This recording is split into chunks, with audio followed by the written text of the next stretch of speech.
All right, we are back for the 5th time in the season of Khalim with the open tournament where players are able to enter and compete without any stipulations for a chance to win Faeria World Cup points and eventually be invited to the very exclusive 32-player Invitational happening next month. For a chance to win $2,500. So this is the player's last chance to really make a statement and get an invitation to the only the top 32 Faeria World Cup point holders are invited to the tournament. But for now, we still have an entire open to get through, and I'm joined today by Summerflame. How you doing, Summer? I'm doing all right. I'm excited to see how things play out today. And it'll be definitely just interesting to see who shuffles their way into the top 2 and earns a spot, and who might even lose a spot. Yeah, that's true. I haven't actually had a chance to look at the Faeria World Cup point, like the standings yet. I believe there was currently a 32, or at least last time I checked, there was a three-way tie for the bottom 32 spot. Oh, really? I think that may have changed with the halftime, though. I'll look. No, we still have a three-way tie for the bottom 32. For the bottom between spot. who? Gelgug, Himehiko, and Zamuz. Huh. All at 100 points. That's a lot of points. That is a lot of points. To think that there's 31 people that have more than 100 points is just astounding to me. I mean, you always got Sunekichi at 670. Dude, Sunekichi has won the last few opens. Puts in the work. xged not picking his deck. Don't know what's up with that. Yeah, he's really taking his time. Yeah, he's really taking his time. He was a little bit slow to get in the lobby, as I'm sure you guys saw just now, but hopefully he's able to pick a deck. Okay, I think he picked a deck. Yes, he did. Okay, that's good.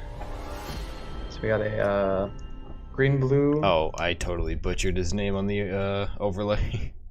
I don't know how you could butcher the name xged, but I did it somehow. Letters. I guess I'll find out in 10 minutes. We are in a 10-minute delay. Yes. As per tournament standard. Oh boy, blue-green beasts. And jyori is mono red. No horse masters, yeah. No commands, nothing. All 30 cards of his are red. Oh, is that what his deck was? Yeah. Oh, it's probably red controlled. No, that doesn't make any sense. No. Yeah, so you don't have no room for Divine Guardians, so we'll have to see what happens. Yeah, that is interesting. I know even jyori likes to run Horsemaster in his red list. So I'm very curious. So you can potentially either have hook, or you just have no mobility at all and just focus all on removal. Yeah, it's true. I mean, it's probably still what Flame Burst, Wrath, maybe even like Havoc if you're going up to 5. But this was definitely another option. Was just to have a Red Rush without any. Because I guess you don't really run too many neutrals in that package now that Gift of Steel is dead, or at least reduced. Right. In power. Let's see how xged that Queen's card. Yeah. I think this is as much as xged can do with his hand to pressure or to stop, jyori from just annihilating him at this point. But especially with his hand. This is not the hand you want to see when you're starting out with beasts. What did he start with? He had an octopus in his opening hand, right? Yeah, he mulliganed it away, and then got kind of punished for it. Oh, really punished? Yeah. I mean, you don't even. I don't even think you play the Mystic Beast. Oh, absolutely not. I mean, where are you gonna play it? I mean, yeah, next to your face is the only place it doesn't get cleared, and then you have to make a land to the right to go collect. Okay. And then just vision. Oh, hunt down. That works too, actually, yeah. getting on board, keeping the healthier one able to collect, so that way if there's a removal potentially available to jyori, then he can still collect. It's probably good to get those bodies on board just because there's not really any other options in his hand, and he's got the double humbling vision ready to trade up. Yeah, I think I like the brute. Maybe you think on the left, just kind of forcing it down, or do you think that because I mean the red decks can double as like rush decks and control decks, which is it's really weird. I haven't seen that in any other deck before where you can rush and play control at the same time by like consistently. So do you think that jyori just steps back and starts to collect now, or I mean, his lands are a little bit awkward to start trying to set that up now. yeah, but I mean, what's his other option then? Just build to the left, or not let xged have that lake that he wants. I mean, I don't know what lake he specifically wants, but well, on the use well, 2 Mystic Beasts. Yeah, so. That's true. I mean, that's all. jyori is going to take that into account. Having the knowledge that 2 of the kind of late game cards are already out of the way. That's a pretty good pickup to just dash the boar straight down the line. You probably want a vision though. You think?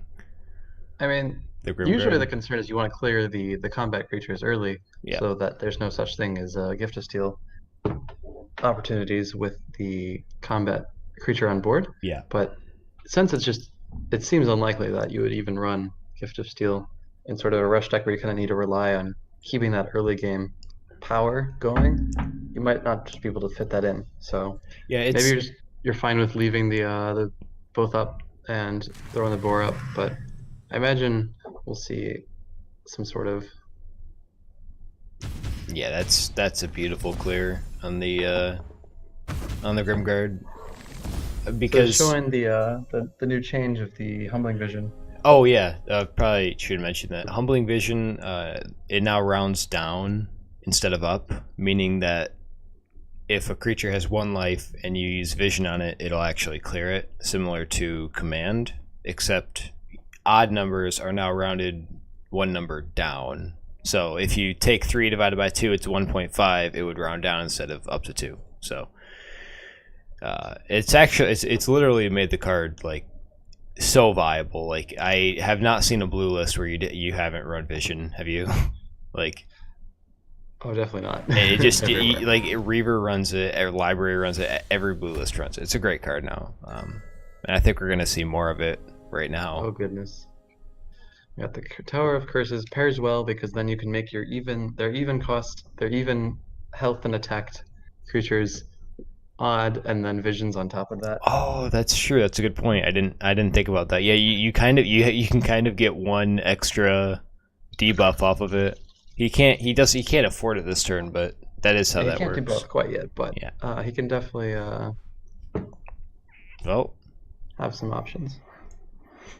That's close. I don't think you buff. I think you just collect and pass.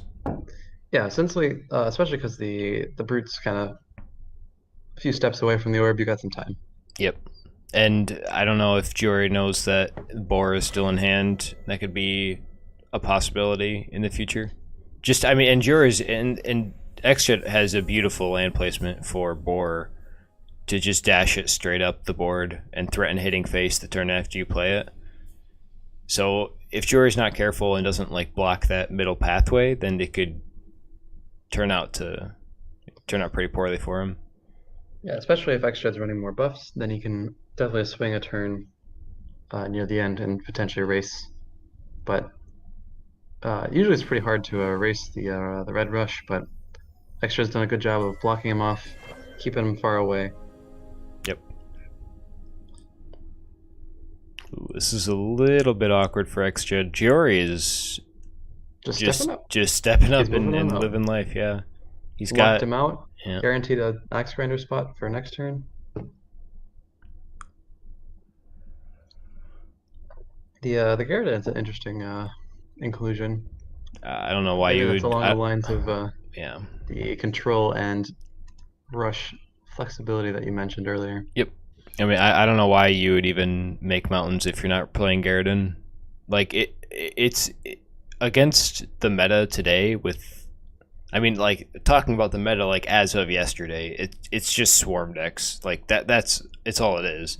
Like people have lost all respect for Garridan and for like Red's AOE and ability to remove things, and it really is showing. So I'm curious to see if we'll see more of that this tournament. But yeah, Garridan is very strong right now. It's one of the only things that, you know, is kind of keeping red as a viable color right now after the Firestorm nerf. So we'll see how that plays out for the rest of today. But he's considering the Stalker, which is interesting. yeah, I don't hate that. I mean, let your big creatures go fight the 3/6 while you collect. Save that vision for a Grimguard or something later. I would expect a Visions to avoid the 3 damage on a creature. You'd actually avoid 5 total damage from your creatures and then 2 face damage as well with the Visions, which seems pretty valuable.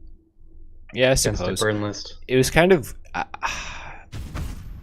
kind of understand that he didn't want to... like Vision first and then Stalker, because he wanted to be able to collect and contest with the 4/8, which makes sense. Oh, that's so good. That's full clear right there. Does the Yeah. You Mystic just Beast survives on 1. Yeah. I was You just just thinking that. you just want to leave the 2/4 because it's kind of assuming that Jyori doesn't run Firebomb, even though the 4/8 or the 4. What do you think? 4/1. 6/1 would be better. You just kind of have to let it die. Well, I think it's just good to kind of set him to Jory to basically 0 resources because he's got no collection. He's at 0 Faeria currently. You'd have to basically either pull a Grinder with a draw or a Grimguard in hand +1 to kind of set up anything. And then he's not contesting the 6/1. So the 6/1 deals with anything that Jory would play this turn. So he's in a good spot. Yeah. I think he just passed. Xged draws the 3rd Mystic Beast against Rush. Yeah. And I think it's actually going to work. I think it's actually going to work here. Yep. Double neutral. Oh, okay, that was Jyori. For some reason I thought it was still XGed's turn. Well, you cannot vision a structure, ladies and gentlemen. You cannot. So that spider will lose that fight against the plant. It will. Wait, will it? It will. It's slowing hits XGed twice. down, but I think it's just kind of in vain at this point. I mean, Jyori has to like. Do you think Jyori put a shaker in this? I think he does. Yeah. Ruby Yak Yeah. instead of Ground Shaker. Ruby Yak is definitely an interesting option. Well, there's the Ground Shaker. There's the answer. Yeah. I figured because since this list can kind of double as a hybrid between the combat, the rush and control and combat and all these things, I would imagine Shaker is a pretty viable option. If you want to play it slow, you can kind of sit back.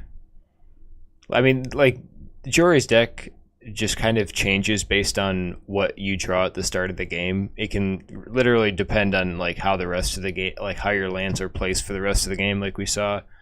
I mean, it's a little bit too late for Jyori to transpose into the late game, I think, now that he's kind of lost board control, but we'll see what happens.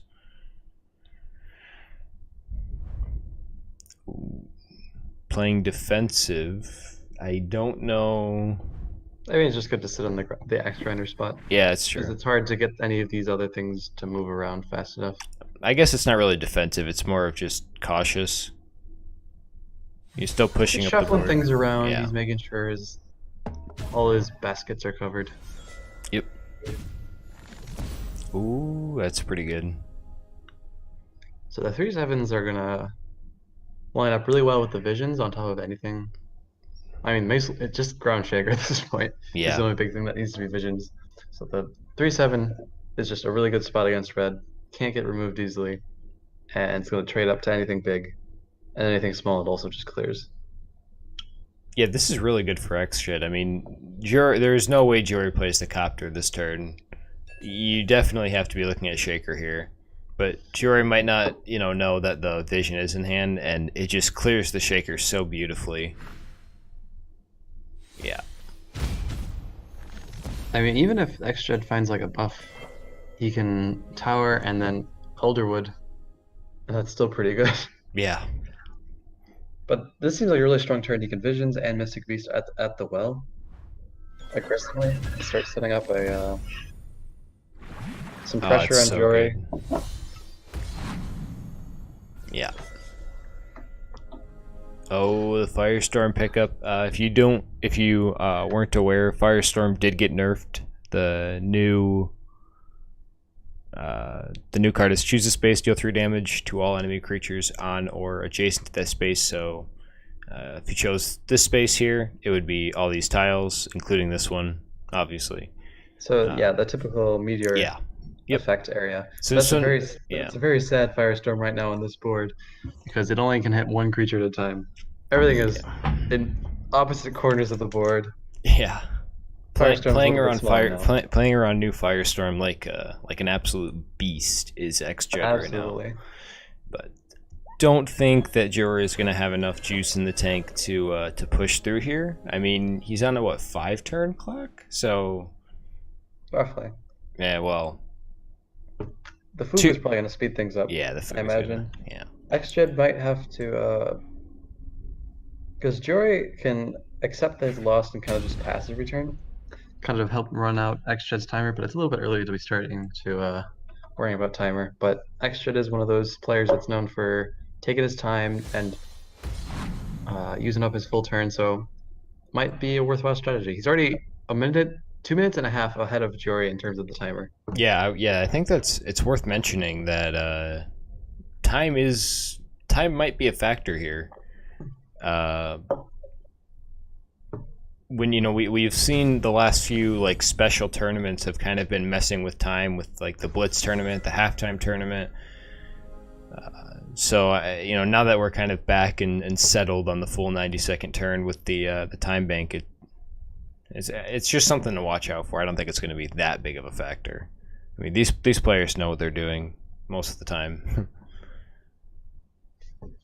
But do you think there's any way that jyori comes back from this? Well, I think it's a little late. I think he would need what? Triple Flame Burst? Which I think did he use a Flame Burst to clear something earlier? No. Okay. No, that Flame Burst has pretty been much exactly that, game. plus somehow some other burn to somehow sneak in a win. There's no way he's getting a creature on board and hitting face with it. Because did I just draw another Visions? Humbling Vision? I don't even think.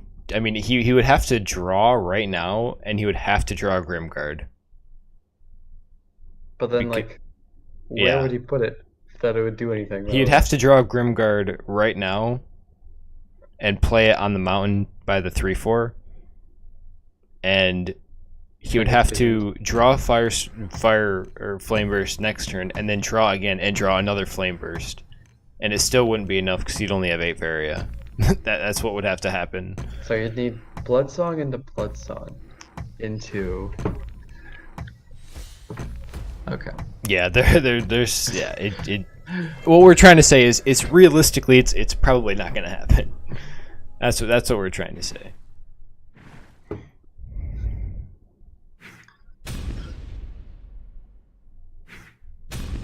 xged's shuffling things around.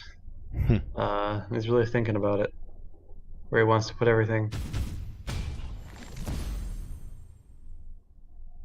He's putting another octopus aggressively, just in case. Just in case.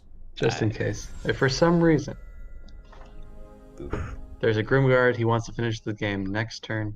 I mean, I think that I really want to highlight the fact that if this was against the old red, if you will, with stuff like the old Firestorm mainly.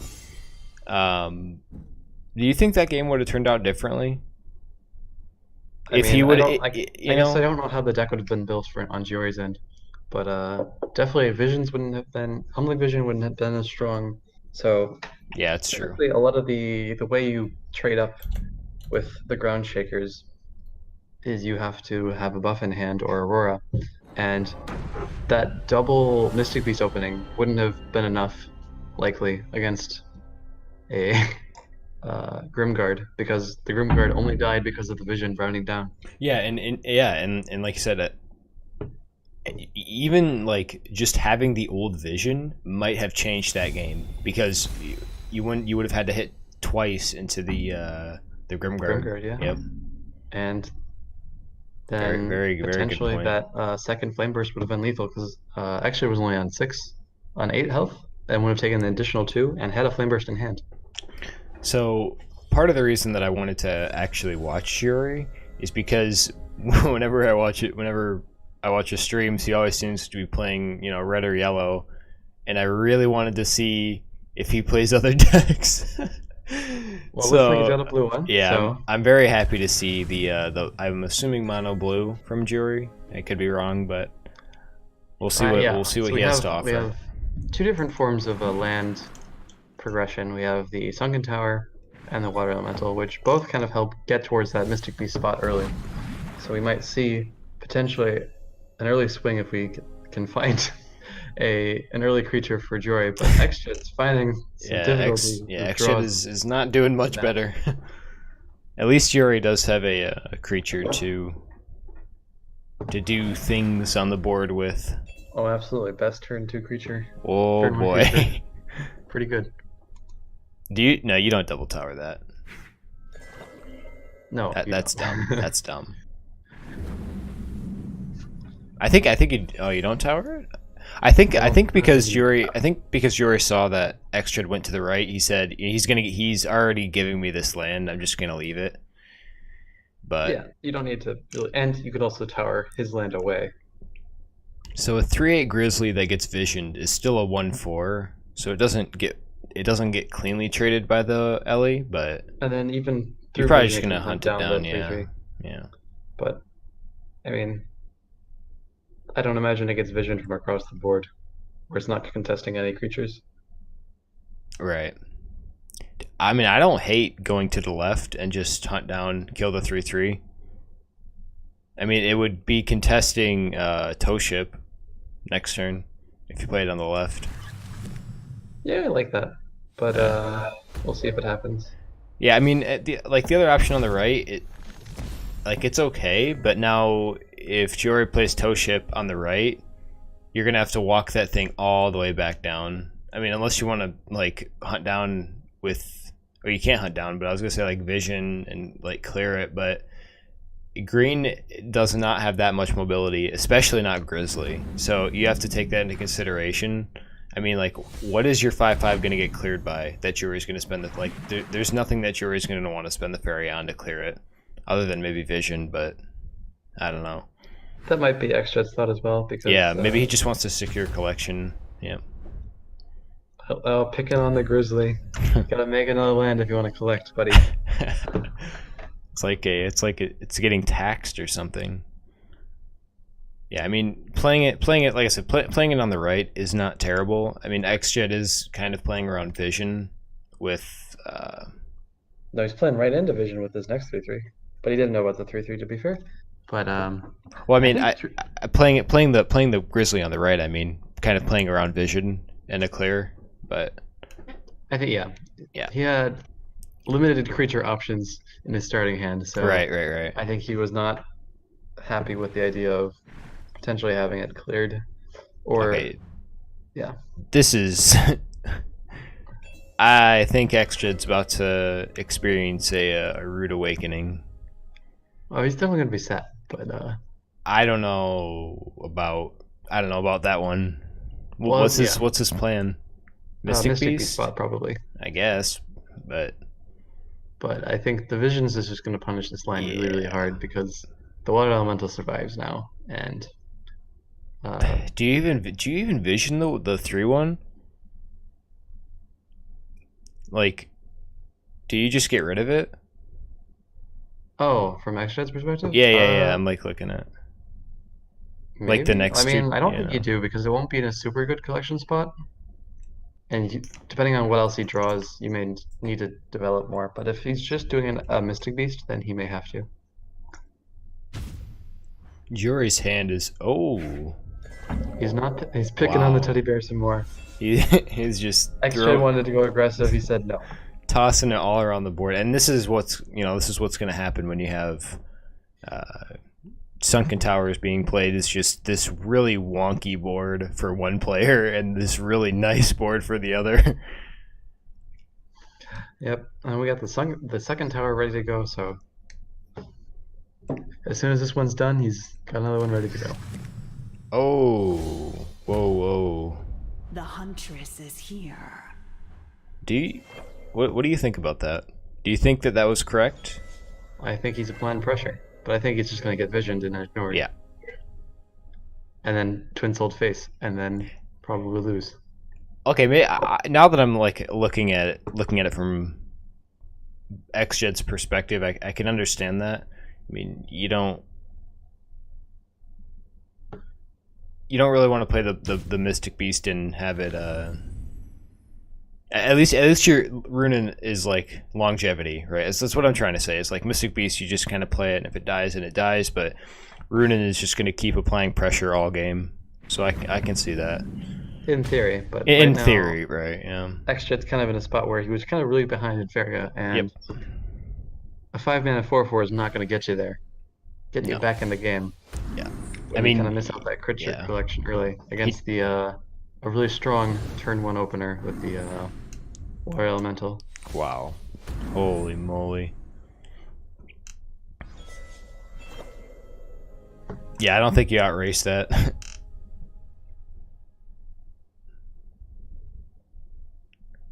mean, double vision. But I think that's about it. Okay. Maybe not double vision. Did he +1? Yeah, he already did. Hold on. Sounds like some people are getting moving quite fast through the brackets. Oh boy. Okay. Are we allowing? They want us to say if they can start on a round 3 match yet. Oh boy. I'd say probably wait for round 3. I mean, wait. Okay. Wait. At least wait till this match is over. Yeah. At least wait till this match is over. Okay.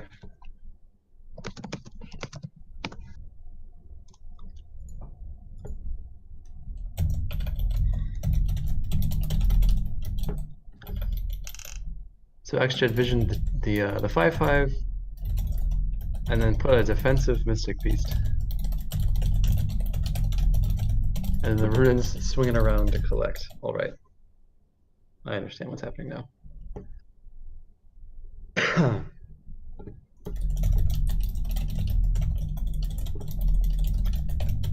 So Jerry has a few options with how he can try to clear things out, secure the win. With a visions play.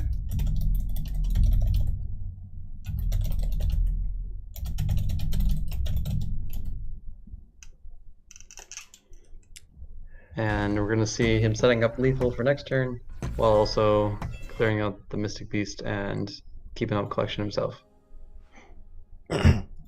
Next xged's probably feeling in a pretty rough spot, considering he can't hit any of his attackers. Yep. That's a lot of embraces. Indeed. There's still lethal on board. Yeah. There we go. So that leaves us at 1-1, right? Yep. 1-1. So here's the upcoming game point. What do you bring against the swarm? Red. Your xged. Garridan. Something with Garridan. He's got no red in his lineup. I guess you just try to gift. He's got his own swarm deck potentially. Yeah. He's got a more blue focused, blue yellow. with some Probably neutral probably tech. not too probably not too far off of Jyori's list, to be honest. So what do you think that one neutral card is in Jyori's? That's probably time, maybe? Oh, Find Astana, find Aurora. maybe time, maybe Leia. I don't know. I don't think you play Leia with Astana, but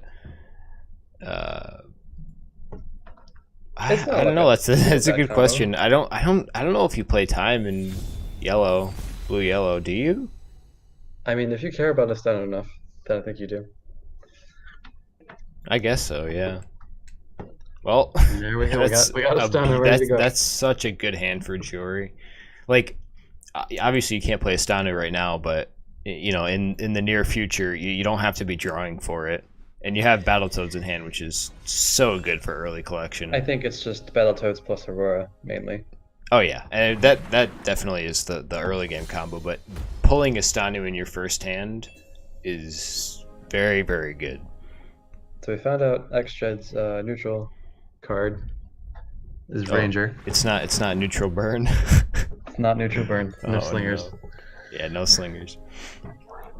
Still a pretty good start from both players, I would say. I mean, xged gets to collect early. Jyori's got his toads up.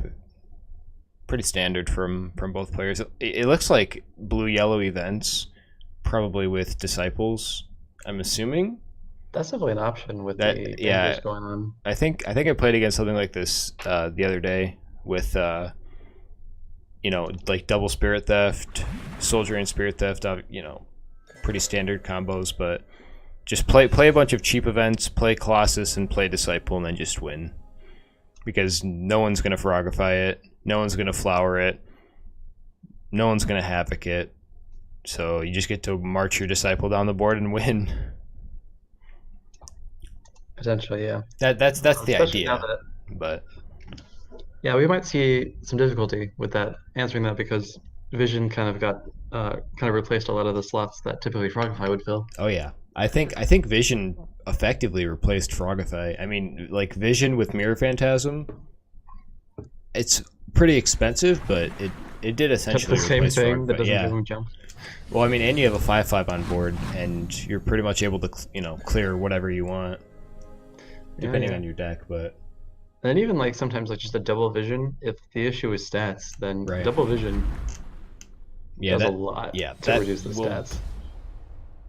Would you like just for some like perspective, that would bring a 20/20 down to a 5/5 for 6 Faeria. So anything Well, I think lower than that it's- is so much more manageable. That's also the case where both of the times you reduce it goes down to an even number though. Right. So it's even stronger when either of them end Are up to an be odd an number. odd break point. That's true.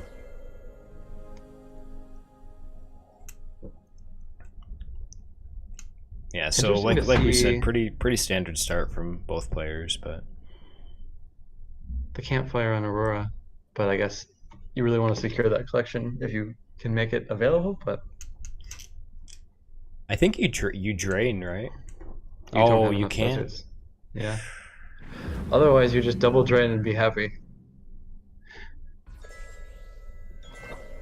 Oh boy, another Battletoad pickup from And Jyori. Aurora and clear the Aurora with the Wind Soldier, and then just kind of sit on the left side, uncontested, Yeah, with an Aurora in your back pocket. Jory's feeling pretty good. yeah, Jyori's feeling amazing right now. Yeah. Wow. I mean, do you don't even soldier right now, do you?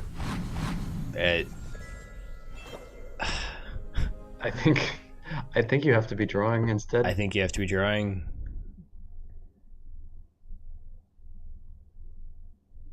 Yeah, this is going to be a really awkward game. Really awkward for xged. Ooh, that could be interesting in a few turns.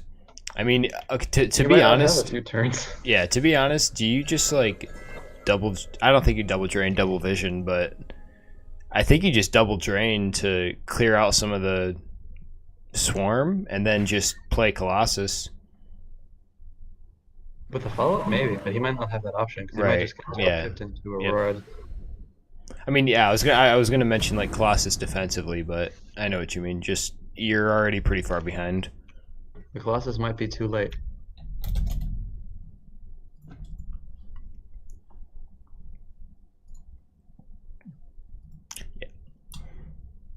And I mean, we're not really seeing that much Last Nightmare nowadays, but It's not even, yeah. Oh, and for Jyori's end? yeah, for I mean, really just for close. yellow in general, we're not really seeing Nightmare being played, but not as much. But yeah, this is ooh, Disciple could be good. Disciple could be good here though. I mean, if you just play it on the right, make a desert, in the middle, and just spam all of your stuff, you are getting some pretty good life gain back. I mean, up to 5 life gain. Yeah, he's probably just gonna theft the Aurora too. I say just go for it. Yeah, just vision, just drain, get get it out of your hand. So you could either vision the 6/6 or the 5/5. But I imagine you probably take care of the 6/6 because it can potentially reach your Oh, 3/3. that's good. That's actually good. I didn't even see that.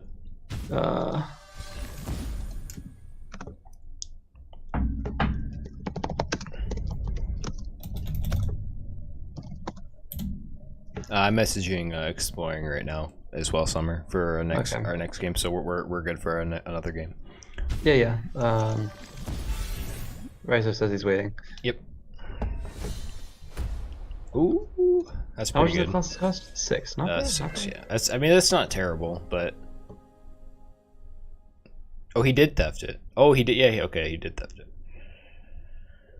So I don't think that xged is out of this by any means. Definitely not. He was all he has to do is just start. If Jyori chooses to play Astanu here, it could be a little bit problematic. I don't know if xged runs Frogify. I don't imagine that he does. Probably taking Vision over the Frogify choice in this list, but well, I mean, yeah, it does pretty much the same thing. yeah. You got a slightly bigger frog in this instance. Yeah, and I mean, it's interesting because Runen is just not... Green in general is just not getting played by itself. So Runen was like one of the reasons that Frogify was, so good back, before Runen got nerfed. Like, if you were playing blue, you needed to play Frogify, and then Frogify gets nerfed, and then Runen gets nerfed, and now, they're both bad, so we don't want to play either of them.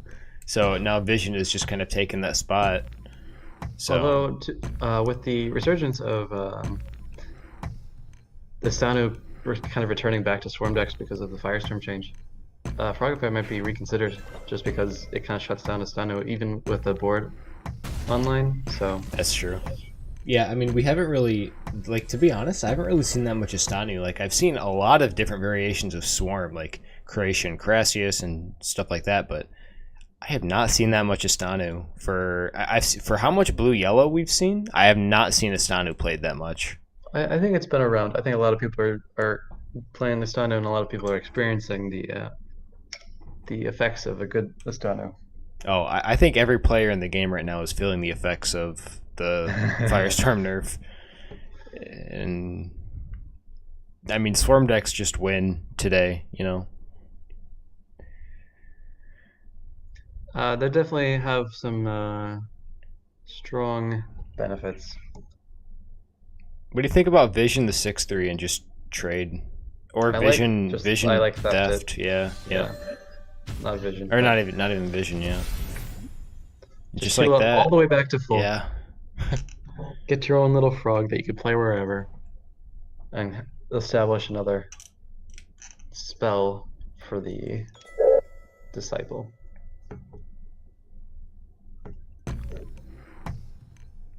I think you play it. I think you play it. Yeah. I think you play it on the right. Oh, yeah, I like it on the right more, but I guess you can get better Auroras potentially because right now, if it trades for a 2/2, that's pretty good. Yeah. Creature for creature. I guess xged didn't want to have to play the Aurora on the left, which makes sense. I mean, he wouldn't have been able to play Aurora yet. Yeah, it's true. Oh. I think Okay, we we'll have. either we'll definitely see a charging 6/6 going down this turn. The question is which one. Looks like an Astano, with moving everything back. Potential Astano targets.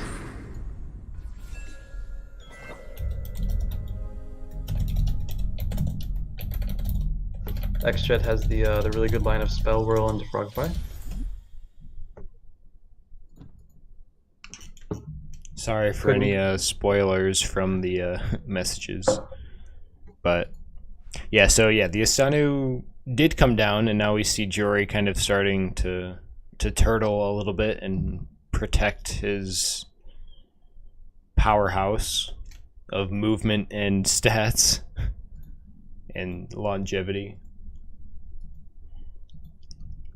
xged tried Spell Whirling for potentially Frogify. Unable to fold that off. That would have been nuts, though. I think that would have been winning, right? An interesting turn of events. That would have been. I mean, even like Phantasm works. A lot of things work. I think this turn's very important though. Like not being able to deal with the stun immediately, because right now all that xged has on board is threats that Astano trades well into and then dies, so can do that again essentially.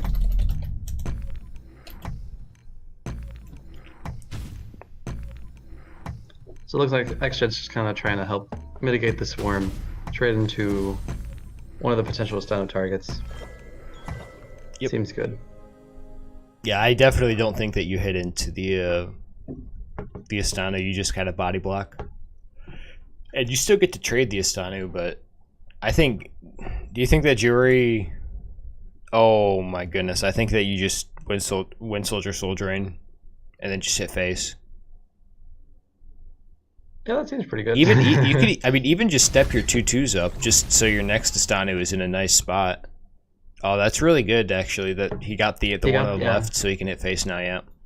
Got the 50-50. Now the question is, do you play Shozen behind? Oh yeah, yeah. No, I mean, now you just go face. I don't think you do. You just go face, step the frog up and play Water Rally, and you're good to go.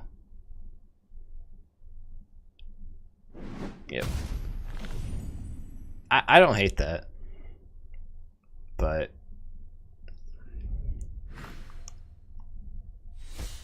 so we're going to see another very important 50-50 if the Sonic gets cleared here. Yep.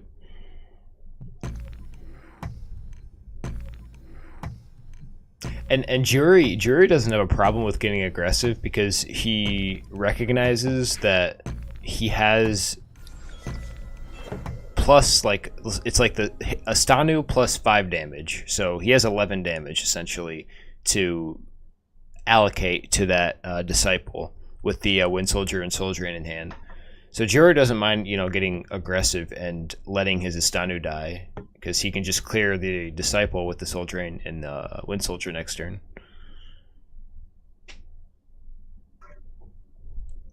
Assuming that the Astanu hits into the 8/8.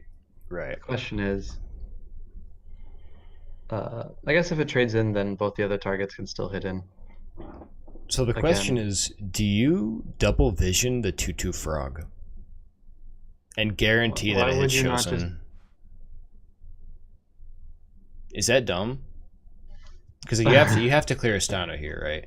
So do you risk it? Wow. Okay, he did it. Yeah, I think Toes is fine with Aurora now.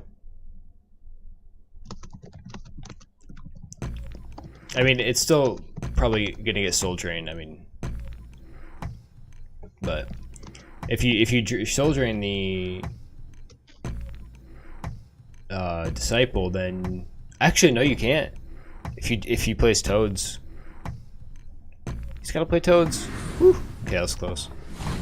Yeah, I was gonna say. I mean, now all that does is it forces jyori to make a land and Wind Soldier. Wind Soldier, yeah. He can hit into the 2/2 on the bottom and Wind Soldier from the well. Or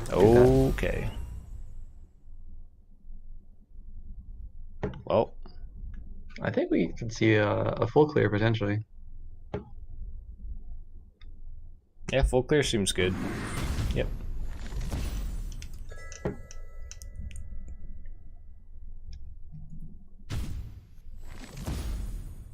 xged does have Battletoads fall up, but it's not terribly Oof. strong. Into the Wind Soldier, clear.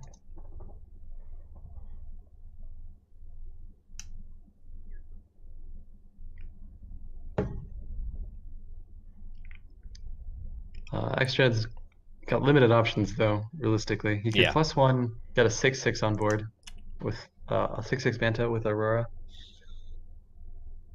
But then you have the issue of just having a Stana trade in, and then that's pretty much the rest of his power from his hand. Yeah. So xged's definitely have limited options, but I think +1 is definitely the line, and then just play a bunch of creatures, and just the one that doesn't die, you have to Aurora or do something with it. Yep. I think you just double. Oh, you can't double Ellie. Yeah, you could clear the 2/2 and just double water Ellie to secure. Yeah, I think you just clear both of them on the left, put a water elemental back, so that way if I don't know. No, I think you just want to make sure that the water elemental doesn't die at the same time as the stun. Right. I think you clear the Definitely a concern. yeah. Well, you have to collect the stern and +1, but I think that's a pretty good line.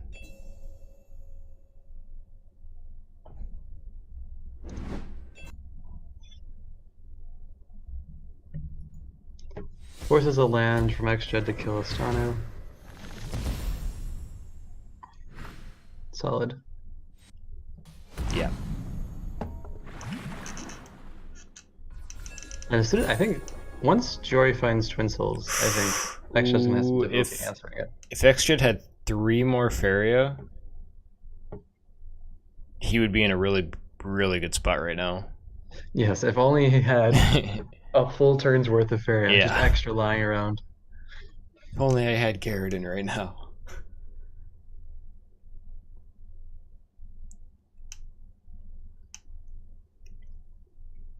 I mean, even then Jyori could still, like, even if xged full cleared this board, Jyori just sends another water elemental and double collection, and then xged has limited answers to that.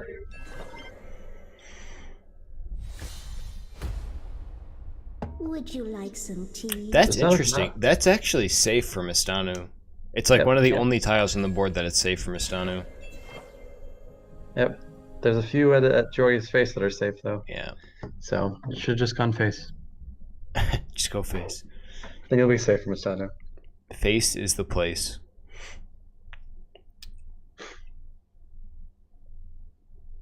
So I think you're milking the Astano for even more value at this point if you clear the Aurora, which I think is amazing. Or you could Sunken Tower and not make the 6/6 safe. Is also an option. What? Oh, okay. I see it. Yes, Speak of the devil. Yeah, very just small Sunken Tower from Jyori's hand. I said, hey, that's one of the only tiles that it's safe. And then he plays tower, and it's not safe anymore. It's not safe anymore. I mean, you get Colossus here, but well, you know. Do you play Colossus? Ooh.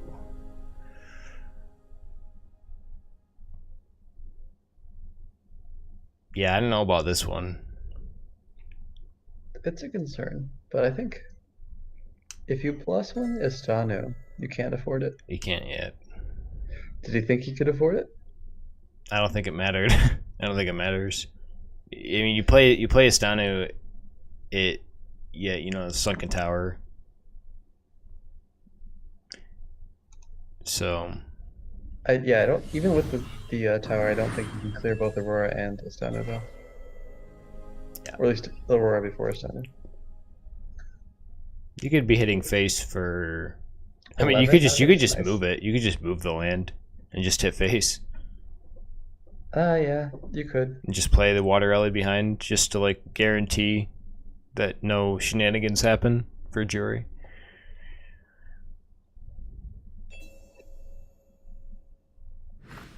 Yep. What? It's clear. Clearing Wind Soldier going face for 11. Seems pretty good.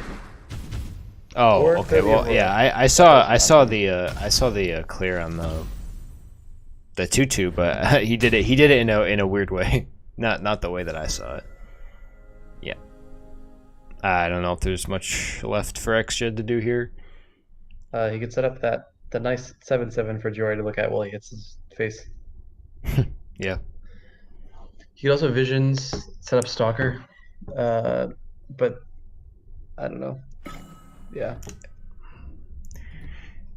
That was a pretty close game. Just battle of the swarms, and jyori just ended up winning the board, and that's how that goes. Yeah, once the Stano came down, it was difficult for the all-in sort of play that xged pulled out early with the Disciple to win back the game. So let's get the next game started. I think they've been waiting for a little bit. So I think it's RaiZo. Yes. Do you have RaiZo? Yes, Or I do I? Okay. And then what's his opponent's name? Applecinna? Okay. I don't know if that's quite how it's spelled in game, but I don't remember. I think that it probably is. Alrighty. Yep.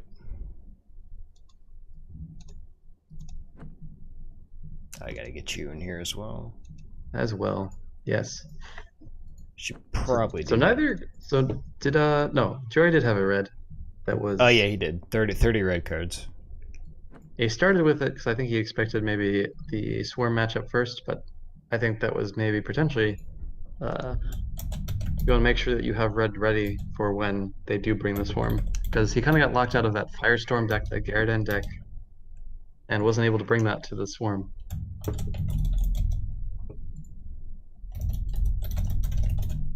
So it might be an important step in the process to make sure that you have, for such a strong deck right now, Swarm is definitely having some sunshine time. Yeah, for sure. It's showing its mark on the meta, and if Res is your answer, you want to make sure you have that ready. Long story short. Yep. So starting with it might have been an issue for. Although actually no, because jyori won that.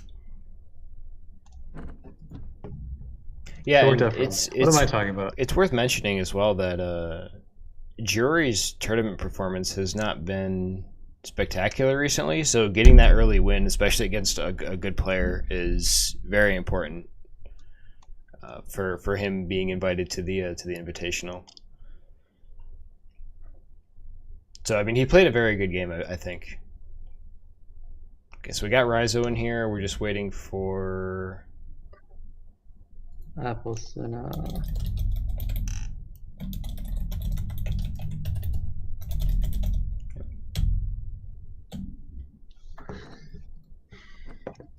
He says he's ready. Is he in? Yeah, he's in. Okay. Alrighty. Ready to go. Okay, so this is round 2. Round 2, still best of 3. Still best of 3, yep. Applecinna and RaiZo. We've not seen Applecinna before, I don't think. I think he's been around, but I haven't. I mean, I haven't been able to cast him. Oh boy. That is it. I like that second deck from Applecinna. Yeah. I like that one blue card. I have no idea what's going on. It's Rapala. Calm down. RaiZo is freaking out. He doesn't know what he's looking. He doesn't know what he's playing against. You know exactly what that second deck is. It's a Husk Rapala. I don't know what the red is. The red seems funky. It might just be full burn where you try to kill all the fishes, so you get like Bloodsinger. Maybe. Applecinna's pragmatic. He's just saying no yellow, no tempo, no rush. Yeah, I would ban flyers if I saw it. And then RaiZo's taking out the sack, or at least a green Doesn't look like to actually be a sack because it's got a fairy on the cover. So RaiZo starting with green blue, and Cinna starting with a looks to be a sack, but it has at least the swarming Gracias. Has only 6 yellow cards in it though, so maybe not a full sack. What is applecinna playing blue in this? No. Okay, so there's probably no shenanigans with creation. So I mean, it might just be like Gracias with like as a filler. Did I mix up the colors? Maybe there's only 6 green cards instead of 6 yellow cards. It's got that Sky Captain opening. Beautiful, beautiful. Definitely what you want to start with. Ooh, Right, I think those you have clear some that. draws. I think you clear that ASAP. The Sky Captain. You can't do it this turn, but yeah. Yeah, not this turn. I think next turn you honestly just just like Lake Tower, or I mean you could even Desert or Forest. I mean, yeah, I think it's gonna Forest, and then next turn That aggressive Mystic Beast spot, jumping 6/3, pretty good. Ooh, oh my goodness, triple Gracias. This triple Gracias is really good early, because the second one is not a bad card by itself, and now it contests that Mystic Beast if it hunts down the. Yeah, that's true. Yep, it'll be a 2. The It'll be a Sky 4/3. Well, that's not true. It'll be 6/3. 6/3. You still have to use Hunt Down on it to get the reach, but I think that's exactly what he wants to do. Yeah, he doesn't want any of the Sky Captain. It might have been worth considering waiting one more turn, or at least putting the Mystic Beast back out of range of the 3/2, because you got the Elderwood ready to go. You can kind of that's true. Collection. Applecinna missing collection. Yep. What are we doing here, boys? I was very excited to clear that Mystic Beast, maybe misclicked. Yeah. But yeah, I mean, we can't be too hard on him. I mean, I do that all the time. Giving RaiZo some wiggle room. Yeah. He's gonna even stop collection a second time on the left. Oh, I think we'll just see. I think we're just gonna see collection for a while. Do you think? I don't think you choke that. I don't think you do. I think you do. You think you do? Why not? What else? 4 for 4 stops one collection, I guess. But yeah, I mean, I guess if you're playing against blue green, there's not much else to choke. Like maybe an octopus late game, but you have more choking, I'm sure, in this list. So best case is either Grizzly or 3/7 octopus. And you know what's interesting is RaiZo could make a land under the Gracias and move it away. I don't think that's like worth it, but it's an option. It's a consideration. Yeah. If you denied collection last turn, you might consider doing it again. The question is now, do we see Nightmare on the 4/5? I've had 4/4 Archons get Nightmared, man. I don't think that'd be the weirdest thing. We're having a very expensive clear. That was a Nightmare essentially, right? The 3 cost, fairy. yes, but you also chained a Mystic Beast. Yeah. So RaiZo is having some difficulty finding something to stick on board. Pretty good. With the hunt down next turn. Fortunately, one short from hunting down this turn, clearing out the 4/5. Do you make that a? No, it's a 3/7, isn't it? Yeah. Yeah. Playing choking potentially. Yeah, I was gonna say it's like 5/5 or 7/3 even, but it might just get nightmared. Oh yeah, it's 100% gonna get nightmared. I mean, do you think? This is definitely also an option. Well, that's not the first time I've been wrong. Not the first, and that won't be the last. I mean, do you really care about 3 face damage when you can be hitting for like more 11 than 3 extra? I think this is definitely a stronger line, given with how RaiZo has been drawing. Like he drew last turn, or at least 2 turns ago. Ooh. showing that he needed that extra kind of support That's true. creature-wise. So it was good to we see that he identified that he needed to go aggressive, so he did, and here we are. Yep. Nightmare in hand, pretty handy. And that's about it. Yeah. I mean, getting Nightmare just sucks. Like, especially if that creature was your like last line of defense. It feels bad. So we see it didn't get Nightmared. Wait. I imagine it would have been difficult for RaiZo to win in time. Right.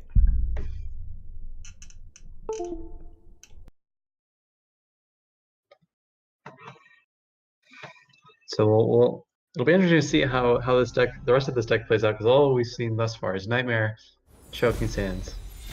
I think Swarm and Carassius kind of just MVP. Yeah, Swarm and Carassius. I mean, anything that swarms is an MVP in any deck today. I mean, he's just living up to his name. Yeah. His new name. Rest in peace, Kayak. Yeah. Gone but not forgotten. Absolutely. So we have the lionfish. We saw the sky captain. Do we think that there's an aviary in this?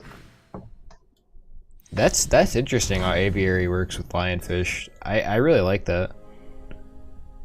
I mean, I think. Do you think that it's worth running aviary instead of like training, or do you think you run both, or like campfire or whatever? I think with swordfish, aviary is pretty strong. Yeah. Yeah, bumping that up to a 5 is very, very strong, because that clears like blue-green beast, right? Like really nicely with the fugus and such. It's and just the a good ancient stat wars. stick. You throw a 5/7 around with either its own dash or even like the dash of the Mistral Guide. Right, and I mean it's not even like well 5/8 or 5/7, yeah. But I think it's worth mentioning that Swordfish with the aviary is very good against specifically blue-green beasts, which is very prevalent with Swarm. But this is blue-green beast has some difficulty, as we saw with the yellow-blue Swarm. That's definitely been popular. So yeah, I mean to be fair, RaiZo didn't really draw a creature for a few turns, but yeah, I mean blue-green beast is kind of a Swarm deck depending on how you play it, but. Good swordfish. Slowing the game down a little bit. But RaiZo has an amazing hand right now. Just such a good hand. Oh my god. It got a little bit better. Just a little bit. Wow. Especially because the Aurora's mythic, so a little bit shiny. A little bit shiny. Do you think we see Command Aurora on the frog? Oh yeah, I was considering like a Phantasm trade the other frog in, but I think that's just a little bit stronger. Yeah, I think it's a 6/4 on board. Yeah. You got a 4/4 on board. A little bit more collecting efficient for that Colossus. You got that Phantasm follow-up for whatever you ever need for that other frog. I think RaiZo's just sitting in the driver's seat here. I mean, he can clear the Manta Rider now too, can't he? Did I miss it? Oh yeah, he's still got the land for it. Yeah. So that's totally an option. Just like trade everything in, then you're still double collecting on the left. Could even slam a Colossus if he wants to. No, I think you cleared the Manta Rider fully. No, after clearing the Manta Rider. Yeah, After, yeah. Yeah.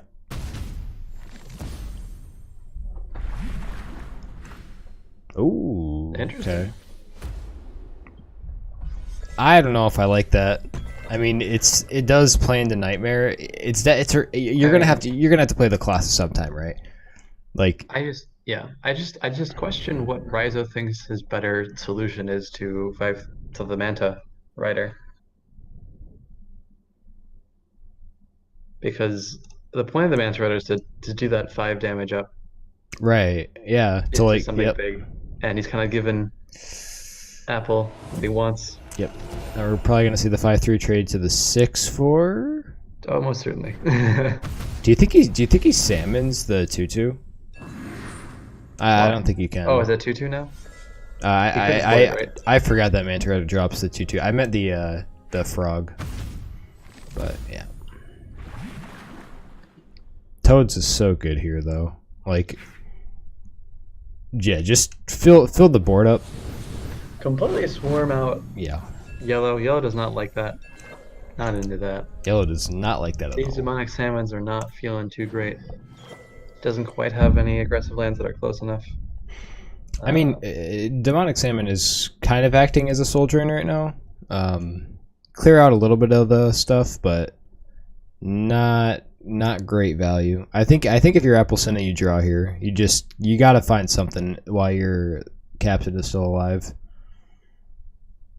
Maybe. I think you definitely, depending on what he draws, you definitely salmon the 4/2. Yeah. If That's don't definitely have too many options. I mean, you could even just salmon the 4/2 and then flash salmon, like draw and just play flash salmon.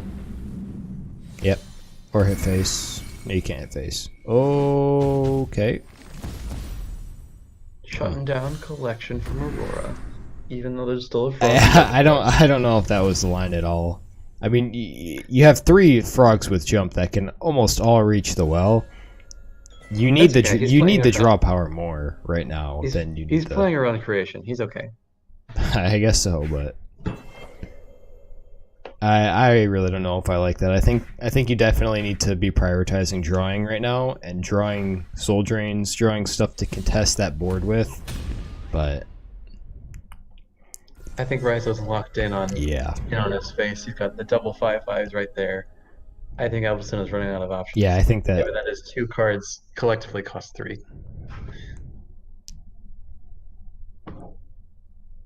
And his 1 potential swing card is all the way double collecting over there. Yep, and you can't even swing with Sky it. Captain. Yeah. Even if the you have to be drawing here as Applecinna. There's literally no other option. I mean, you have your lands, you have double collection. You need to be drawing and not like that salmon line. You know, he could have been plus. He could have had 4 cards in his hand right now instead of 2, and that might have changed it if he drew Nightmare. It could have helped a little bit. So we'll see, but.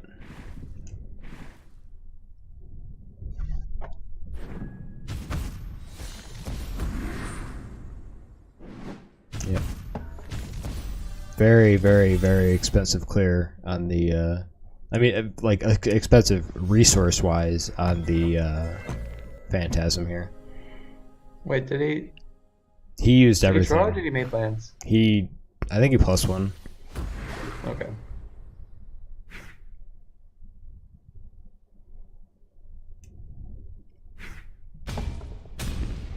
Okay, I think RaiZo's gonna keep in the pressure on. That's pretty good. Find the trading.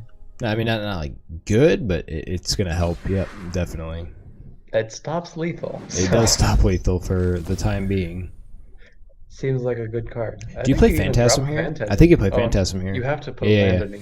But... Yeah, I hope he remembers to do that. Wait. Okay, I thought he was considering. Ooh. Okay, he did remember. They made sure to block the aquatic line for the. Yeah, that's true.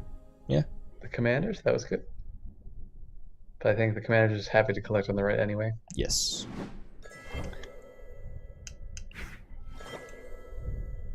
I think you just go face. I think you don't mind clearing because. Ooh, protection. Yeah, with the warden. That's probably better. Yeah. Okay. I kind of forgot that warden's a thing. I think you play warden like on the left in the well, and just clear the frog on the well on the left. Ooh, maybe aggressive. I don't know. I guess yeah. Makes more sense 'cause you don't mind the trade. Yeah. And And you you can't anyway. actually trade anyways. Yeah, you can clear it now, but you can like value trade, but. Can value trade, but then he just goes face and Yeah. then puts out an Archon. So I think this game is over, but we're just prolonging it. I think it's And I not mean, over. yeah, I mean, like, and I'm not trying to like, rag on Applecinna. I'm just saying, like, it's RaiZo established very clear. you don't advantage early. you don't want to just like throw the game away and surrender, but I imagine the Yeah. Yep. Colossus is pretty solid.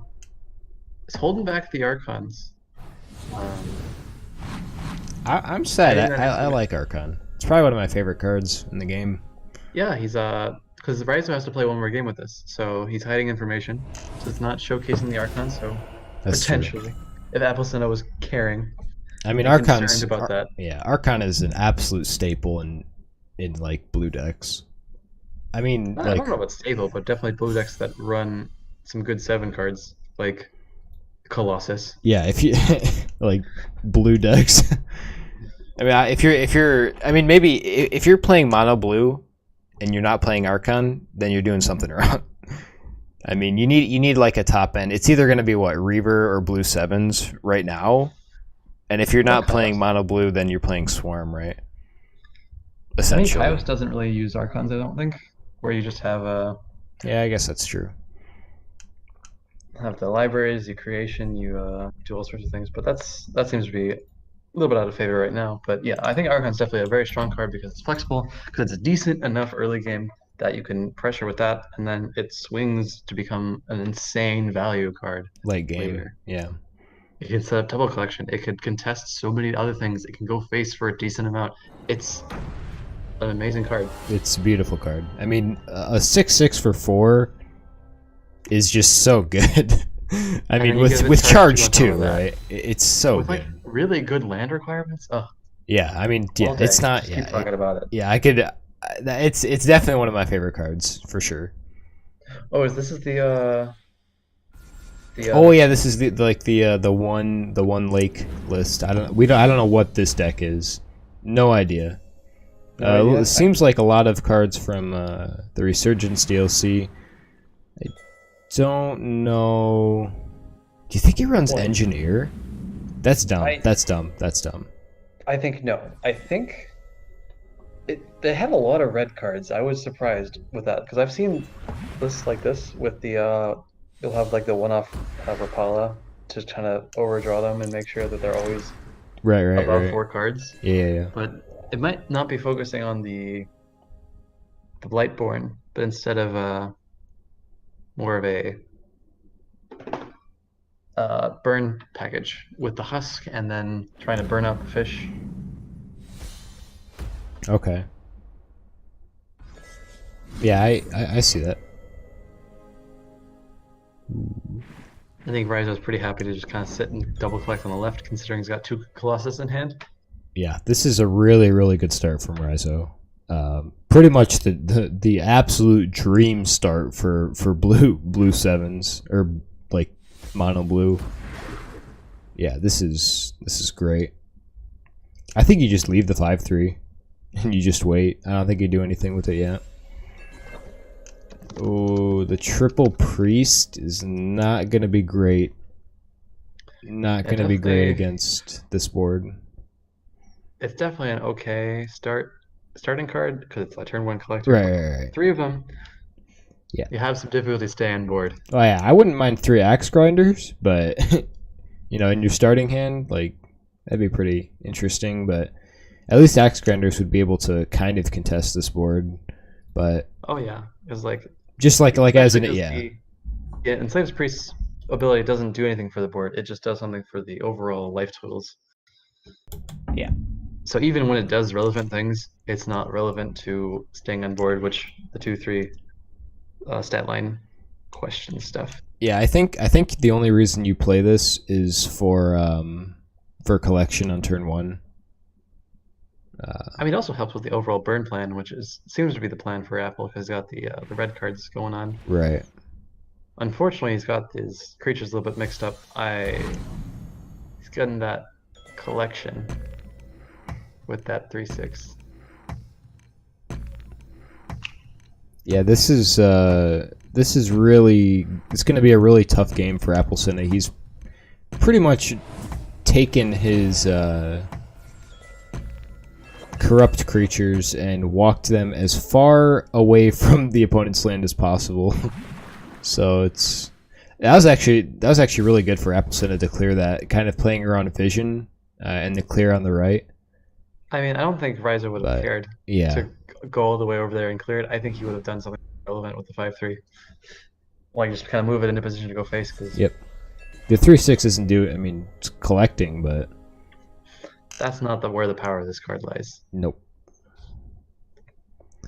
He could corrupt it this turn though. Throw Really? down another Where? priest with Flashwind going all the way to face.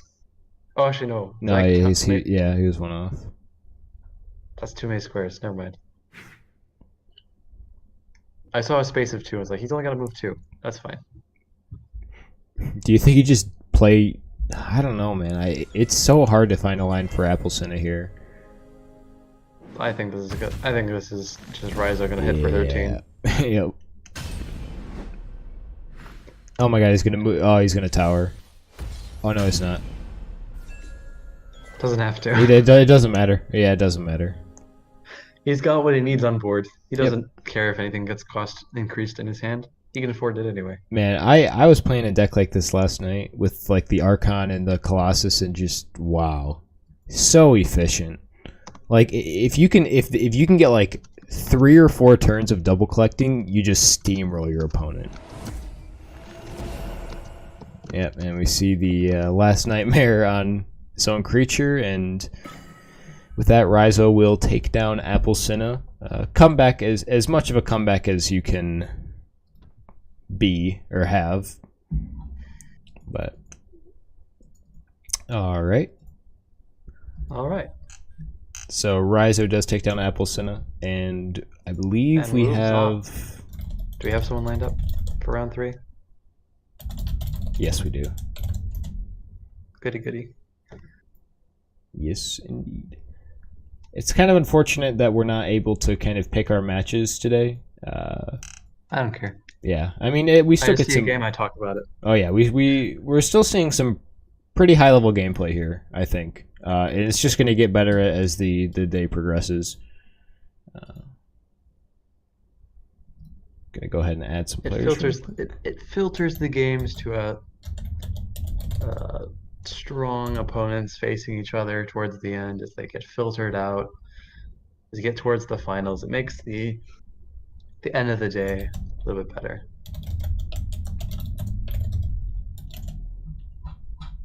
I feel like it's a journey across the time.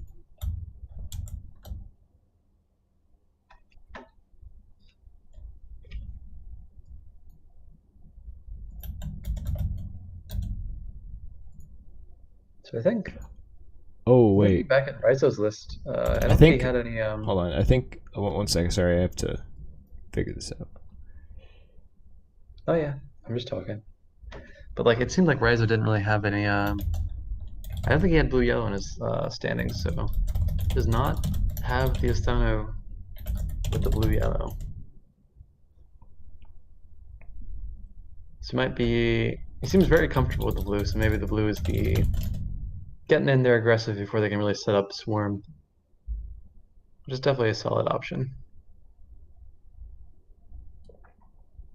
Yeah, like I said, I mean, it's Astanu. I have not seen much Astanu. For how much blue yellow like I've seen, but that's not to say that it's not popular. I could just be blind, or playing it low elo, which is probably part of it. Yeah. Right, we gotta get the one and only Summerflame in here, and we're actually good to go. That was pretty quick. Oh, we don't want you to be playing against Chief. No, things would not go well. Things might not go well. I think that we're still best of 3, correct? Are the what? We're still best of 3, correct? I'll quick check, but I Round think so. 3.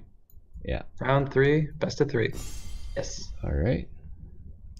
Good to go. But yeah, signing me up, face Chief, not would go well because I think I just have the starter decks registered.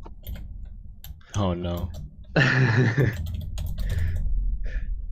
Because you still got to register decks to go into tournament lobbies to spectate. So I got to quick throw it. And I think I had just deleted all my decks. So I had to quick make decks and I just threw in all the starter decks.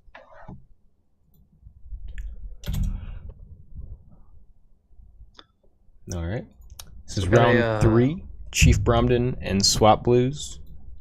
Indeed. Chief's got potentially a.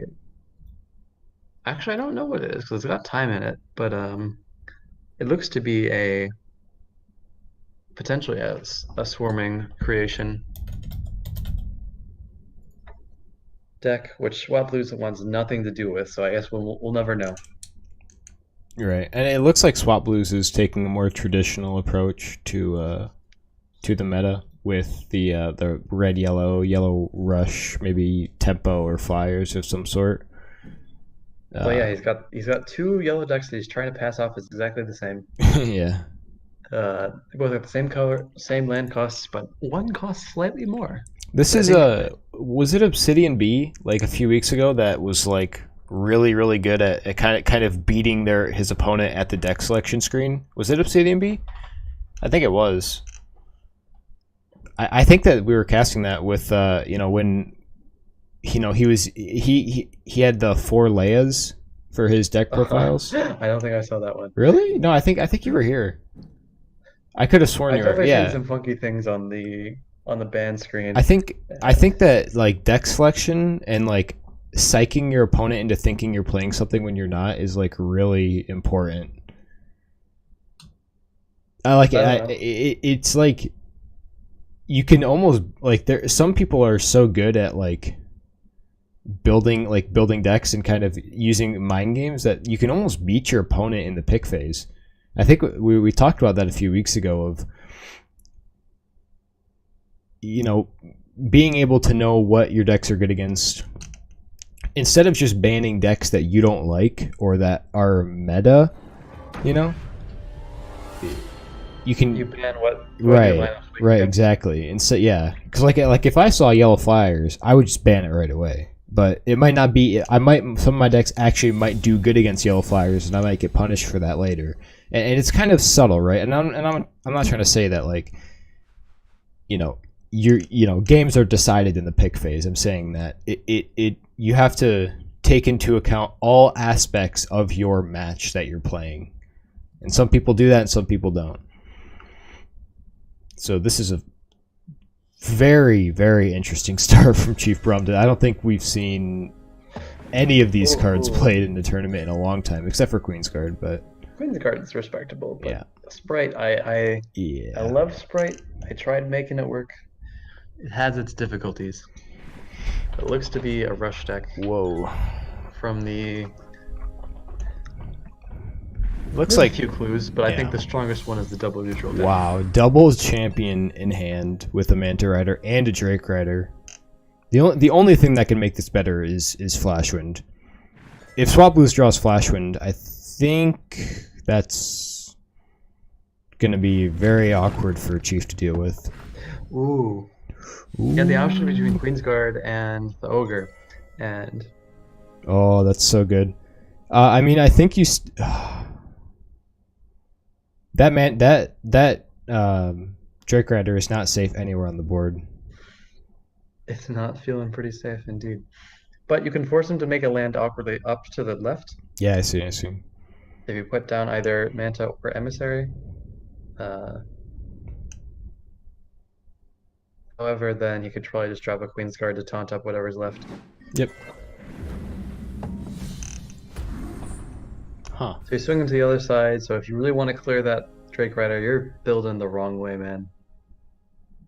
No, I think you clear the Drake Rider. Yeah. I think it's still good, yeah, but Swatblues is forcing him to build some awkward lands. Do you think he's gonna go face? No, you don't go face if you're Chief.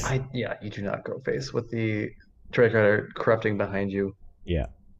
With Flashwind being able to not only clear your Ogre, but also have the option to go face. Yeah, I think you definitely clear the Drake Rider. I mean, if he had any movement, he would have cleared the Ogre this turn. Yeah, on of top course. Of either of course. Having a 3/2 on board or the Manta Rider on board as well. I mean, double movement would have been amazing there, but yeah, this is the line that I saw with the clearing the 5/3 Manta. I would with the X-Grinder. I like it. I like this a lot. Chief is doing things that I like. Calm down. Yeah.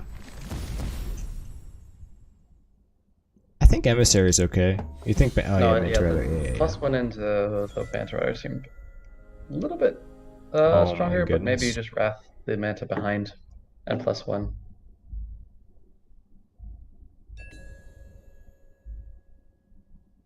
I think that's what he's gonna go for. It was also a consideration to potentially develop an aggressive land, but this Bloatfly is going to have an easy time corrupting if it ever becomes a little bit slow. I think I like the clear the Wrath on the 2/2 instead, but Wrath and then value trade. I guess. I mean, to be fair, Chief didn't know what was in hand. Oh, okay. Yeah, this is better. What did you think I was talking about? Well, no. Sorry, I thought you meant last turn. I was like, oh no. we were talking about the Wrath line on the clear, but that's actually going to be really. That's going to be so good. That's going to be so good, with all the charge and stuff. If he doesn't do anything about it, yeah. I think he's going to throw down the Queen's Guard or Grim Guard here. I've never seen this card played in my life. I have to read it.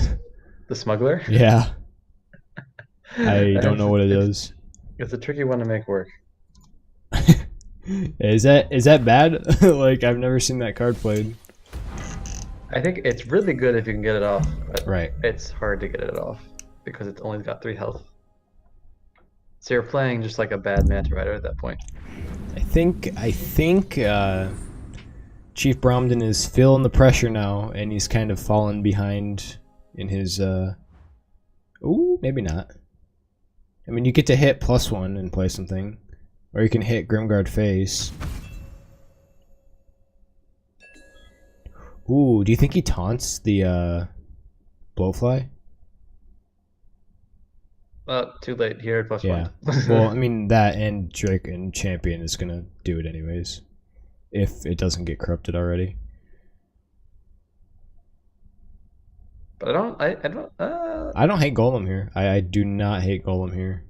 Yeah, I'm trying to think of what Swatblues follow-up is, because if he puts down the Champion, it only goes down to 5 health. So you still need to trade in both the 4/1 and the 3/3. And that's taunted as well, so triple Champion top 10 for Swatblues. Normally that would be great unless you're playing against. I think it's solid. You trade off the 3/2, you put the Champion in front of your face and corrupt the Bloatfly, and you can even put down another one if you want, or you can just chill.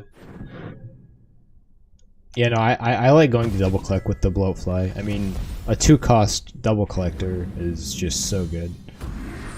Ooh, I forgot about this one. Yeah, being able to move it back is just as nice.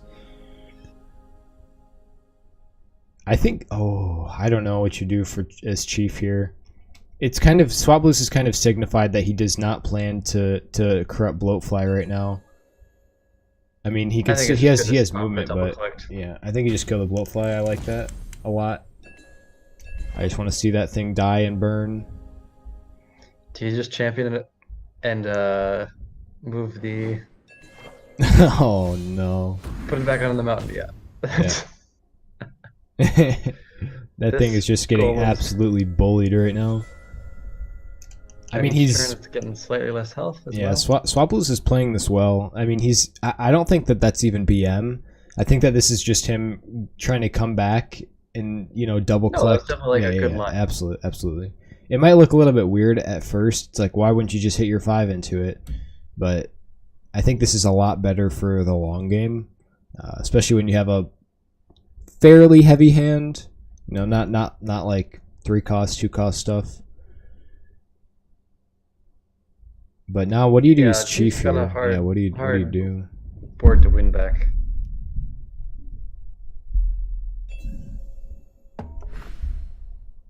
So we see the Smuggler. Okay, how does this do? Oh yeah. Well. Okay, I think full clear and then just set up 2 charging creatures is okay, potentially. Wait, full clear, what? Yeah, I was gonna say I just go phase. you don't full clear, you just go phase. You're we go face. Oh my goodness. Oh, that's all great. three champions. This poor golem. That's a well-deserved BM. But this poor golem has just been trying to cross the desert, and he has seemed to have lost his way across this sea of desert. He's ended up quite a way. He's pretty much stuck where he got spawned in. Yep. Hovering around there. I think he might need he needs a map to or not something. Die, and I don't think he can stop that. Yeah. I mean, we can see the choking sand's going to stop any stopping of with Grimguard, but even then, long term. So there you go. There's the corrupted effects. I'm gonna be honest. I'm gonna give an A for effort to Chief. I mean, he took a bunch of just weird cards that we don't really see played that much, and he tried to make it work, and I give him credit for that. Absolutely. I mean, trying to be creative is play like one person at least. Yeah, decks that are creative are, especially, people don't like to bring them to tournaments. They like to bring the yellows, the reds, and the consistency. But I really commend players that will take their own idea or a very, very unique idea and bring it into a tournament. I really commend it, respect it as well. I figure as long as it works. Like, if it doesn't work at all, if it's full meme, that's too much. Well, the crazy thing is, ChiefBromden's, it would have worked. Like, it would have, like, the deck works, right? Maybe just not against, a tier 1 yellow flyer list. I think the Blipfly was just an issue because you had to flame burst it, and that was expensive, and then the Blipfly also collected a bunch. Yeah. I mean, using any removal on Bloatfly is you're losing Faeria. It's a 2-cost 3/3. You could play the 2-cost 3/3 with no effect, even like without flying, and it would still be good. Like, in theory, the stats just don't add up. Like 6 stats for 2, it should at least be 3. I don't know. Maybe we're just complaining, but that's not what we're here to do. We're here to watch. I'm not complaining. I just think I am. I see that card and I'm just getting flashbacks of the ladder. Yeah, there's definitely not an easy way to deal with it. Right. That's what we're trying to say. Catching it in a firestorm, which is less likely nowadays. So what do we see? Probably a 3/7 octopus, maybe a clear on the Drake Rider. Yeah, seems solid. Can't get choking sand. Yep. Survives Soul Drain. Solid. Holding the Explorer for later. Ooh. I think you explore. I think you vision that. You can't vision. Don't have 2 legs. Oh, that's true. Okay, I didn't. Ooh, maybe embrace then, right? That or just hunt down. I don't think you hunt down. I think you embrace. I think that's solid. Yeah. Yep, and Swatblues doesn't have enough for Nightmare. That's a really good line from Chief, actually. He might not realize how good that was right now, but no, I think it's pretty obvious. As long as they don't have enough for Nightmare, it's solid. And Nightmare doesn't. First of all, you can't play it, and second of all, exactly. Yeah, like that's what I meant. Like, he doesn't have the ability to Nightmare. Ooh, do we see a vision? I think we see a vision this turn. Oh boy. 2 health? Maybe. I don't think you do though, because it's not a great target. Yeah. It still spawns a 2/2, so it only becomes essentially a 4 attack. This is good from Swatblues though. I mean, he's kind of putting up a wall, kind of saying, let me get set up. Let me, you're gonna have to work through each of these creatures individually by hitting into them. But I think we see a lake into the well, and then Octopus steps on it, and then Fugu behind. Maybe? Or do we see Fugu on the right to collect? I Maybe imagine it goes right because it just gets traded too easily. Well, the maybe 5-3. maybe Fugu behind the lake. Like I mean- Fugu above the octopus, do you think? You would have to vision a Manta or trade into a Manta to get value out of the Fugu because you don't want to trade it. The Fugu into any of the 5 attack. Yeah, it's true. I Just mean, cleanly. it's awkward though. If you play it on the right, it just kind of sits there. If the octopus dies, you can yeah. step back to 7-8 because you don't really want to fight right now. I think that's. Oh yeah, this is the line that I saw. It's not great. I mean, yeah, I think that we're gonna see the Just a full clear setup of Emissary. Manta Rider hits octopus and then choking. Oh, I missed choking. That's better. I just assumed Fugu was a 5-5 because it usually is. Ooh, it's gonna be getting a few turns, but I think it's actually gonna be a little bit too late to play Tosser. Yeah, it's gonna be a little. Oh, yeah, it depends on what. If Swapblues is a little bit passive here, Tosser might be enough, but I think he'll just set up an aggressive emissary and feel good. Yeah, aggressive emissary is always good. Aggressive anything, getting to play anything aggressive with yellow is good because you don't have you're using less resources to move it around the board. I mean, it just means that if it's ignored, then it starts building up face damage. Right.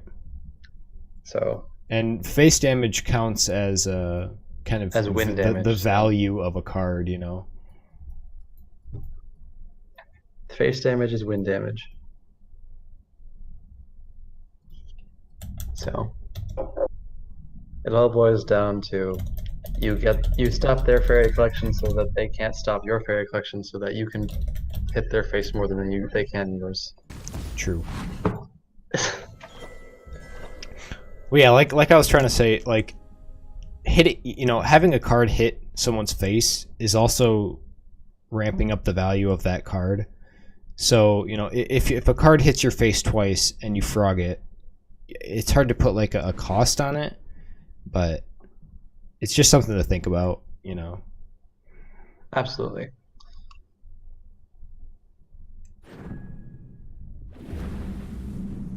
Do you see a Fnatic Soul Train, do you think?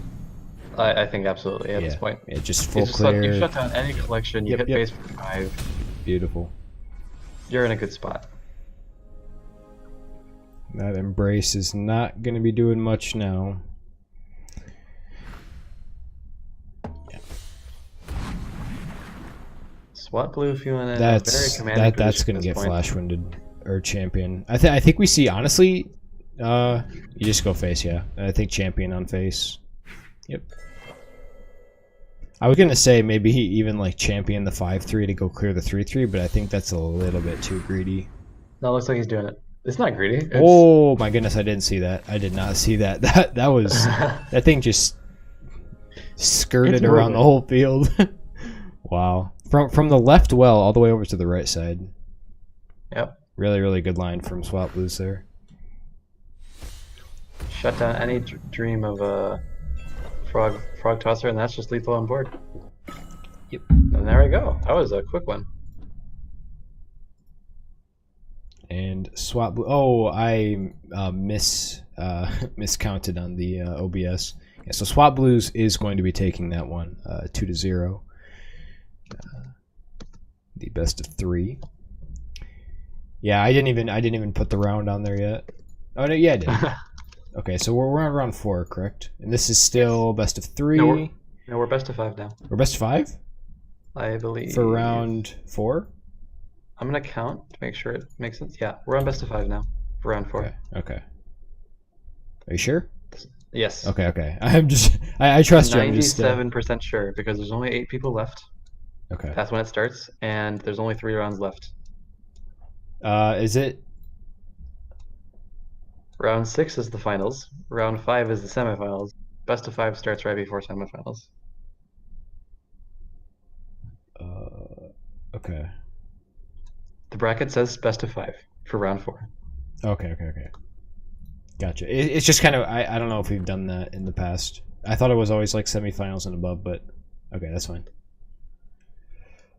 Yeah, sure, whatever. We'll cast some more games. Oh god. Okay, we need who do we need? We need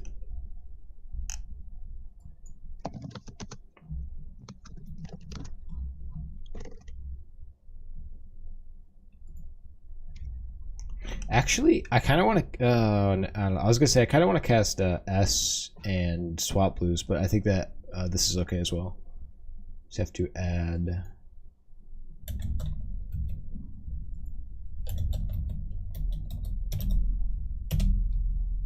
If you want to ping the players for RaiZo and Salugi, that's who we're going to cast next. Salugi, or is it Salugi or Salugi? I don't want to mispronounce a name. I don't think it's a G. I think it's Gi. Salugi. Salugi, okay. Okay. RaiZo. Nope, that's not RaiZo.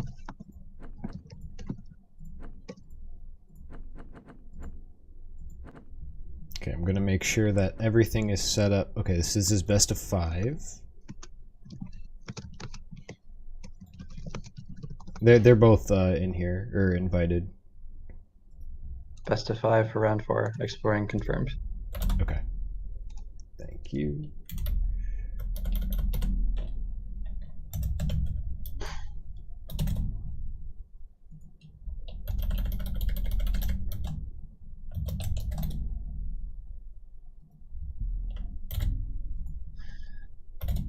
All right, so it's not best of waiting. 4. That doesn't make any they're both sense. in, if you want to press ready. Yeah, here we go. All right, this is not the semifinal, but round 4 out of 6. Top 8. Top 8 players, yes. I have not had a chance to watch Salugi. We have a Krog. Is that Krog? There is a Krog. Is that actually Krog? Is that? That's actually Krog. He's matching. Wow. He's repping his avatar. He is absolutely repping his avatar, and I think RaiZo is not gonna have a hard time, or he's not gonna have a hard choice if he wants to play against Krog, because I mean, it looks like he already got rid of Frog Tosser, so he said no, thank you. Yeah. No. This Frog Tosser does pretty well against Blue Jump. Yeah, it does. I mean, he can pretty much toss anything he wants ever. Especially with Vision, you can Vision toss a Colossus. Yeah. Anything 9. No, well, yes, technically yeah, 9. I mean, but technically 7 or below. Yeah, value trade would be 7 or below, or value toss. I guess that's what we can call it. It's a trade. You trade health off of stuff. You got the best of 5, I assume. Yes, best of 5. Okay. Indeed. That'd be awkward. That would be after we just talked about it for like 5 minutes. So Salugi got rid of RaiZo's blue, which makes RaiZo's ban of the green-blue less effective, I think. Yeah, I suppose. Oh my goodness. Oh my god. What are the chances of that? If somebody could run the stats for me, I would really like to know. I mean, I can just run them right now. Yeah. It's like, what, 6 out of 28 by 29 by 30? It's about 1 in 4,000. Wow. Which actually isn't that low. Yeah, that's very, very unlikely to have 3, especially 3 very, very good cards in your starting hand. Like if you wanted 3 cards in your starting hand, you would probably want them to be Drake Riders. Not that you would want 3 of the same card, but if you had to choose, at the start of the game, not a bad starting hand from RaiZo. I'll have to look at RaiZo's yellow cover, because I think Salugi thought it was Rush. Ooh. Yeah, his land placement signifies that he probably thought it was some kind of Rush. Okay, I don't know what this is, but I like it. I like it. I have not seen this land placement ever, but this Look at this Drake Rider, though. Yeah. These Drake Riders have some corrupts that are getting just activated for sure. Yep. I mean, Although I imagine we see a tower. Mystic Beast Oh, maybe. blocking one of them, but like even then he just gets value traded and he sets up another Drake Rider with +1. I think Salugi is gonna think he's stuck in a simulation after this. Just Drake Rider one turn, Drake Rider the next turn, Drake Rider the next turn. It's just like this never-ending stream of Drake Riders. Uh-oh. Ooh. Order. Yeah, the ordering was not as good as it could have been there, and I think unfortunately we're gonna see RaiZo punish that with the corruption. And I think that I don't think you play Drake Rider. I think you just clear the 2/5, corrupt it, clear it, and yeah. I don't think you care. I think, well, I guess No, you do. I think you do. I mean, the just Colossus? yeah, for collection wise and just to stay. I mean, okay. You Drake Rider, right? Corrupt. And then Fnatic on the left, and just clear the 2/5. Now you're. Yes, I understand the line. Well, no, I'm just trying to like I'm walking through it for myself as well.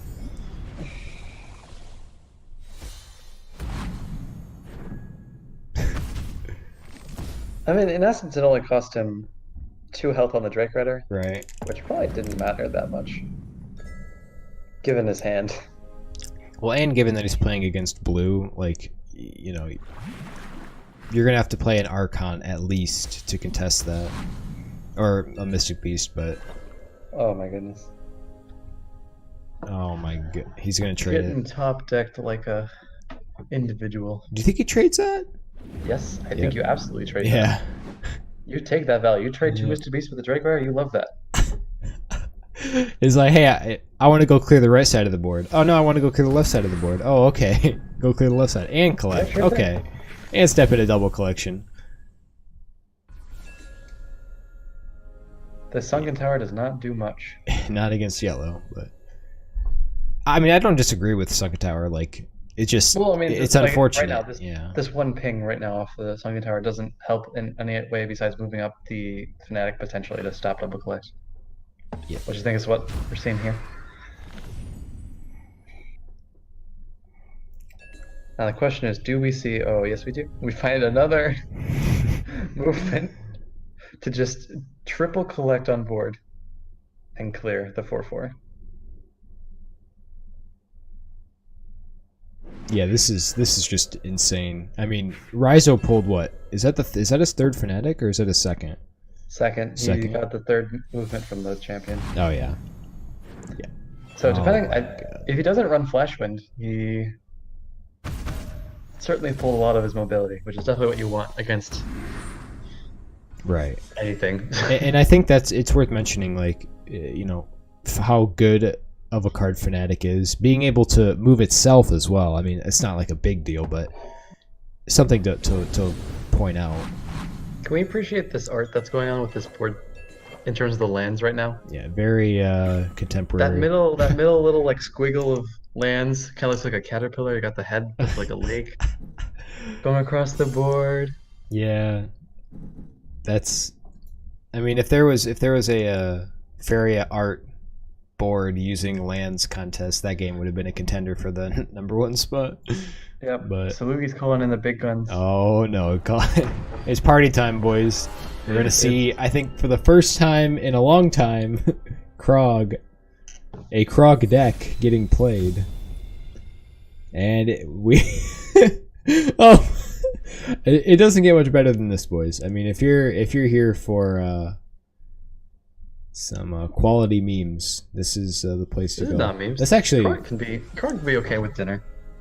yeah.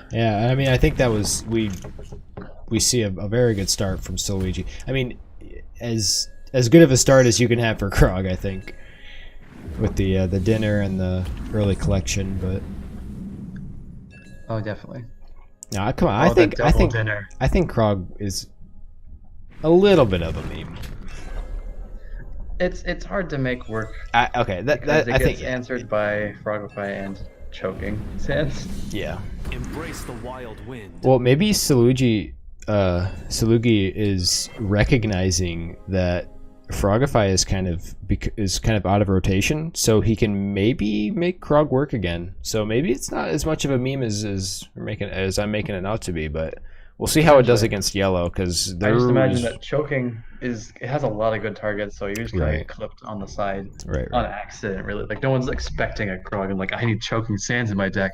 They're just like, Choking Sands is a good card right now because Drake Rider, because the 3/6 that corrupts to make land cost more, and it's generally a decent card usually. So Choking seems to just be a good fit in most decks. Krog, less so. So we don't see the dinner yet, which is okay because you couldn't play it anyways. Even He's being sneaky about the Krog that he has on his deck cover. I mean, I think if you're playing Krog and you don't have it as your deck cover, what are you doing? You know, just let him know. Let him know. Yeah. So we see the Nightmare, which is going to help with Krog. We see the well, we know that he has choking as well, RaiZo. So that's going to help with Krog. I don't understand why he didn't collect with the Khalim, but I guess there's, I don't know. I don't know what the punish is for collecting with the Khalim on the left. So I'm missing something, but I'm not sure. Do we play Ritualist here? Or do we just save for Krog? Oh, maybe Bomb Slayer. That's probably what it is. Oh yeah, that's true. Slinger Wrath. But like, this is a Krog deck. Right. I mean, maybe RaiZo just doesn't know what is coming down, so he's just playing it safe. I mean, you can like make some like, okay, Garrotin, probably Flame Burst, sure, but like, I think that RaiZo's just playing the safe, and there's no reason for RaiZo to push up now. Oh, it's Krog time. It is Krog time. Oh, do you think that Salugi runs Hook? Salugi runs Hook. I imagine there's potentially Meteor. Oh yeah, we saw the Meteor in a starting hand, but... Oh, I missed that one. Lovely, lovely.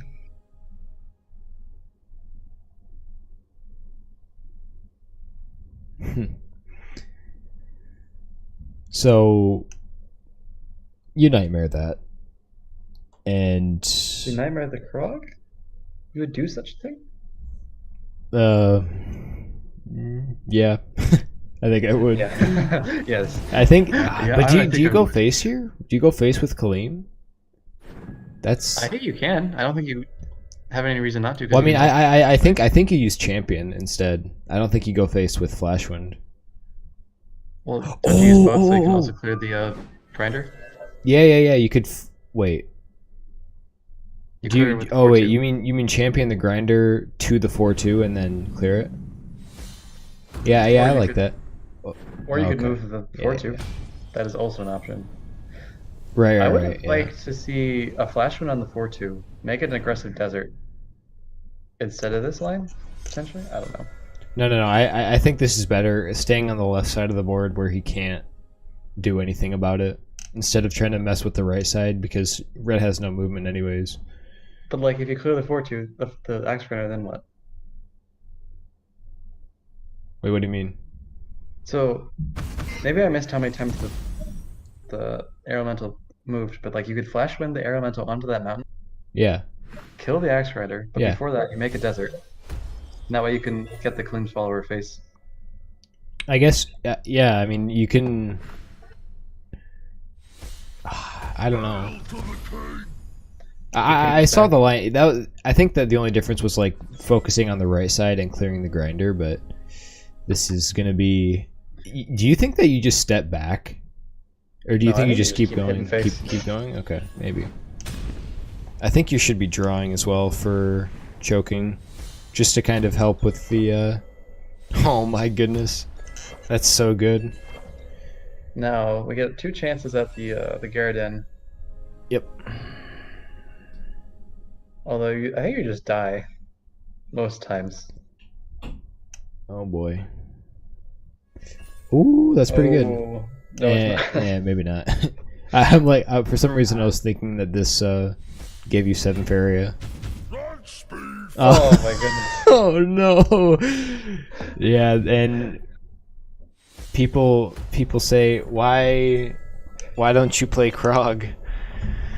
Why didn't you And play it's Krog? like, Oh my goodness. well, He missed lethal, right? Oh no, no, yeah. I missed Oh. the BM right there. That's not BM. Well, He had to get rid of it. He couldn't. He didn't have any movement. You could have nightmared the Krog instead. Yeah. Yeah. guess Okay, I get you. That is the superior line because the Krog got to live. Right. So I My mistake. don't think that we see the Krog deck come out again. No, because it lost. Yeah. Well, I mean, even if it gets refreshed somehow, I don't think that we see it again. That would require best of 7, right? No, best of 5. Because grand No. finals are best of 5 as well. They can refresh if you go to game 5. I believe. Maybe I'm missing something. Because they only have. They would have to lose 3 times, and they only have 3 decks. Oh yeah. Yeah, best of 7 is where things get Okay. refreshed. Oh yeah.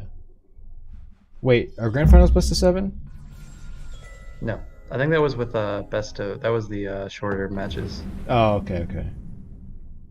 Yeah, everything's best of 5 from now on. Okay, I see. Yeah, we're good. So Salugi bringing an actual red deck in theory. Yeah. With less Krog.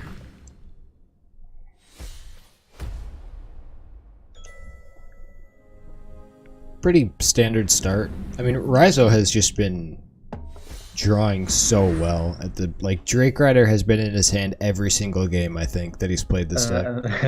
And that one game he had all Yeah. blue. The 1 in 4,000 chance of drawing that. That might be off a little bit. I just threw math together quickly. I don't know. Yeah. That's what you draw. I mean, you have to factor in mulligan and all that. Oh yeah, I did shenanigans. mulligan. Yeah. I didn't count for mulligan, but that's second chances and whatever. Right. I just did raw, if you mulligan everything. Right. I don't know if it would matter if he started with 1 and all that stuff. Yeah.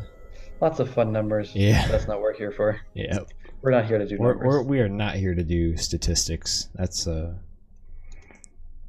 during the week.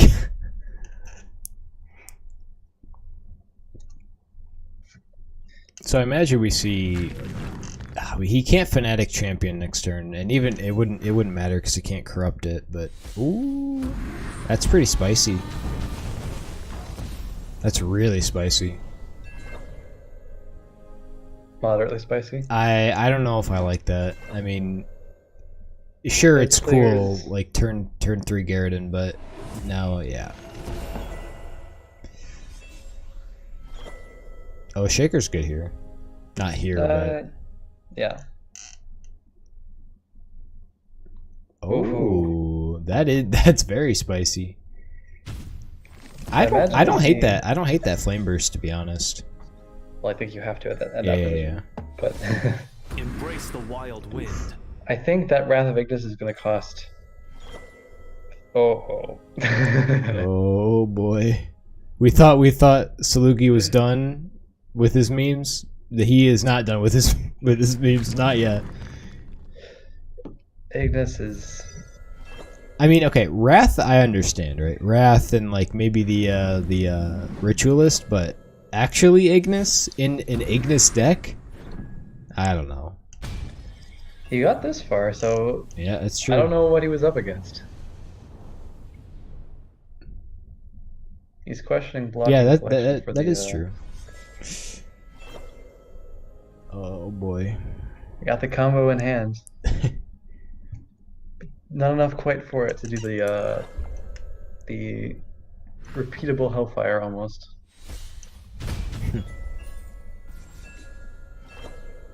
How much does that cost? That costs 12?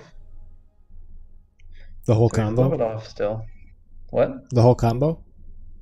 He has to have at least 12 to start with to Ignis, Oh, okay. Ritualist, Yeah. +1. Actually, no, you +1 first. You only need 11.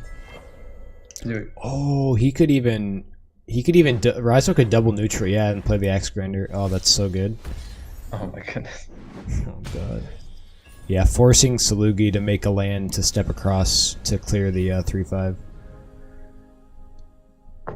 It's a very sad land when you have 2 Wrath of Ignis in your And hand. yeah, and you have to make a land to clear the 3/5. It's definitely recommended. Ugh. I mean, you could collect +1 and deal 8 random damage, but I don't know about that. I think he's gonna go for it. I mean, He's like just what? skipping the collection. Oh my goodness! And he's gonna actually go for the Ignis. Yep. Not a great result. Not the best Probably result. would have preferred to have the 0-1 die. Yeah, have something die. Maybe, I don't know. I mean, if Salugi can make it, I mean, he will make it. But will he? Is that no? It's not lethal. Wait, he doesn't die yet, but almost. Ignis dies. Yeah, Ignis dies. It's such a sad card. Like, it's such a cool card, right? But it doesn't have flying. It costs way too much for, you know, what it does, I think. It just, I don't know, it feels off. It's hard to leverage its value. Right. That's the thing. Yeah. So it's a very difficult card to leverage. There's definitely power behind it, where if you just sit every turn and get to do 4 damage randomly to whatever you want, that's good value. It gets but it if gets it goes tossed. space, Right. you only leverage that if they're dead. Yep.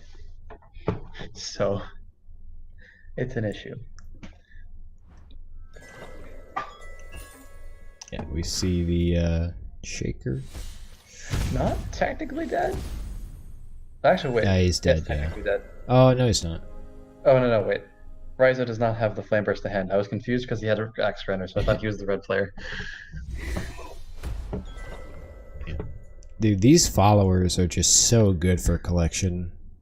Like, Yep, costs nothing. Yeah, and like you're trying to think about like Khalim as, oh, you know, we're gonna play this and then we're gonna play the followers on face. It's like, no, you have a 0-drop double collector essentially.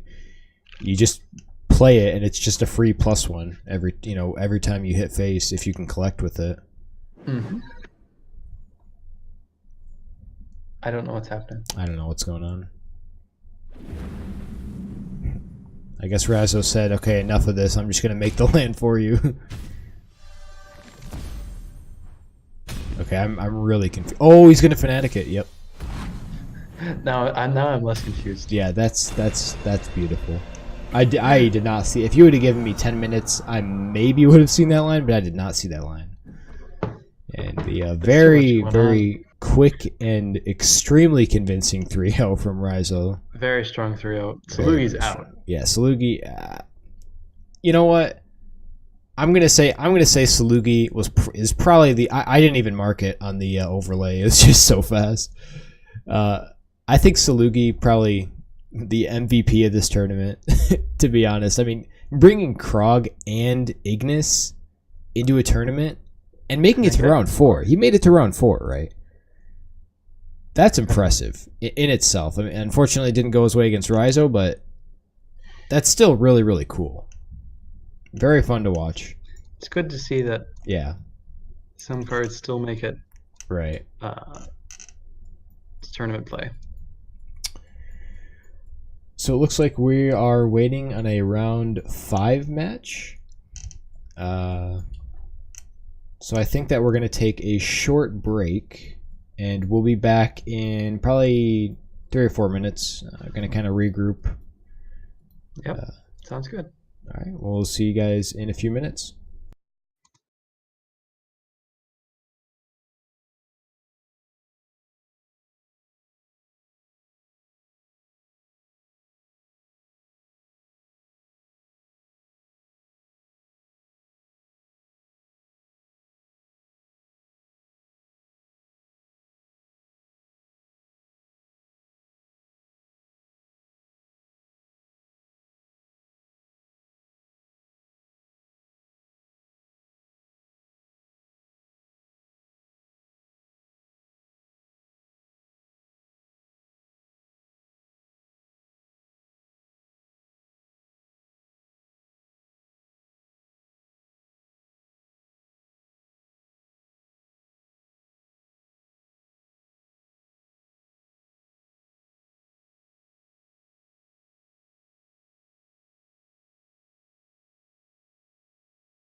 Oh, that's fine. Yeah.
All right, just for an update, we're waiting on a few matches to be finished up, so we're still on hold.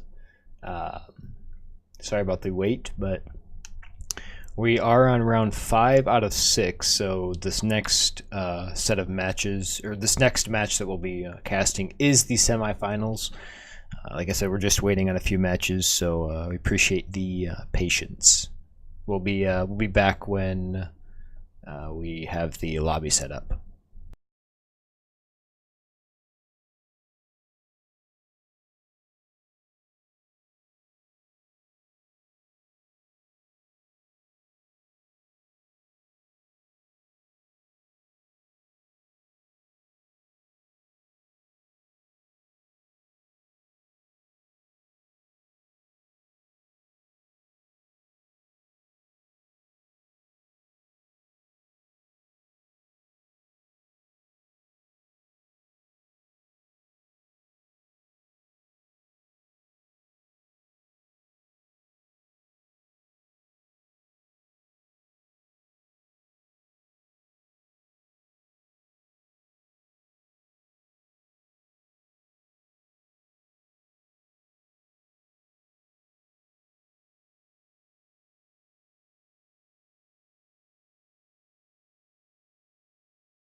All right, just checking in with you guys. We've just been informed that Calussien, the player of the next match, is going to be taking a little bit of a break. Again, I apologize for the lack of gameplay, but as we move towards the end of the tournament, that's usually how these things go. There is another match in progress, but we've already casted one of the players several times today, so it's probably good to show some different talent today. Yeah, and we are also waiting on Sunekichi and YDoes. If you're watching the live bracket, that's what we're waiting on. I believe it's game number 62. So it should be a little bit longer of a wait. So I think we're just going to kind of sit here, and we'll be back when we get all the players in the lobby. And I apologize about the lack of gameplay, but it should start picking up once we get this match underway here. So we'll be back when we have something to show, and thanks for your patience.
All right, we are back now. Just had to sort some things out, but we are back in business. I believe Calussien is ready. He mentioned that he was. So I'm just gonna update. Is he online yet? No, he's not. Are you friends with him? Yes. Okay. And to no one's surprise, Sunekichi did prevail over YDoes in the last round. Interestingly enough, Summer and I took a look at the Faeria World Cup points. Okay, wait. Before you continue, it's Faeria World Circuit. Oh, Faeria World Circuit. I apologize. So yeah, took a look at the Faeria World Circuit points, and we looked at YDoes, and he's currently sitting at, I believe, 15 FWC points. So YDoes actually had a chance of being invited to next month's Invitational. If all he had to do was beat Sunekichi, beat Calussien, and beat the winner of ESofDawn versus RaiZo, and then he's right in there. Easy. Easy, yeah. But he did mathematically, he did have a chance. Unfortunately, he did not prevail over Sunekichi, as most players do not. But we are ready to hop into round 5, so the semifinals of the 5th Khalim Open. Apologize about the lengthy break, but it seems like we are ready to go. Players are being invited and talking in Discord, trying to figure out what's going on. So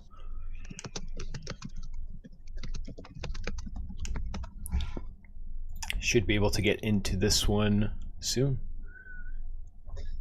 Hopefully.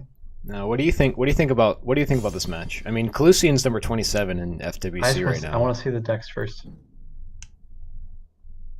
Calussien, was he the one who had Swarming Cuirassiers deck last time? No, I believe that was Obsidian Bee? Obsidian Bee, yeah.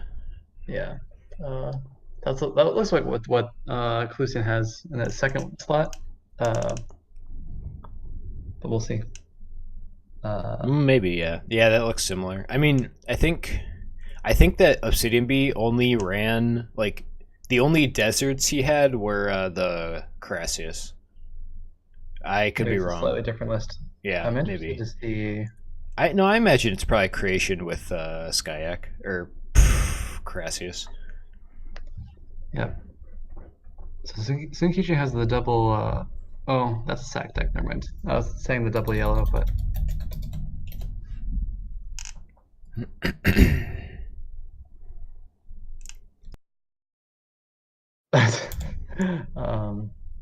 What? You're laughing at me? You added the noodle. I did. So we got the yellow band and the green-blue band. Well, yeah. Okay. Green-red with Machinata. That seems pretty standard. It doesn't have any Yakapulse in it, so that's interesting. Do you think Calussien brings the green-red to predict the green-yellow sack? Or do you think that he just tries to... Yeah, that's what I was going to say. I was going to say, maybe... I think that Calussien knows that Sunekichi plays yellow, but mono blue, it's going to be a tough one. I mean, Sunekichi's probably holding the sack for later, because that's his...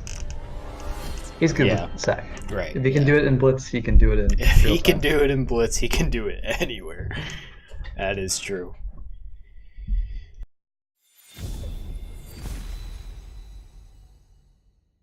Ooh, grappling hook, spicy. Oh, well. threw it away, got a different one, I think. Because I think... You wanted to get rid of me? No. Really good start for Sunekichi, though.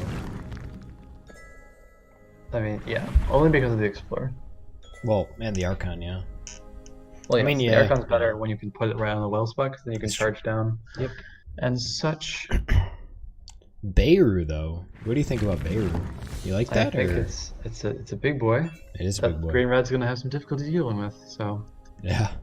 and if it doesn't get dealt with, then those green-red lands are not going to be green-red anymore. That's true. Ooh, do we see commander here? Oh, we can see both, right? Just explorer, lake, commander on the. Yeah. I don't hate that. I mean, Do you ever put the Archon in the middle and have the commander contest? I like that more. Yeah. Yeah, I was gonna say go right and then commander or yep. Wait, what? No. Yeah, I like Archon on the middle and then. Wait. Okay, I'm just gonna stop talking now. Can you explain what your line was? I was still having building left, but that's probably wrong because you don't really want to fight green-red. Because salamander typically.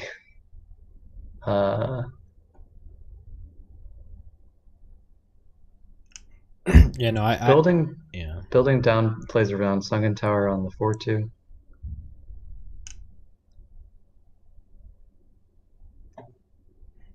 Yeah, I mean, I don't know why you push up on the left side. You just build down and collect. You get green red, so you could make a very large brigand, so yeah, might as well at some point. We also have hook eventually.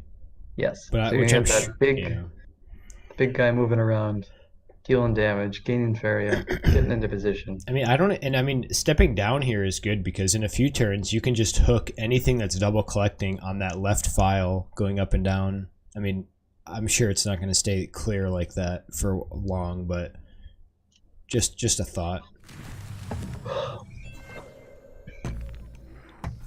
Calussien also has the concern of if the commander activates while it's on the left side, he can't just block it with a land because it'll have the flying on top. Right. I imagine we'll just see the double collect on the right to hopefully try to get the aggressive Beirut. Honestly, I think probably just double neutral. And you think Beirut next turn? Yeah. Yeah. You could potentially Archon behind,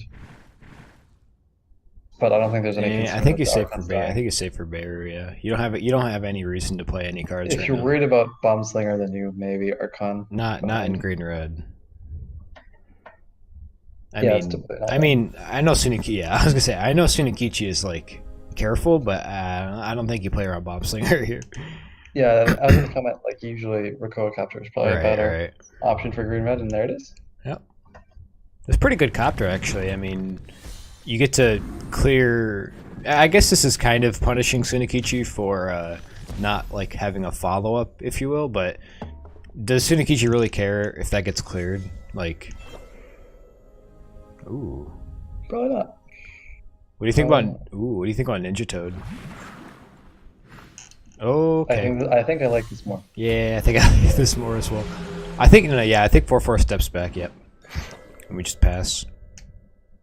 And I mean, it's unfortunate for Calussien. He didn't really draw any like salamanders, so he's kind of just stuck now. I mean, he can kill the 4/4, but like, wait. No, it's too much. I was counting. Yeah. A, it would cost way too much, and B, it's only 9 attack if you buff everything on the copter and hook the Beirut. That's unfortunate. Tragic. Honestly, no. I think you still hook. I think you still hook the 4/4 and get an aggressive land because you're gonna need that. Like what other option do you have? I mean, like get an aggressive land and step the 3/3 back to contest Beirut with all those buffs. I even think that you might even just like throw a brigand at face, maybe. Or actually, you could throw a mountain. No, you can't because you need a forest. I don't even think that. This is so hard for Calussien. Like, whatever play he makes, he's going to be really far behind. Like compared to Sunekichi. Like whether. Behind. But it's just, you have to deal with the bear at some you have point. to deal with bear, and there's literally not enough stats in your hand to deal with it right now, even if you wanted to. So I don't know. That's why I think you throw down the brigand at some point, and then you start drawing. I mean, I don't hate brigand. Yeah, this is the line that we saw. Okay, so he does want to step back. That's probably a better line. I think he wanted to buff, but I think it would have gone poorly yeah, for him. yeah, that vision is gonna be so good. I mean, you could. Ugh. I mean, probably just hit the 2/3 so it doesn't get buffed with the 8 with the Beirut. You could even double neutral and just like step up like above the brigand. Okay, maybe not. Yeah, I think with that draw you. Oh, with the wave crush, yeah. Ooh. I mean, the other line, the other line was like stepping up like here, and like double neutraling here, and just clearing the 2/3. But I can't see. Yeah, no, I'm just showing. I don't know though. I mean, he could Majinata after trading off the brigand. do you double buff that? What is that? 2, 6. You have to clear it, Yeah. but I don't know if it's worth. Sunekichi knows that, division, though. right? Yeah, dice division. He's left with 1. I believe. What is that? 6. 6, 9. Yeah. That's Sunekichi gets to double collect +1 vision, and that's not good. Yeah, I think Beirut just put on too much pressure that he kind of had to awkwardly flail around and like figure out what he was trying to do, and then Ninja Toad helped clear out collection. He couldn't do much. Well, and just Beirut's stats alone are it's just such a monster. I mean, 8/10 for 8. Yeah, okay, it's got aquatic, but like it's a good card. I think it's basically not aquatic if you're just moving up one at a time. Right. Like there's no downside to the aquatic anyway. Like it's like you're basically flying. Yep. But you can't like charge it or whatever. Conveniently. Huh. Oh, so we see we see the play around. Do you think so? Yeah, Sunekichi has to know that Majinata's coming down. I don't know if that's in his mind specifically. Like, I mean, even if it is.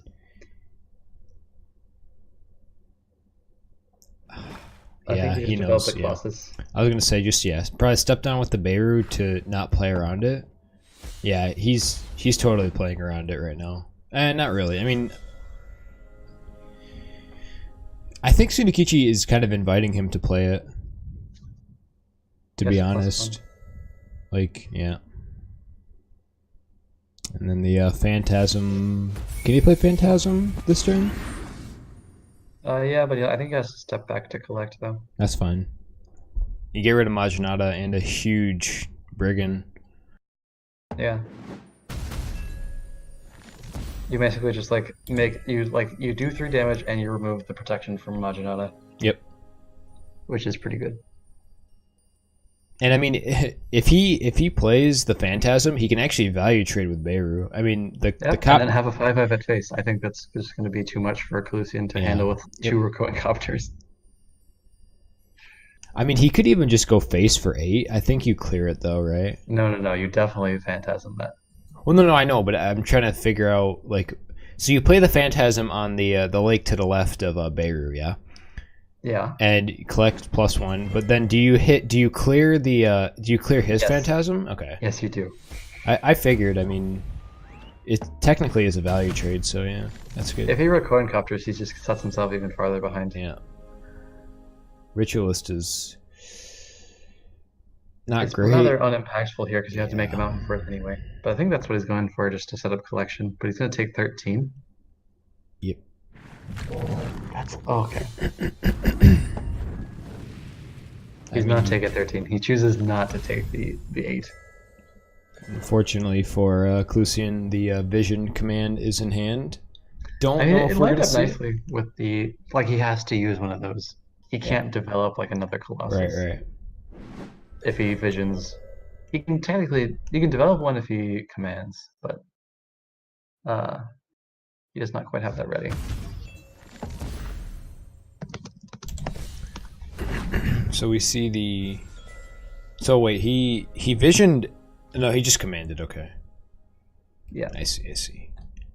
Keeping the vision in hand for something, we assume.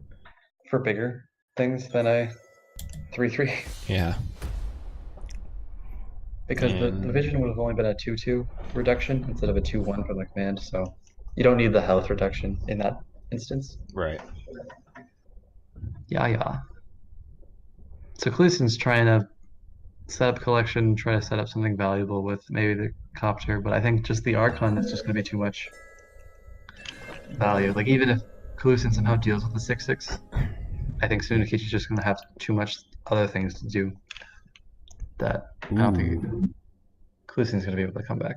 Do you think? I don't know, man. I think you can double vision the 3/3. That might be dumb. That might be dumb. I mean, what else? What costs you 5 face damage, doesn't it? Wait, what do you mean? Because he has the neutral to hit face with the Phantasm as well. Oh yeah, he would have to have 6 with me. Yeah. So it wouldn't set up lethal. Yeah, that wouldn't be great. If he would have, if Sunekichi would have had 2 more Faeria, right? That could have been definitely been a good line. I think just one more. It doesn't really matter at this point. Basically just nightmaring a 3/3. Yeah. So Sunekichi has lethal several ways right now. He has to clear 2 of the 3 creatures that can reach his face, and that's just not. And has identified that will be very difficult to do. Yep. So that is game 1. Sunekichi takes game 1 off of Calussien. Seeing a lot of blue. A lot of blue, yeah. Doing rather well. I like blue. I think it's a good color. I mean, right now it's really good. But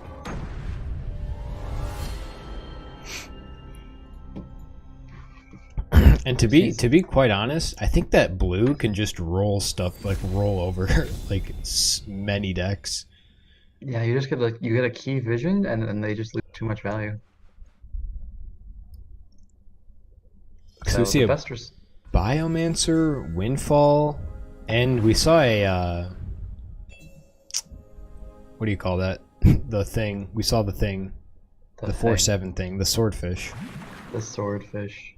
So maybe some kind of swarm ideas. Biomancer, pretty good draw for. Well, I mean, if it's the list that I think I saw, I don't remember which one he picked this round, but I think it's the potentially the swarming Carassius deck. Yeah, he's playing defensively, so that tells me probably something with the fish. Biomancer draws the swordfish, draws the Carassius, you draw creation. Yeah. That sounds good to me. Calussien thinks he's going to be able to stall it in time. He's got the sunken tower to collect off the well this next turn though. Start that Colossus reduction train going. Yeah, so we do see the Carassius come out here. Assuming some kind of creation Carassius shenanigans. I would have liked potentially building up to the left for Calussien. Start getting double click because you might not be able to win the right side. Yeah, I mean, you're gonna have to contest the right side eventually, but I think you're right. I think double collect with the I imagine it's just a slight issue for now. Yeah. Oh, he's back. Okay. Yeah, it's been on and off for me. Yeah. Happening a few times. Yeah, no, like I was saying, or like you said, I like going up the left side because I don't think there's any way that you win the right side at this point. And like at this point now that you just built a forest for his Colossus at this point to step on. I mean, this is tough. Yeah, I don't know if Calussien's gonna have time. I think that you just make a desert and pass. Like you need those. You're gonna need those windfalls to make anything happen, and you cannot get behind if you have windfall in your hand. I mean, there's nothing that you can play that's good here, like at all. I mean, maybe Biomancer, but I don't know. You have to collect and +1 into windfall. Or collect or +1 next turn. And double windfall in hand is really good. So we'll see what happens. He's really taking his time with this land because I think this land is really important because it gives Sunekichi the option to kill the 3/3. I don't think he can prevent it because of the sunken tower. He could have prevented it, I think, with no, maybe. I really don't think there's a way to prevent. Yeah, there's the there's 4/4 there's killing no it. safe space on the board for Calussien to play anything now. Not with the tower on board.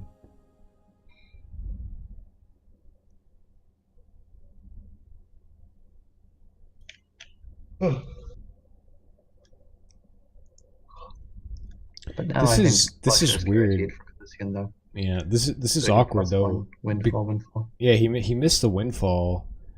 I mean, he'd have to, like I said, he'd have to collect and +1 to windfall, which would mean he couldn't draw. But He I can guess draw it with doesn't Biomancer. with Biomancer. Yeah, so I guess it doesn't really matter. But But I think- imagine we only see one thing instead of flat Battletoads from Sunekichi, just to kind of keep up the pressure. yeah, Like even a Colossus right now. yeah. would I was be- gonna say probably just clear the 3/2, and then just cut like Lake down, and just Colossus, so you're still collecting. Step the Archon up as well. I mean, you don't even have to kill the 3/2. You just go face for 4. The That's only true. concern is like potentially like Aurora. Yeah, but yeah, I mean, I still think. What do you think? Colossus is good here. Ooh, yeah, yep. Like in the Colossus, yeah. Or you could just ignore the 3/2 by moving it so far away. Yep. Is But this I lethal? think that's No, no, Next turn? 13. Yeah, Aurora is lethal. No, it's not. I'm dumb. I mean you can jump with the 4/4 across Yeah. to the other side. It's lethal if you have a 7 cost card. That is somehow reduced. So if you +1, no. Sunekichi does not have lethal ever next turn. Ooh, Radiance. And the Storm Spawn's actually going to do work. Relevant thing. Just like blocking face. I mean, he gets to move it back. Like Sunekichi just steps the 3/3 up, makes a land, and then gets to hit for 11. I don't even think that Sunekichi does anything about the board. He just keeps hitting face. Potentially. Do you think? I mean, Sunekichi saw Calussien draw 3 different cards after playing Carassius. So, he knows that at least one of these cards is not a Carassius. So you have to be wondering what Sunekichi thinks that other card in his hand is. He has no idea that it's going to be a double Swordfish Radiance, Yeah. probably. maybe Swordfish he's like assuming, but maybe not Oh, Radiance. Swordfish is weird in this deck. I've never seen it You think? with Well, I paired mean, with Carassius. Sunekichi saw that there was yellow cards, so maybe he assumes it. I'm not sure. I mean, Biomancer Carassius combo is pretty common. well, I know that, but the Swordfish, I don't know how easy it would be to call. I mean, you see, you know, lakes, and then you see a singular desert and one forest, and it's like, okay, this kind of fits into the Swordfish deal, but ooh, that's interesting.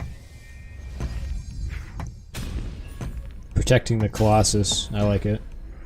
Just setting up lethal as much as possible.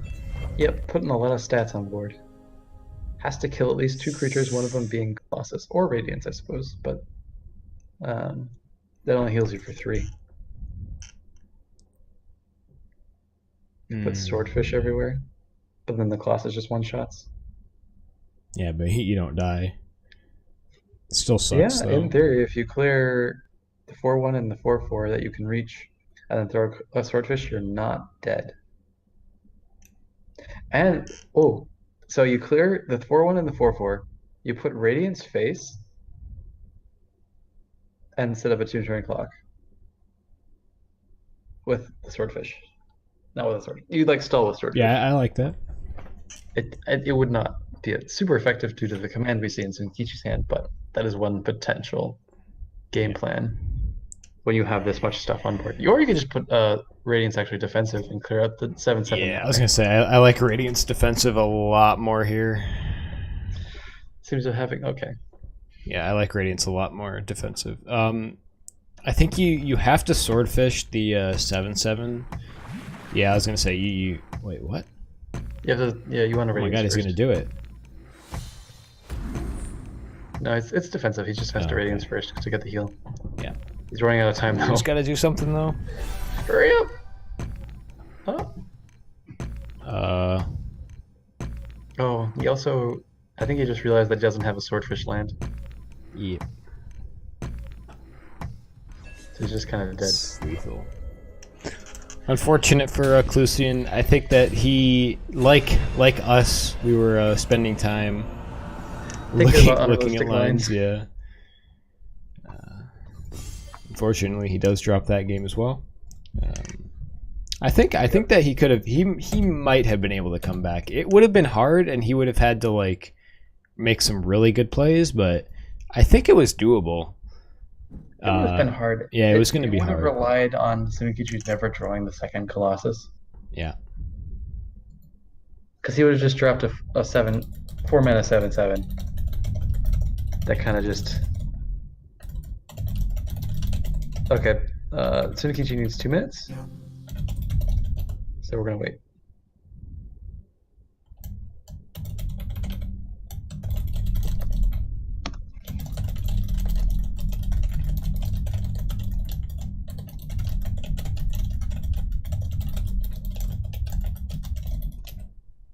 So we're waiting a few minutes for Sunekichi.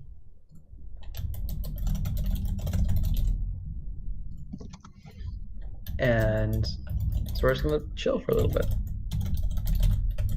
Sunekichi needs 2 minutes. The next match is going to be a blue mirror, if I remember correctly. Because Sunekichi's still on the blue, and then Calussien's last deck is also blue. They both have, I think, Battletoads as the cover, which is a good thing. Probably a good solid pick for a deck cover, because usually the way I did deck covers was you try to pick something that's kind of obviously in the deck, so you don't provide any information. But I imagine there's definitely some options with having a unexpected card as the cover, and kind of either using that to kind of misconstrue what kind of deck it is, or kind of indicate something. Like I had a red yellow burn deck with only 2 flame bursts, but I had that as the cover. So they assumed I had, because I was a little bit more focused on a more board control oriented red yellow burn list, where you kind of like sit on board more and win that way. And then you have the burn plan for slower decks like green. I don't know where Frosty went. I'm here. I'm sorting some stuff out. But until then, we're sitting here because I can't start the match. I think Calussien had some. There was. He said that he had. It looked like he had 15 seconds left in that last game, which is a little bit unfortunate. I think that he was having. RaiZo was discussing aerial pair. Oh, with like, how you can have certain things listed. I was muted in Discord and I was talking and we were both talking at the same time and I was okay. Anyways, we're back now.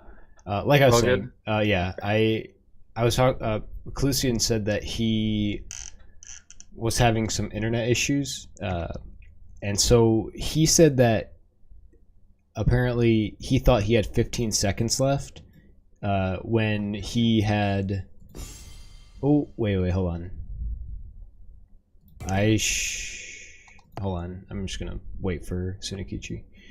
Okay, yeah, he said he's back. He says he is. Okay. Yeah. So yeah, Calussien said that he thought that he had 15 seconds left, but the game ended his turn early. I think that was him experiencing the connection issue, which he said that was a problem. Yeah, there's been a few. He's been having it the worst, I think, from what I saw. Right. But yeah, there's been some people who have been having like the small disconnects where it's like, oh, it says they've disconnected, but it's only there for like a second. Well, that's unfortunate that he experienced that. But I think I think Sunekichi was just in such a strong position that I think Calussien would have had difficulty bringing it back anyway. Right. But that's definitely unfortunate.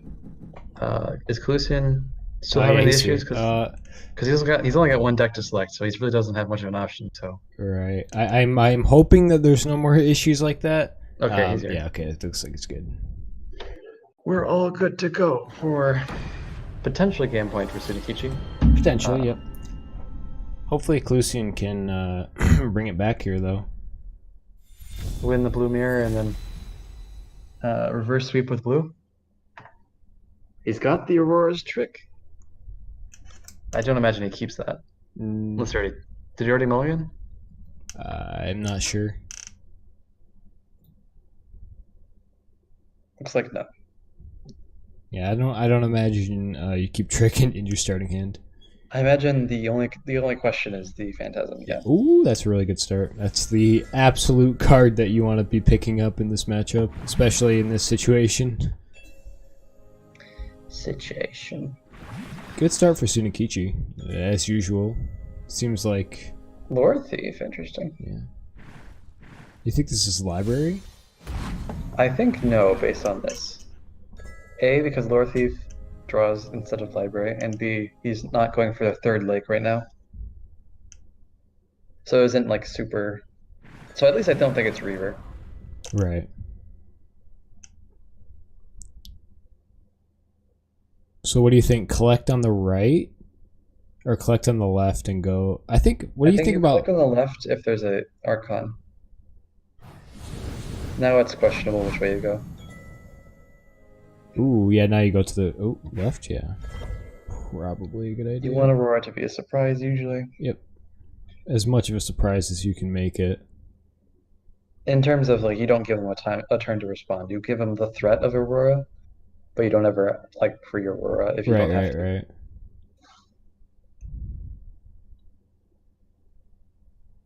The other line I saw was going to the right. Like, I mean, it's kind of risky, but going to the right and... It's risky against Vision, it's risky against Command, it's risky against Aurora. That's a lot of things. Yeah. Maybe in a different matchup, but not in this one. It's even risky against Phantasm. Yeah. So much. And we see the double vision from Sunekichi. Always an option, I suppose.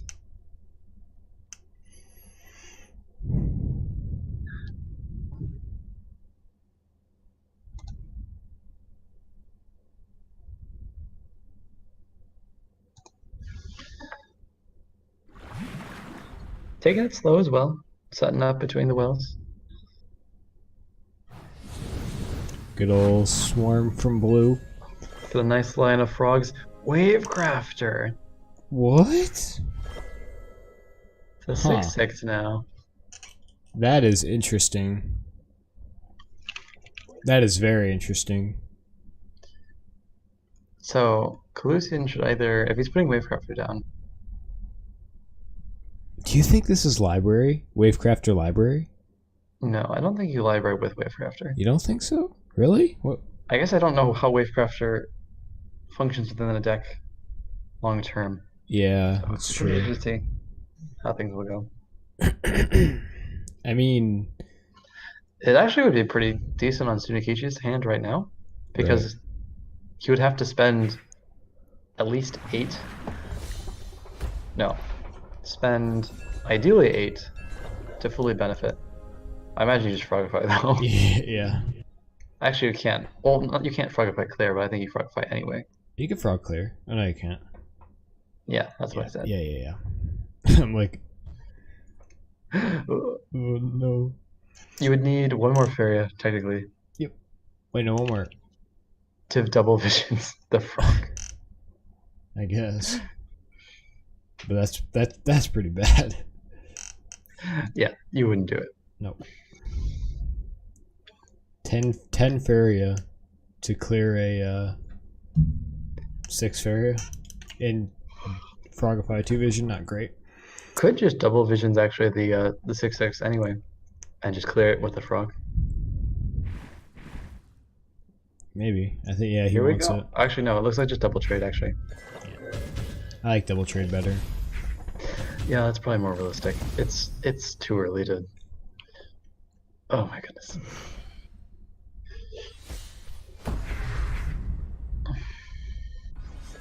Sets up the Archon between the wells instead of at the aggressive spot, but I guess that keeps the other frogs relevant. Which Yeah, is that's good. true. Gets the frog out of train range of the elemental. Archon. Or Elia. Oh boy. Spell whirl. Another trick. Herald should be interesting with Phantasm. A little So bit. actually, since the spell whirl was mythic, we see that the cards are mythic off the spell whirl. Huh. So that's actually giving Sunekichi information if he's keeping track of which cards are off it and which ones are that's a good potentially point. not. So like if Calussien ever plays the non-mythic Aurora's trick, Sunekichi would, in theory, know that that trick was not off of spell whirl. It was Right, actually in right. his deck. That's interesting. I wonder if he picked up on that. I imagine that's very many steps forward. Like right now, he's just worried about how do I maintain control of the right side. Aurora is a very helpful step on that process. Yeah. Clear the 3/3 first, right? I think you can clear the 2/2 and then. Oh, you can also vision. That's true. Whoa, okay. I did not see that. Would you like some tea? Huh. That's solid. There's no good trade-off of the collection. Very good. You could trick the 2-1. Solid. I don't know how good Trick is in the mirror match. Yeah. Not great. It's decent if it's like a lonely frog all by its lonesome, because usually you don't have that. You like the only way that you deal with that is like a ninja toad otherwise. Right. Yep. Yeah, you might as well just run Ninja Toad instead of Trick. Same cost, like more versatility for Ninja But then you Toad. gain a frog Yeah, but with a trick instead. so what? I mean, I guess, yeah, So you get an if it's aggressive by venom itself effect. collecting, then it's doing things. That's the biggest yeah. swing in terms of the mirror. But it's good in other matchups where there's more of a unequal stat distribution. Would you Right. like some tea? So we got the Aurora on Aurora action. 2 6/4 frogs face to face.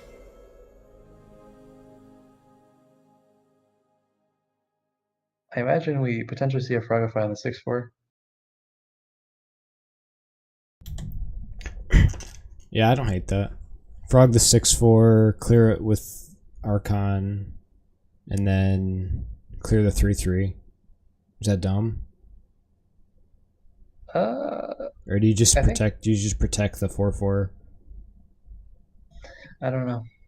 I'm trying to see if there's a way to land where you can trade things where the Archon doesn't die at the end of it. Oh yeah, you just you could either preserve the Archon or preserve the 6/4. Yeah. Well, you know what's interesting? If you look at Calussien's hand, he played Spell Whirl, and he got Trick and Herald.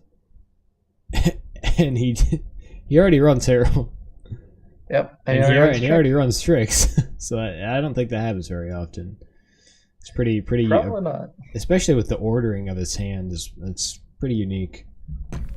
And then the Herald in his deck is also mythic. So Right.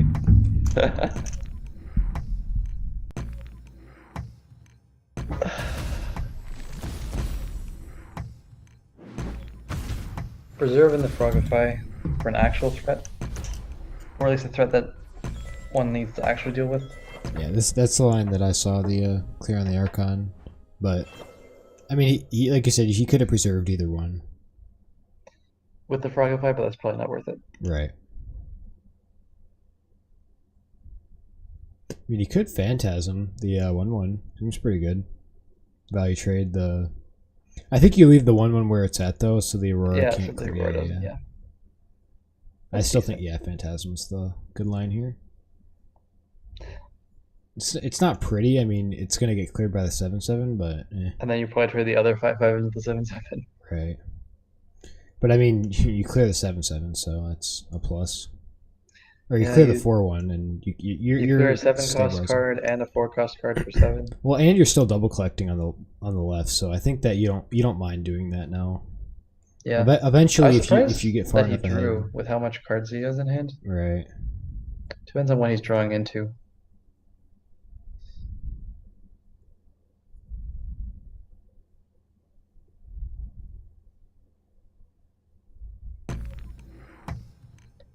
So the 4/1 dies for sure.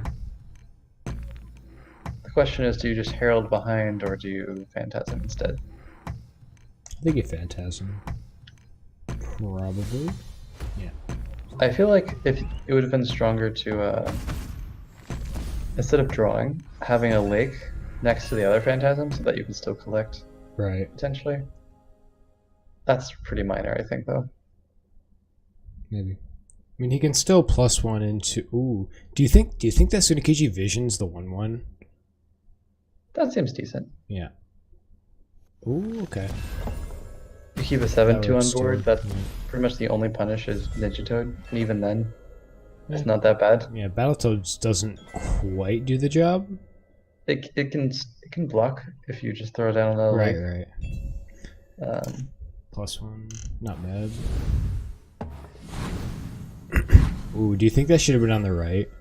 No. I don't know. I mean, I don't know. If you're planning to trick the Aurora, then I don't think so. Yeah, I don't think you tricked the Aurora though. I think it's not bad if like he commits into like what he put down that would be relevant. You could put down like another Colossus right somewhere. Yeah.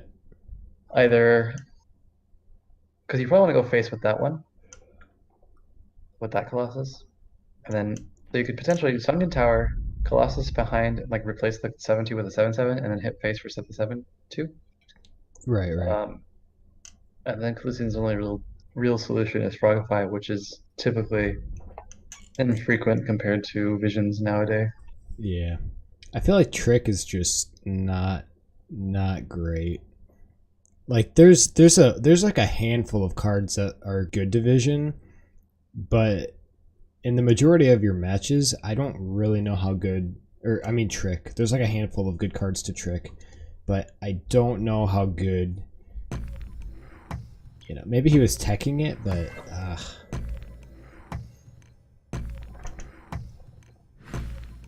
yeah, this is the other line I saw. Phantasm, the 2/2. Yeah, just make it as awkward as possible to clear it. That's pretty good. That's a good start. That's less awkward. So you can tower and trick, but then the 5/5 is still in range to clear it. Yeah, I think you just tower clear. I mean, tower clear plus trick isn't awful. Wait. Because other than command, Sunekichi can't do anything else. He can't clear and collect, so he couldn't develop anything. Yeah, I guess that's true. Uh-oh. Immediately plays it. He got a. Are you serious? That's the third time he's gotten a card that's already in his deck. And like a really sort of untraditional card too. Right. In this sort of deck. Like Herald's kind of weird, but isn't that weird. Trick is kind of weird, not that weird. Wavecrafter. That's where the spice comes in. I mean, even Tower isn't that weird. Not in the blue control or mono blue. It's pretty good. I mean, yeah, it works with Trick. Yeah, Trick and command and shenanigans like that. Shenanigans like that. That is a solid command pickup. Drops the Herald to a 3/5. So then you got a 5/2 and a 5/3. Right at his orb. Could even +1 Archon. For Sunekichi? Yeah. But I guess you wouldn't probably +1 Archon. Because you can't go face. I think you still command, right? And just trade the 5/3. Because that's actually a value trade. No, it's not. Almost. It's almost a value trade. It makes all the numbers really precise. I was gonna say, yeah, you could just tower and just, yeah. Oh, okay, I see. Now you value trade. Excuse me. Now you value trade. That way it prevents the 2/2 trading into the 5/2. Solid.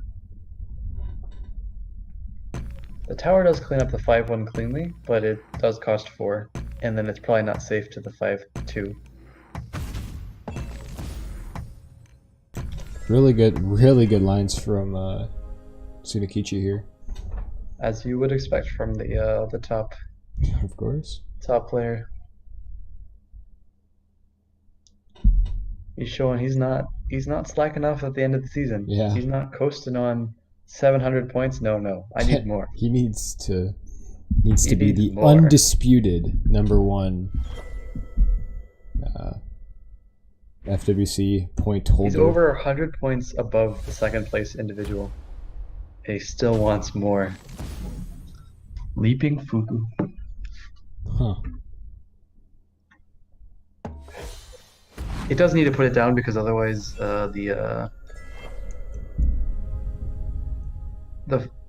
Phantasm just value trades the 1/1 and then he has nothing. I on think board. Sunekichi is gonna go and trade the 1/1. I think that's what his plan is. Oh, and then just drop an Archon? Yep. Just, yeah. Or just drop a Colossus, rather. Yeah, Colossus Archon, but I think he's going to go clear the 1/1 right now.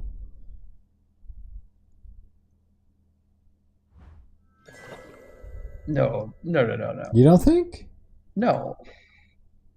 Oh. Maybe he goes you first. meant the Lore Thief. I thought you meant like yeah. trading off the Aurora into No. into the Fugu. Maybe I think you do because he goes to collect and then you can put up an aggressive land on the other side. Well, and you're still getting one Faeria out of it with the collection, so it's not that bad. So you collect, you make an aggressive land, you put a Colossus down. Yep. What's he gonna do about it? Nothing. Kill your Aurora? Good job. Yeah, well, you could I think you do you Colossus and Archon? Like Archon. You can't afford Yeah, that, Archon. If he goes for the clear line, yeah, you go Archon on the right and then Colossus on the left. Oh, okay. That was not expected. Do you think he missed it, or do you think he? I don't know. I think he's just trying to make sure that Fugu doesn't do anything Yeah. with his Aurora. Yeah, I think he's prioritizing collection because he doesn't really have that much right now.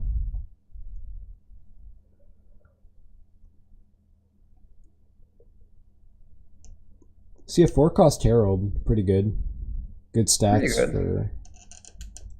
But I The mean, what issue is else? it's not safe anywhere. Yeah, and it doesn't do anything. Like, you literally don't have any follow up for it. Yeah. Okay. This is kind of where it starts to go downhill when you have to start frogifying stuff without trading into it, you know? Yep, because that frog is just going to trade into the 1/1, I imagine. Yeah, it could collect, it could trade, it could do a whole bunch of fun stuff. Or you could even hit in. Wait, that's a second tower, so you could kill both the tower and the 1/1. Yep. I don't know if it's worth it to move the Archon a little bit, but he thinks it's worth it. You have no resources. You have nothing on board. Yeah. Really good line from Sunekichi, just demoralizing. Not even demoralizing. Like, Sunekichi doesn't have to take any risks. This is the last thing he has to win for this set. So he just has to, like, make sure there's no outs at all. Right. And any potential value that's on board is a potential for Calussien to leverage. And if it's just cards in hand and Faeria, that's something Sunekichi can manage fairly well. Well, and he already has it really, like, he has the board pretty much on lockdown at this point. He's got all the pressure points. He's got a frog on every angle. Yep. Gonna be quad collecting next turn, so he doesn't mind being a 0 Faeria here. I mean, it might seem like Calussien like has more resources, but he is not in the lead in this game. Triple Wavecrafter, triple trick in hand. Not much to do with it. Yep. So we might see the tower just move itself out of the way to get the 6/6 to trade. I don't hate that. I don't think you trade the frog. I don't think you trade your frog. I think you just go quad collect. Yeah, you just well, I Or don't. triple Oh, collect. or you could move the Archon around, but I think. Oh, you could just move the Archon up rather. That's probably better, and then step around the tower instead. Yeah. That But that would be True. making lands instead of drawing. I don't know. There's some options. You have to make lands anyway. Yeah, let's see what he does. I mean, he could just Ninja Toad it, but That is an option. I don't know if that's great. That's a pretty solid option actually, because then it gets the Archon into position. Oh, okay, I see.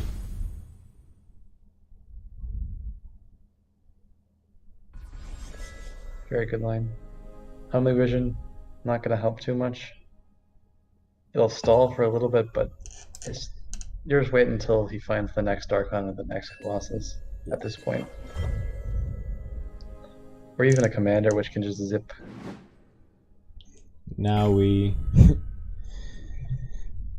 see Sunekichi 3-0. Another poor soul on his path to 1 million FWC points.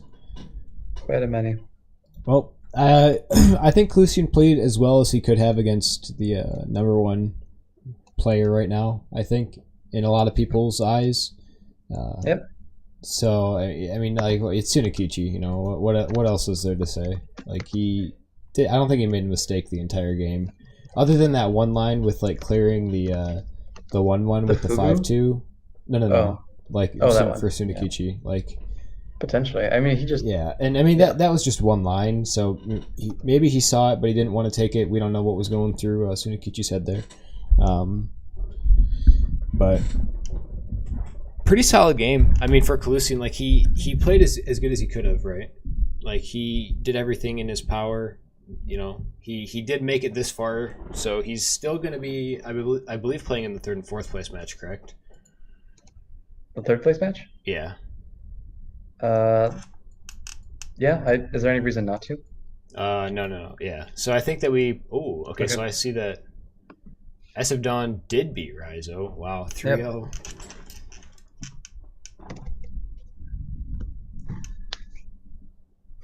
All right. I think we get to.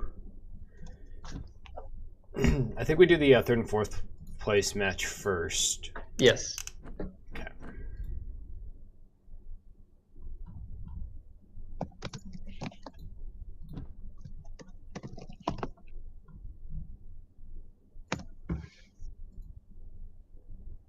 All right. Get some stuff figured out.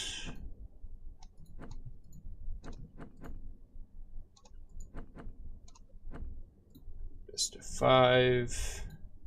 Best of 5, yep. And we will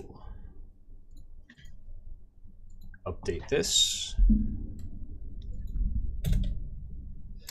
So they both got 0-3'd. Yeah, in the semifinals. Which is an interesting turn for RaiZo, because I think he 3-0'd everyone else that he played against. That's a very polarized sets of matchups, it seems. Calussien, I think, lost at least one game. Yeah, he lost one game for all of his wins, though. So. Well, he's still not technically out of it. I mean, he still has a chance for 3rd place and a few extra points. So that's good. Yes, that's always good. But I think he's well in the top 32. Oh yeah, with 110 points at least before these points are accounted for. So he's definitely making the seasonal cup. So this is good practice for maybe potentially figuring out how many tricks is too many. For sure, yeah. And maybe Spell World is not the way to go to locate answers. RaiZo and Calussien have both not responded yet. Calussien might need a little bit. That's realistic.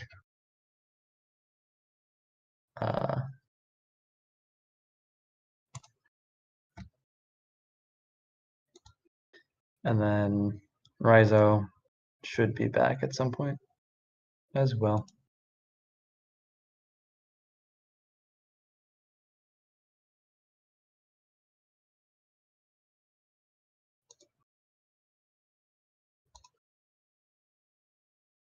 And then we'll just keep waiting on that.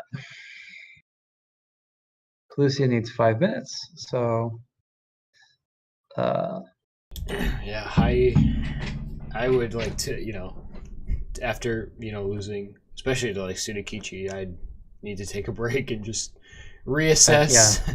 See, maybe I don't know if I want to play this deck again. yeah. Sounds like he's also going to reboot his computer to try to avoid disconnection issues.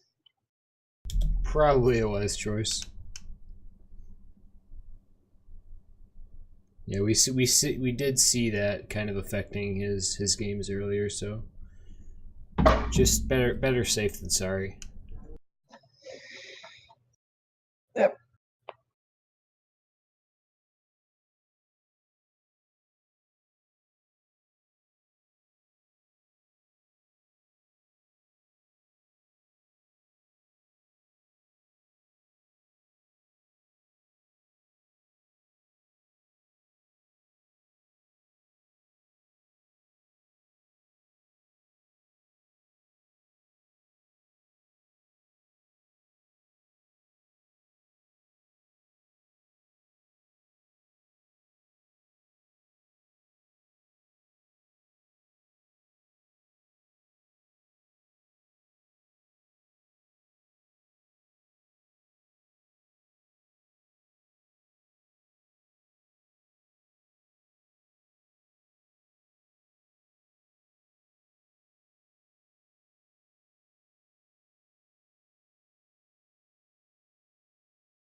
All right, and we are back, ready to get the third and fourth place match underway. It's RaiZo and Calussien, two players that we've watched a little bit today.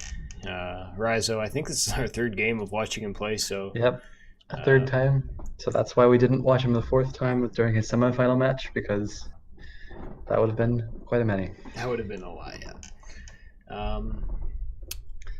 But the good news is that all of these players will be attending the Invitational the Seasonal Cup next month for a chance. Right now they're just playing for money. Yeah, right now they're just playing for money. But is it next month? The Invitational? I don't know if there's a set date yet. Well, anyway, it's going to be for, I believe, a prize pool of $2,500. Pretty sizable amount of money. Only the top 32 Faeria World Circuit point holders are invited. That's the reason that these opens exist, is to invite newer players to come and compete for a chance to be invited to one of these seasonal cups where you will be immortalized as one of the great players of Faeria. But for right now, they are just playing for money and bragging rights. But all the extra points for Sunekichi or S. Yeah, and for Sunekichi's goal of 1 million Faeria World Circuit points. Yes, we'll see. He might set the high score for the season. Yes.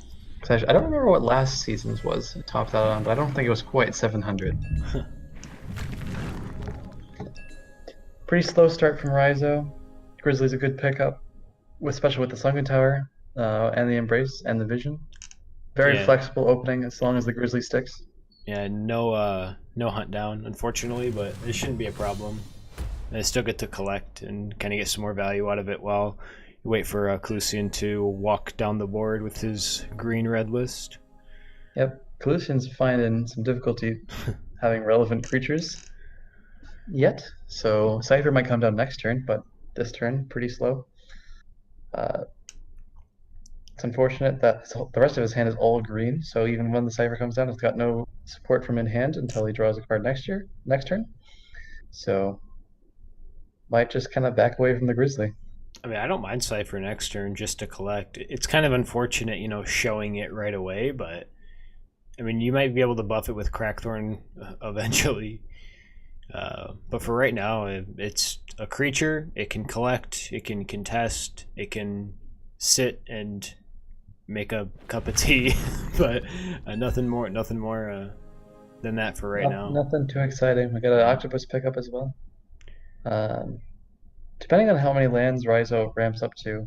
Do you jump that? Do you make that jump right now, or do you just? I don't even know if you play it. Like, there's the potential to just kind of double neutral aggressively if you don't really go that many lands, but typically these go up pretty high, so maybe it's worth throwing down the Octopus now as well.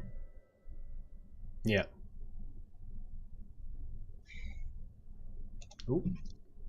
I think I was thinking about it, but yeah, I think that was wise to hold on to it. Ooh. Okay, now you definitely play Cypher. And just threaten the hook. I mean, you still can't do it next turn. Right, but you kind of have to, keep in mind that hook is going to be coming up and to play around it. Definitely. That's actually a really good pickup for Calussien. After a creature might have been better, but for what he has in his hand, it's actually not a terrible pickup.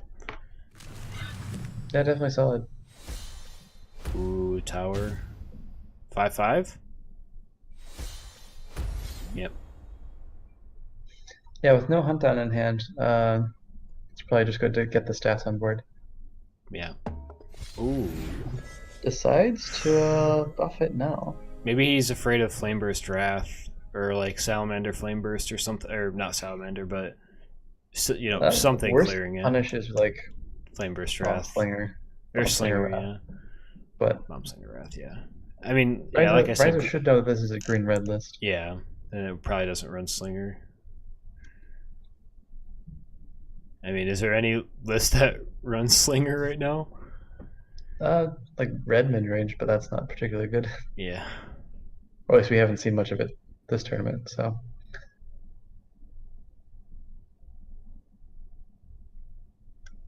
So what is? Do you think is that a forest? Probably. Yeah, probably. For Calussien. I think you definitely want to start working on those forests. Yep. Now the question is, do you try to reposition the cipher by stepping up? So that way you can hook the octopus if it ever moves up at all. I think if you don't step back with the cipher, then hook is too obvious. I don't know if it is, because it's like you're stepping up though.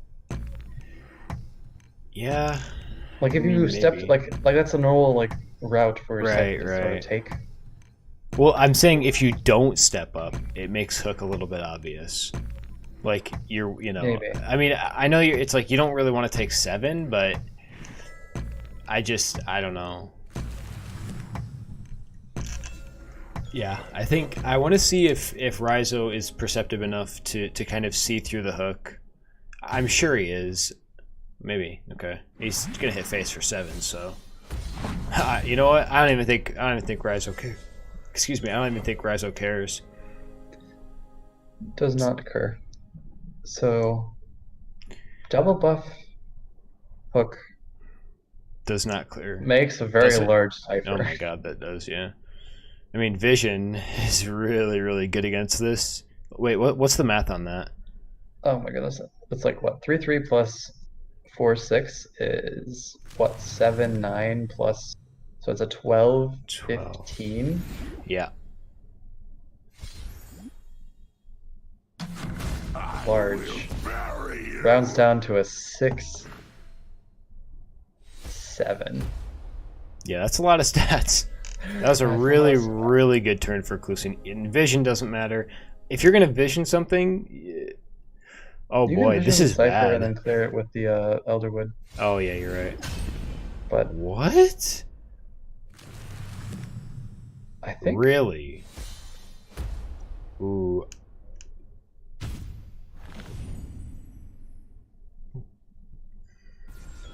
I mean he's threat lethal if Calussien can't deal. Which right now he's having some difficulty. You can drop That was really risky for RaiZo? for Maybe. RaiZo. I mean, okay, I understand that he's playing like drawing a buff is lethal, but that's kind of greedy. That's kind of just relying. Oh. I will marry you. Oh no no no! Oh no no! Wait, this is bad. That actually is bad. Wow, that that is, dude. That's, I don't know. That is some nuts. RaiZo has some nuts there. If RaiZo doesn't draw a buff there, I loses the game don't know if probably I don't know most if of he the can come time. back. Yeah, I don't know if he can come back from that. Because that cipher is just so large. And then there's hooks in that deck. Yeah. That. Hey, somebody has to clip that. That was nuts. It's just like, oh, you got That's- a top deck a buff, and there you go. If he doesn't draw a buff, He deals 4 He damage doesn't and come maybe has back. Ninja Toad. dude. I mean, unless he has Ninja Toad, but And man, then Calussien was running guidance though, so could have healed up. yeah. Potentially, if it was brought out. I mean, but it's hard to say, but that was ballsy.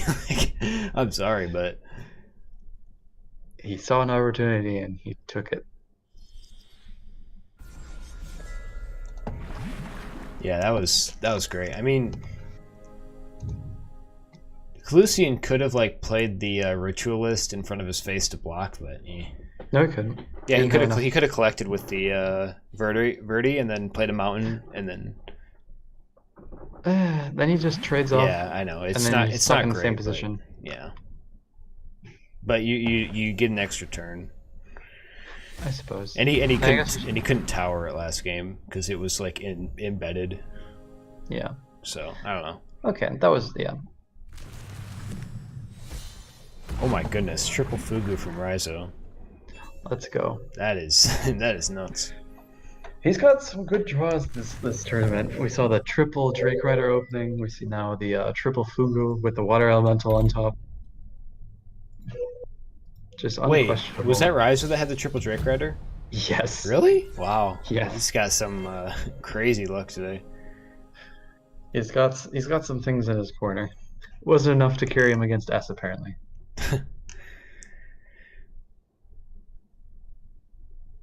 So we do have a failed experiment. Not going to do too much with Calussien's current hand. Honestly, probably just like forest or lake, and just step up. You just get another Fugu aggressive. Oh, I see. Okay, yeah. You do some leapfrog. It's Wow. great. You hop This one is. Fugu over the other. I don't know if Calussien has anything in his hand to get rid of this. He's got a good response after he takes 10. He could do Wait. Radiance for 10. Creation, swordfish, or He like can't even do that this turn because he doesn't have plants. yeah. So he's just going to guidance one of the Fugus Yeah. and go face for 5. This is what happened last time with Calussien's deck against the blue. He just kind of got overrun. Do you? I think you guidance the one on the well and clear. I'm so smart, I astound What do you think? myself. I guess Oh, it doesn't yeah. matter. Yeah. It's fish time. Skyfish. Ooh. Do you still radiance here, or guidance? I don't think you do because I think you want to develop the octopus Yeah. and just kind of get the buff elsewhere. You just go. Yeah, you just go face, don't you? Maybe Yeah. Okay. I don't mind that. it's questionable because Calussien's on unload amount of Faeria, so it's Yeah. You go 7-3. No. Yeah. Okay. Yeah, I like 7-3. It's really greedy, but you No, have it's- you have that. You know what their buff. deck is. Right, and you have Not the gonna buff in have hand green to. soldiers. Yeah. That's almost lethal. Oh, like if he can't clear this, it's. If gonna he top be- decks a buff, it's lethal. Is it? No. Yes. Is it? Wait, hold on. Oh yeah, you're right. Because he is. He's got one in hand. I mean, he has SkyX or Carassius. Excuse me. You excused. I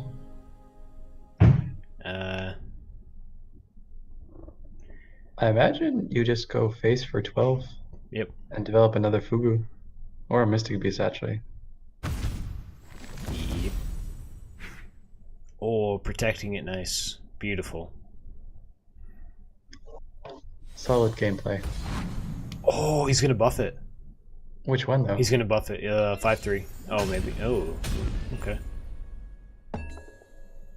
Yeah, okay. I don't mind that. I mean, you play around soldiering a little bit. I mean, you see yellow. I mean, you might know, but I mean, you see yellow. You have to be careful.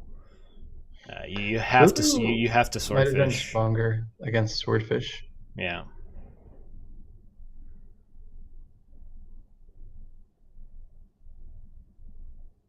Yeah, you have to sword. Ooh, you can radiance, can't you? Yeah. Radiance face. Radiance and then failed Carassius. But then you lose the creation potential. Actually, no, you don't.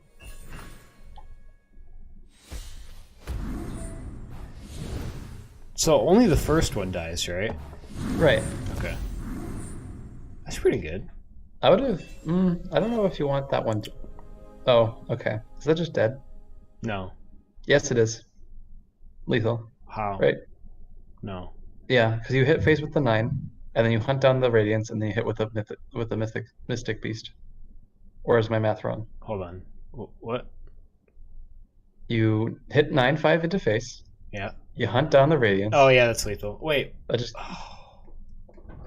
Yeah, no, you're right. Yeah, because if you hunt down, you hit face for 9, step back, hunt don't have down, to step kill back. radiance. Yeah, you do because you have to make. Oh no, you're right. You're right because Oh, he missed it. he missed it.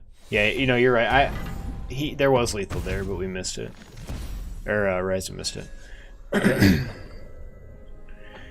Yeah, it took me a second, like to It's like go weird. Like through it in my you head. usually do the hunt down in the other Right, order. right. Like you hunt down first and then hit face. Yeah, that's what I was. But you can do that. Tripped on. Yep.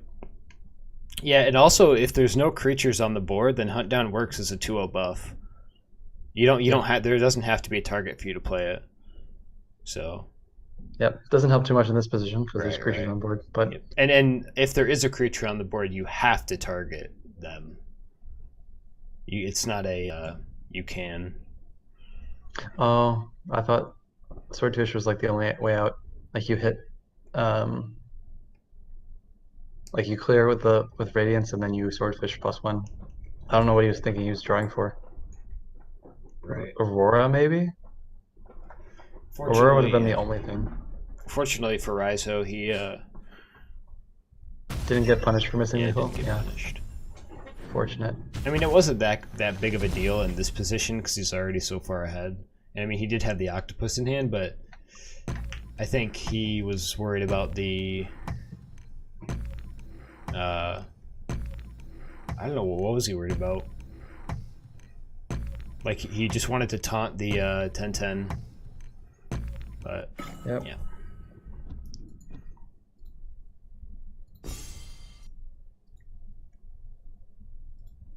Surprised I was just trucking along with those beasts. Yep. Blue Green Beast is good deck. Good deck.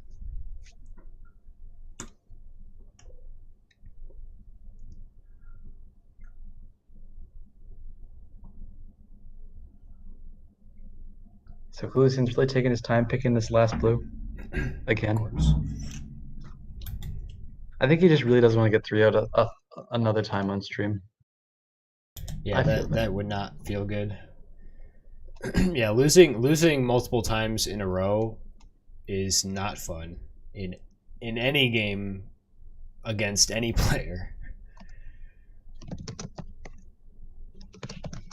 I also want to take this time to mention that this coming Thursday, myself, Werfs, and Matrien are going to be hosting a Faeria podcast called the KrogCast on this channel.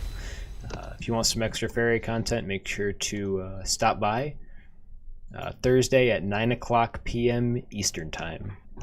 So make sure to stop by and check it out. Yep, sounds cool. All right. So so Calussien's playing mono blue then, right? Yep, that was his last deck again.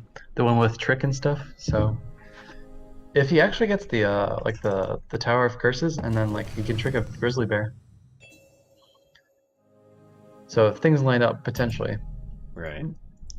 but looks like it's a pretty slow hand for both players. Water Thief is a pretty good start with the Explorer on the well. Yep, and then Aurora on top, Spell Roll on top as well. Luduan. Oh, that's a really good start. Yeah, Luduan. I mean, if you it doesn't get spell whirling Luduan doesn't get much better than that, does it? I mean, other than getting spell whirl off spell whirl, but I mean, you would also prefer not to get spell roll off Luduan because of the cost reduction from Luduan. yeah, that's true. But I mean, we're all just here for the memes, right? Yeah, I guess if you're not here for Krog, then why are you even here? Calussien's got another spell whirl. Oh boy. Huh. Darkstalker, that synergy. Yeah, I mean, Sturdy Shell's okay here. Like, you just play it, collect. I think you would definitely want to play the Stalker this turn though. Ooh, well, Sturdy Shell could synergize kind of well with the Phantasm, you think? It's a cheap creature. I mean, same with the Stalker. Yeah. Ooh, something went wrong. I don't know about that one. Yeah, I don't know what Calussien's trying to set up. Yeah, just playing creatures into value trade positions doesn't seem great. Well, that's kind of like what Green Blue Beast really enjoys doing. So if you Right. just kind of make it really easy for them, Yeah. they're having a good time. Seems like a lot of drawing for Calussien. Probably gonna see another Lore Thief this turn. Could see a Phantasm. Clear on the 4-2. I wouldn't mind that. Yep. Maybe next turn, Lore Thief. I mean, possibility, but... So I guess he used the Spell World Stalker as a one Faeria kind of bait. Ooh, what about Tower? Move the 5-1 to the right. Make a lake. Step up, make a lake. Yeah, okay. Wait, what? Option 2. Or play Mystic Beast on the right. Or on the left, sorry. Uh-oh. He forgot to jump. He doesn't know no That's fairy a sad, either. sad Yeah. Fugu. Look at this. That's that's an abandoned orphan Fugu. He's got no friends. Oh. He doesn't feel like hopping around anymore. He's just walking. Oh god. That's where he could have hopped to. I think that yeah. That's a sad, sad That's a Fugu. sad Fugu. Feels bad, man. That's not the first time that someone's forgotten about the Fugu continuous effect, and I guarantee you that will not be the last. I mean, I forgot earlier this tournament. It was Yeah. like, oh yeah, you could choking sands after you kill all the beasts. Right. Wow. I just don't get why Calussien's playing this stuff into value trade positions. I mean, I don't know. It's questionable. Okay, Sturdy Shell. I guess it's a decent plan with the Wavecrafter, because the Wavecrafter, the way you get an advantage is if you play all your cards and you are also collecting more than they are. So if you force them out of their ideal positions from collecting, then you can trade with them, even if it's at a disadvantage for you value-wise, to eventually make that back with Wavecrafter. Right. We might actually see that here if RaiZo has a weak turn, but that seems unlikely given that he's got Mystic Beast into whatever he wants next turn. Oh boy. Is this the fabled Mystic Beast into Mystic Beast? No? Ooh, clear the 5/5. No. No? Clear the 1/1 No. first. You make a 5/4. Yeah. Clear the 5/5 eventually. And it's pretty good. I mean, you get to protect the 4/5. Yep. And even somehow if the 5/4 gets removed, the Water Elemental can follow up.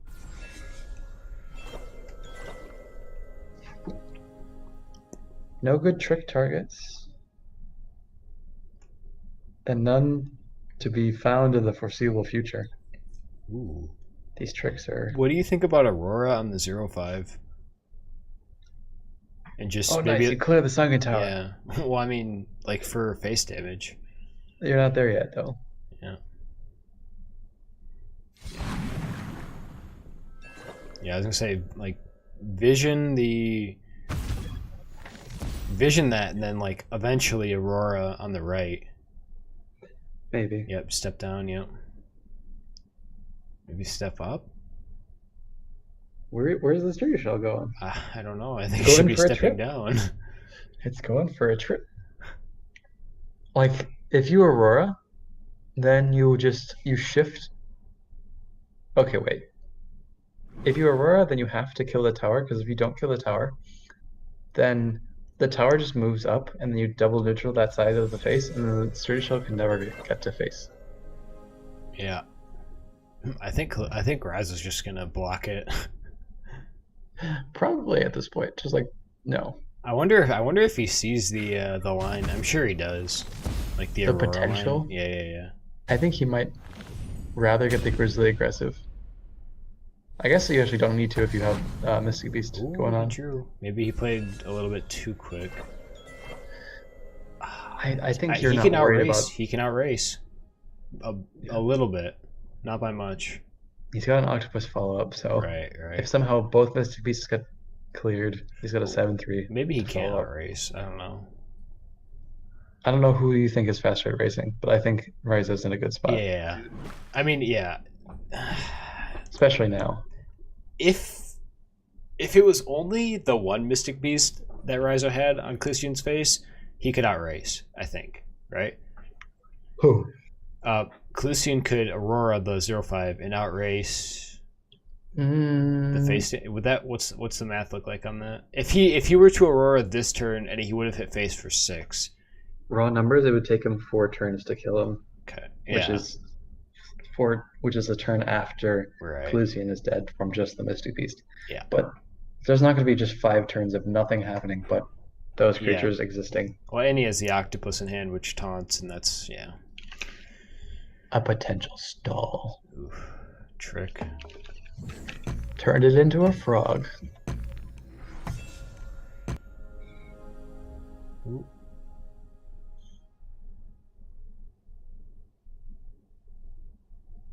So imagine we probably see a jumping octopus and clearing on the left. Yep. Beautiful. It's an angry jumping octopus. That 1/1 is slowly marching back. On the defense, indeed. So there's no good Aurora lines. The Sturdy Shell, for some reason, marched back. I don't understand why he moved the Sturdy Shell up last turn. I don't know where he thinks that's going. He can't double collect with it because there's an awkward prairie in the middle. Definitely don't want to waste a turn making a land for a sturdy shell to. Especially after it took 3 turns to walk it back. Yeah. I guess it wouldn't be walking back, it's swimming back very slowly. It takes its time. It's just a turtle.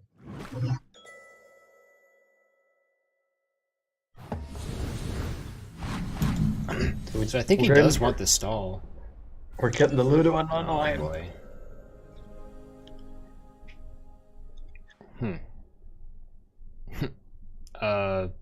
Clear the 2 frogs, I think. Clear the 2 frogs, develop a Fugu, and then maybe buff the 5/3 so the 1/1 doesn't trade in. Wait. Waiting. You can't. He doesn't have enough for the Fugu vision. Yeah, so that's why I say guidance instead. Oh yeah. So you guidance Oh. your 5/3, Okay. so it lives to the 1/1. And doesn't get visioned. There's no way he goes space. Yeah. What? Oh yeah. Okay. So yeah, develop a Fugu, save the 5/1. 7/3. Yeah, I'm a confused person right now. Wait, what? You could also just ignore the 1/1 and accept that one of them dies anyway, probably. So that way you kind of secure a land position for the Fugu, because they can't summon on the 5/1 spot if the 5/1 is there, but like just another set of Battletoads would still block out stuff. Right. Fortunately. But then at least you can guidance again. Yeah, and I mean maybe he's just not worried about the turtle because, or RaiZo's not worried about the turtle because I mean worst case scenario it gets Aurora'd, but that's 4 Faeria. You know, he could just heal that back, and at this point you cannot outrace, and I think RaiZo knows that. Yeah, RaiZo's keeping the pressure on. He's got I don't jumpers know. that are like, what is this? I don't know what the shell is doing, man. He's just like indecisive. Like you either got to hit face or step it all the way back. But like yeah. Like it's you got to do something with it. Like you're gonna you gotta use what you're given.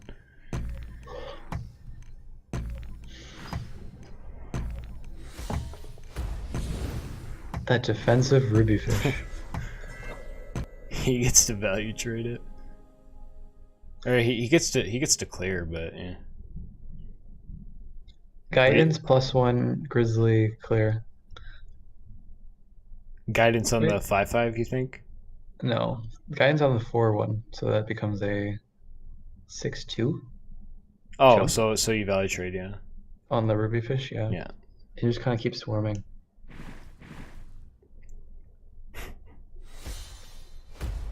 Oh, it looks like he's going back.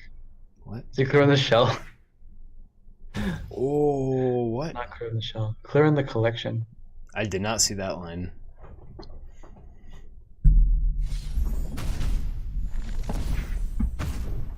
Shell down. Shell is down, I repeat. So this is kind of similar to what we saw with Sunekichi last game, right? Like, you have the chance to go face and clear some stuff, but you're playing it safe. You know you're ahead, and you have no reason to make any aggressive plays when you know that you're winning the long game here. Or you're ahead in this game. You don't have to take any Right. risks. You can just clear out stuff on board and kind of isolate their value to either one side of the board or just to their hand. Right. It's definitely going to be a breath of fresh air for Calussien. He's been kind of under RaiZo's thumb the entire game. He kind of gets to open it up and start to maybe make something happen. But I don't disagree with what RaiZo did, just stepping back and playing it safe. Definitely a solid line. Oh, wow. It's going to be pretty big here, though. So I don't even think you need to use the hunt down this turn. You can just Yeah, I think you save it. There's no movement for Calussien other than like the 3/3, which you don't have you to can worry develop about. a grizzly on the right. Well, Where you'd have to step your You- 6/2 into value trade. yeah, Eh. and then clear the 6 and the 3/3. Oh, you just want to clear the 3/3 now? Yeah, because Okay. the rubyfish can't collect. You'd have to make a Okay. lake to trade with the 5/1. Yeah, I like that. I mean, yeah. You have hunt. It gives a hunt down target. You miss one collection, but eh. I guess then it's really bad into Aurora though. Because you got that defensive fish, 6/3 fish. Yeah, but vision. So Yeah, fair.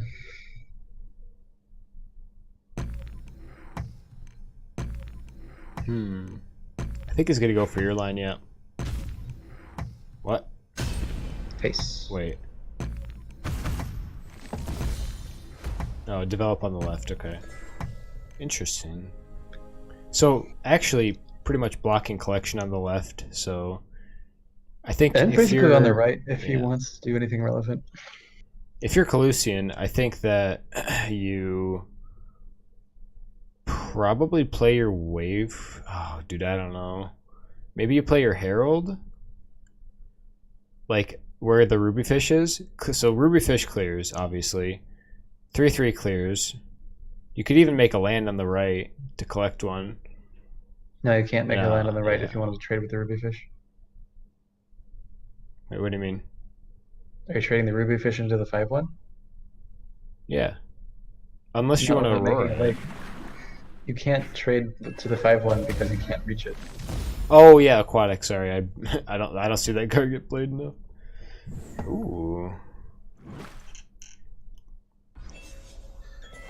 There we go. Got a grizzly tricked. Snazzy.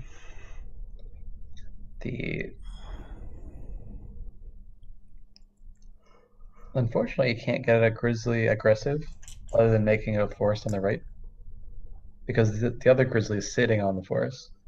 And you kind of want to make a grizzly to trade with the fugu, ideally. Or you step back is an option. You know, I don't know. I think step up and Fugu on the well is fine. Yeah, probably also an option. More hunt downs.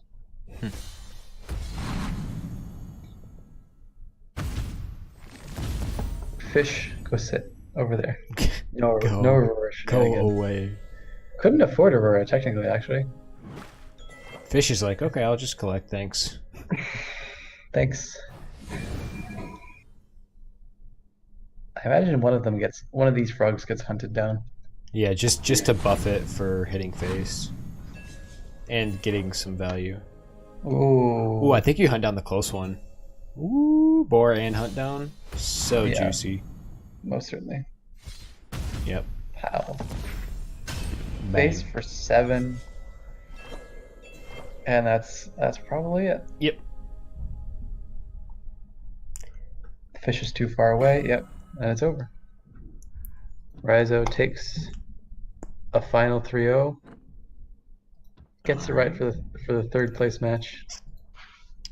So RaiZo does end up winning that 3-0. Very convincing victory over Calussien, Calussien. Calussien, I think, he played well. Fourth place isn't bad. Oh, absolutely. Very solid. I don't think that Calussien played poorly. I just think that RaiZo played just a little bit better. But well played to both of them. Congratulations to RaiZo on third place, and both of the players earning a spot in the upcoming Invitational. And now we have the grand finals, which is, let's just make sure I got this right. So Sunekichi and ESofDawn, right? Sunekichi and ESofDawn. I think this is the game that we've been waiting for all day. What do you think? It's all been building up. It's been 5 hours? 4 hours? Yeah. 4.5 hours? 4.5 hours. Pretty short tournament. It's been going pretty quick. We've seen a lot of 3-0s, 2-0s in the first few rounds, and yes. Quite the experience. Very, very quick tournament. Alrighty. Let's get this overlay updated, and we'll hop right into it. If you want to ping the players. I already did that. Okay.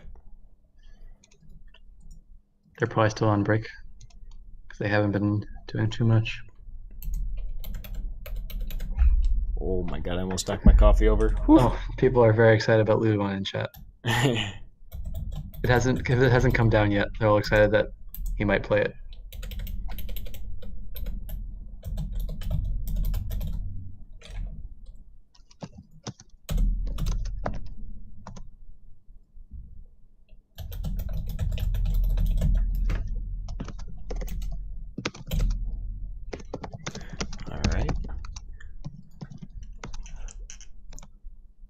Everything is squared away, just waiting on Sunekichi, and we will get this underway.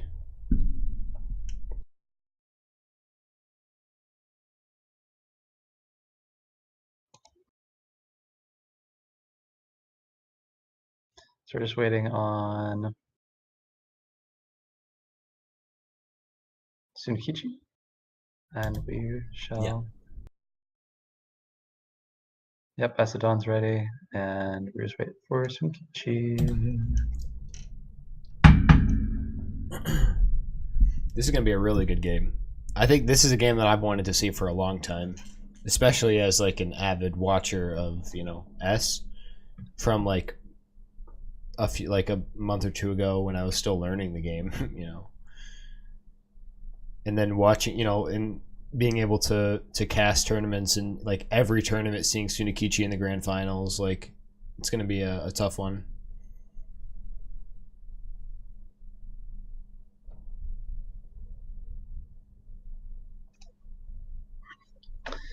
Yep, so it should be a very interesting game. Sunekichi's here, so we're ready to go. All right, let's get this going. Let us proceed. I haven't seen ESofDawn's lineup. Yeah, I haven't seen. So he does have the blue-green, blue-yellow. Blue is in a good spot right now, it seems, now that Firestorm's been knocked down. Of course. Everything's in a good spot now that Firestorm's been knocked out. Except for Firestorm. Except for Firestorm, of course. Quite the time.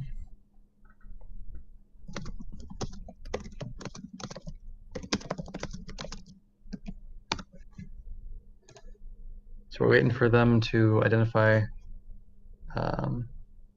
bands and stuff.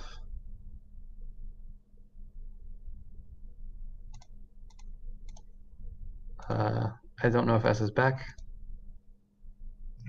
If he doesn't pick a deck in the last like 10 seconds, we'll back out. You'll back out.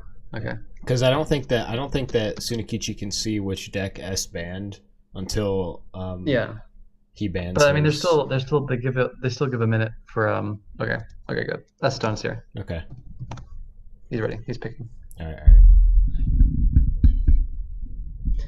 But yeah, there's like a minute phase to Oh, is Sunekichi here for sure as well? Ooh,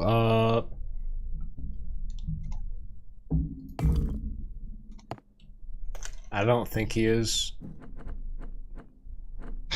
If he is, he's gonna be like, "Why'd you do that?"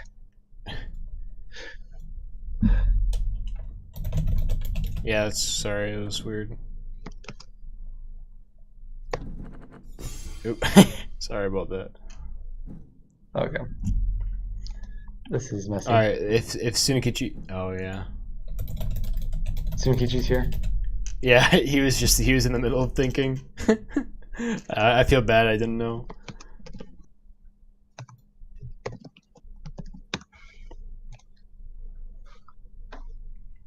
Rightfully so. I mean, number one player. I mean, and it's interesting to like look at, you know, ESofDawn pretty consistently being, you know, top 10, top 5 every season on the ranked ladder, but Sunekichi just so far ahead in Faeria World Circuit points.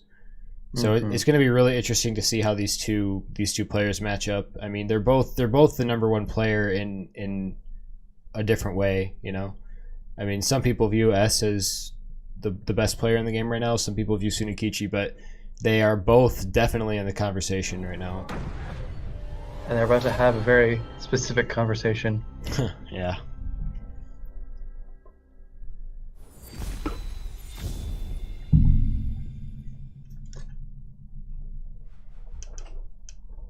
So we do have a sturdy shell coming from ESofDawn, potentially turn Oh one. boy. to get Oh, that is collection this going. enchantment?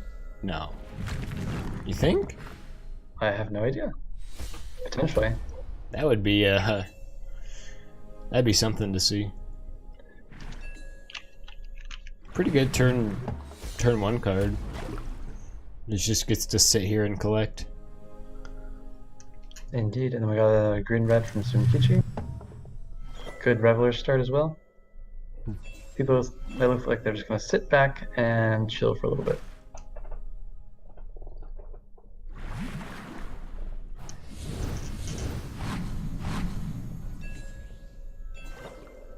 Ooh, double wrath. Do you think double wrath comes down, or do you think one comes down on the left? I imagine you probably just see one on the left, and then develop a brigand on the right. You don't need to use the second wrath because it doesn't deny any collection. Right. Pretty good start from Sunekichi. I mean, like ramping up. He's getting the cards he needs, like the cheap ones first to collect, and then eventually he'll just draw his expensive ones rather than the other way around, like we've seen in some absolutely. games. Sometimes goes rather poorly. Yeah. Do you think he wraths that now? Maybe. I mean, it technically didn't collect yet. You're paying 4 You're not to get doing rid of too 4, much. but might want to save that for later to finish something off. There's no pressure. Yeah, It- exactly. It makes him make more decisions on the 05, so I think there's benefit to wrathing it. As then ESofDawn has to develop more things to collect consistently from both sides. Yeah, it's true.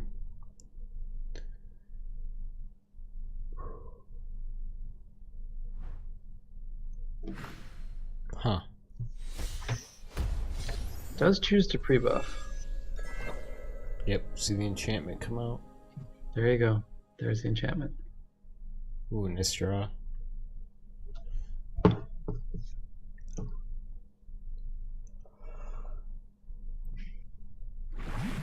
I don't think Sunekichi minds trading in the wrathing on the right, because getting rid of that double collection after he used the enchantment on it is just so good. Yeah. We could see a pretty big salamander in a few turns with like maybe an axe grinder in there, or maybe he just wants to save it for something more valuable. Potentially. As long as you get the Reveler, I think you're pretty happy. Right. Yeah. I mean, I wouldn't mind hitting the Brigand. You could value trade the 5/5 if it wanted to step up, or you could just push it back out of double collection. Definitely a lot of options, but it looks like Sunekichi's gonna hover around the right side. Yeah. No reason to play Salamander right now, I don't think. I mean, there's no threat of movement. no threats at all from S so far. Do you think that he wanted to trick the Reveler? Is that dumb? It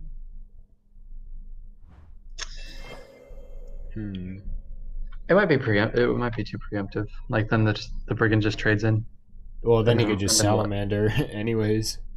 Or yeah, you could even just salamander preemptively. But I think you'd rather have the 2 Faeria Yeah. than like 1 damage saved on the brigand. Yeah.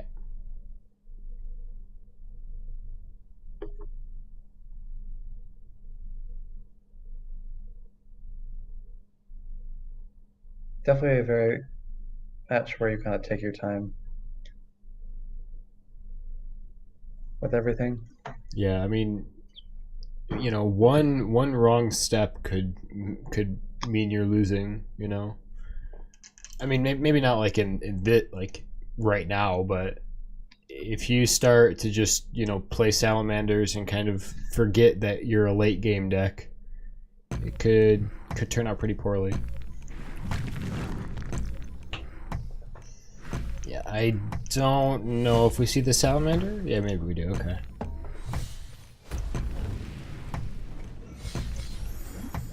Starting the train.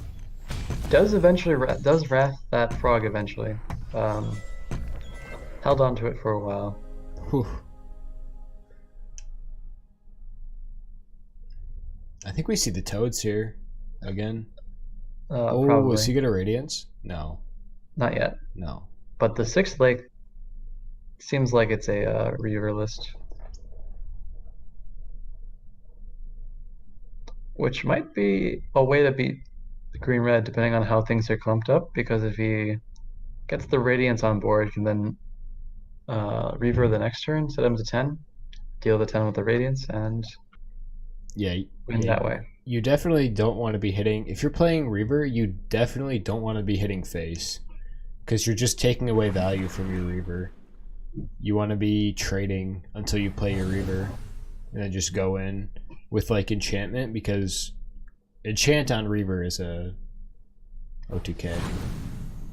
I mean, technically, but it's not 1 turn, but yeah. Right.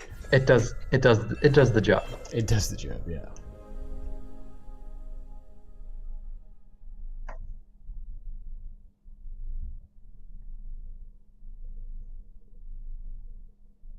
It's kind of hard to say like what they're gonna do, or like what they should do, because I mean there's not much to do right now.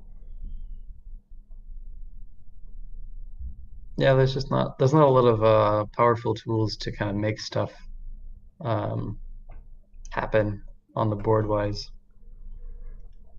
Like a lot of this stuff is reactive, like Vision helps with trades that are about to happen, and nothing's trade range. Phantaps is about also a little bit about that, but also shutting down potential value from an effect of a creature. Radiance is kind of a finisher, whereas also a trade thing. There's like, it's just hard to figure out when to go in. Yeah. And I mean, the player that goes in is gonna have to use like resources to break through, and I don't know how that's gonna like. I don't know if you try. I don't know. I think you just wait until you have enough area to just go in and clear like everything, and then play Radiance or something. I think once you make a path and can establish a route for a Radiance to kind of push through, Right. with like trick and vision and whatever, that'll be it. That'll be the way ESofDawn tries to break through. I think Sunekichi, I think I only saw 1 neutral card in the green-red, but if there's Yakapult, that's sort of the long-term plan of that. Yeah. So ESofDawn's going in now, reducing the stats of the brigand, tricking it, and then roaring it back up to 6. That was a lot of Faeria though. He did spend like 15, but he does have a library follow-up. Yep, and he does have Radiance next turn for sure.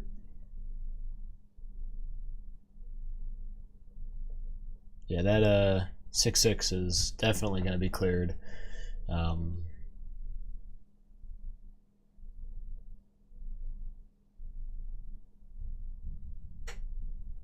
Ooh, you could just salamander it and value trade with your salamander. And trade in the salamander? Yeah.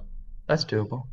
You could buff the if you just make a land above or to below the 6/5, step on it. Yeah, you could buff everything and hit and damage the 6/6. That seems solid. Yeah, and step away from the well so you wouldn't get cleared by the shell. You can even yeah, he sees it. Instead of buffing the 1/1, you can buff a shaker if you really want. Yep. Oh, he's gonna. Or the Reveler.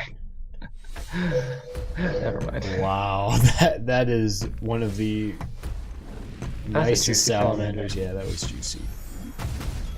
Oh, so he does not opt to trade with the 4/7. Does not. Interesting. That is quite the defense. Ooh, that's a really good pickup. You can reduce the amount of Faeria gain from the Revelers, potentially.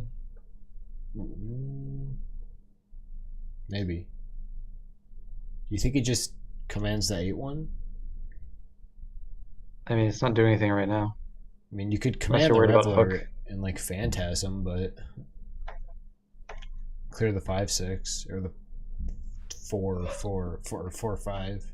Oh, Vision's actually really good on the Revelers. Yeah, Vision's good on the Reveler. Better than command. Knock it back down to a 2/3. Yeah. Still can't clear it with the frog, but it's a thought.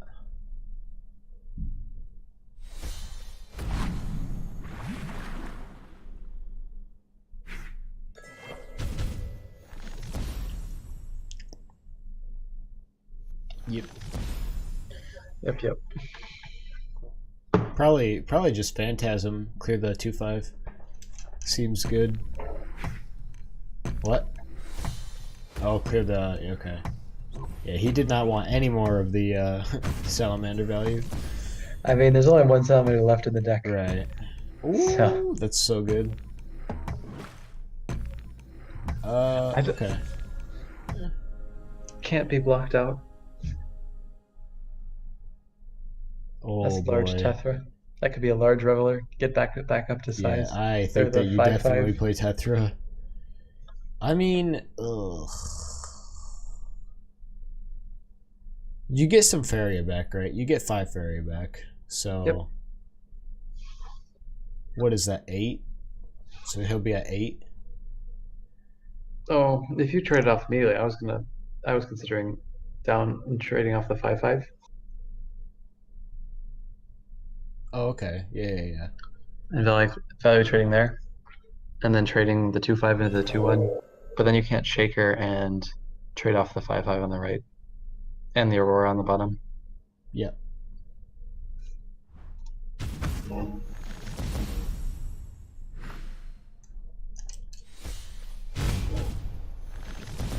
Pretty good line. Yeah. Very solid. Oh, he might even guidance the Reveler and just clear. Do you think so? He'll still have Tethra next turn. That's not awful. I mean, you get some of that. You get some of that Faeria back. Ooh, what? I was gonna say you get some of that Faeria back. So, yep, he's gonna go for it. It's not a value trade, but still pretty good.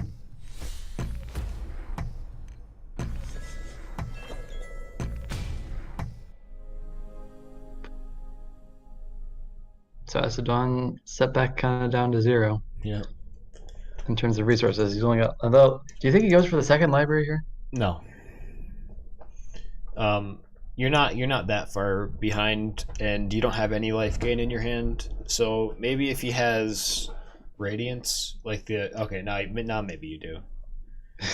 That's all it took. I'm convinced. No. I mean, you get 1 free turn of libraries, and you're gonna be. You can pretty much get back into the game by double collecting in 2 libraries, like from anywhere. So maybe, but it's hard to say. I mean, maybe you just command your own library eventually, but that's kind of inefficient. But we'll see. In theory. So maybe you just hold on to the one library until it gets cleared. Yeah, I'm curious. Shaker. I'm curious to see what he's gonna do. I mean, it's double library is an option maybe when you're at like 20 life, but when you're already at half of your life, it's a little bit sketchy, especially against red. I mean, I know he's already seen 2 flame bursts or 2 wraths, but you gotta watch out for flame burst lethal. That could definitely be a possibility. Not usually in like a green-red build, but I guess Maybe Wrath is a little bit unusual sometimes. Yeah, I mean those shakers are gonna start adding up, you know, with the libraries.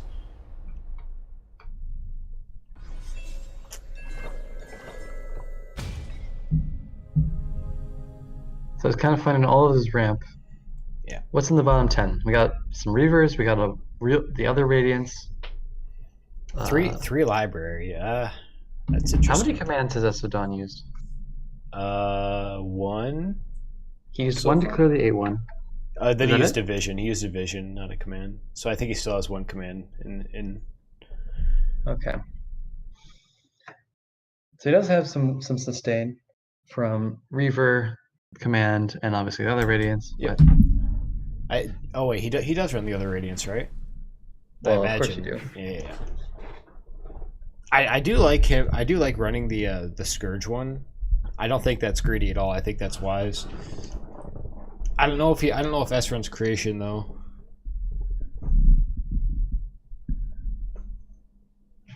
You think S runs 1 radiance? Oh, just the Scourge? I imagine no, because it's just so good. Well, with sorry, I library. mean one Reaver. Sorry. Usually it's a 2-0, but 2-0? sometimes it Okay. can just be dropped down to 1. Right. Yeah, now Sunekichi literally just sits back and waits and just uses whatever small amounts of burn he has to. I mean, you can like move up, but you don't. Sunekichi does not need to get aggressive, and he knows that. He knows that S has no reach other than Reaver, and he's blocking his face very, very efficiently. I mean, as efficiently as he can.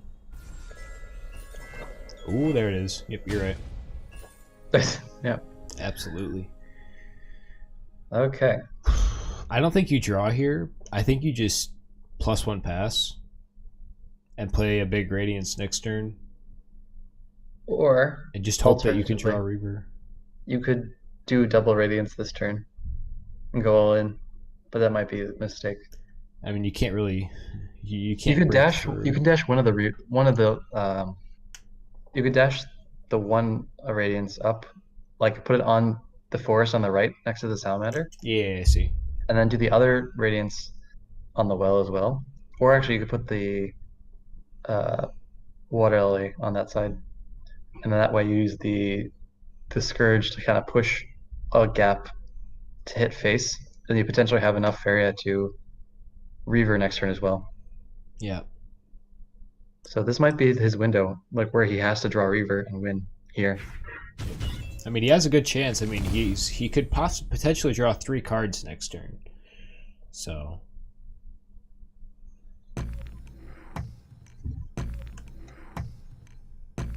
Four if he plays library, but I think it's gonna land. Yeah.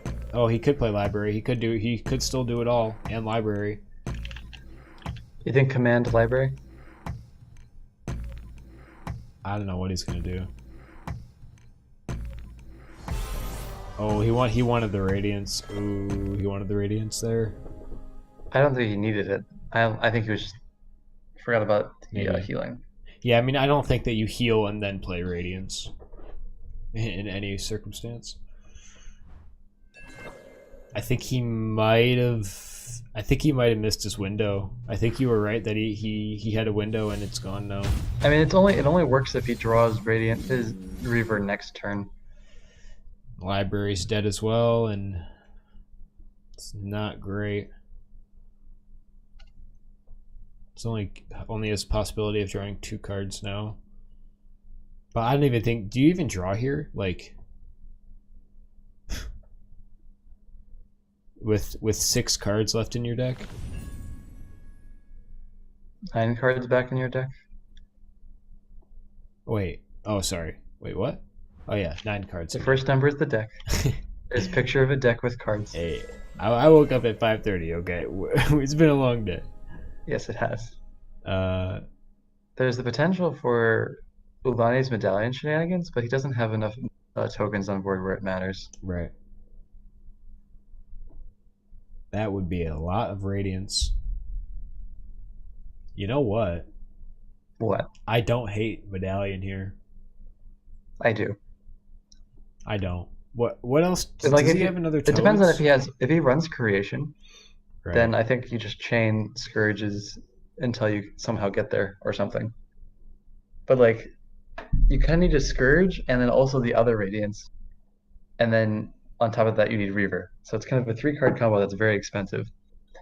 It would be winning though, right? If he could pull it off, it would probably be winning. I mean, Sunekichi has just all the buffs in the world in his hand right now, so he is just begging S to push. But there's just nowhere to break the position open. And then with the library drawing as a bunch of cards, Sunekichi's set to outlast into fatigue. Yep. And he has guidance as well. I mean, obviously, you know, S does have the command with radiance, but that's only going to last for so long. Sunekichi's at full life as well. We're going double library. Oh, he's thinking about it. You got it. Yeah, he's going to... Oh, he almost... I think he really wanted to. Do you think he wanted it? Yeah, maybe. Huh. Oof. We'll see if the Crackthorn kills the library. It seems it's unlikely that the Crackthorn kills it, but it could.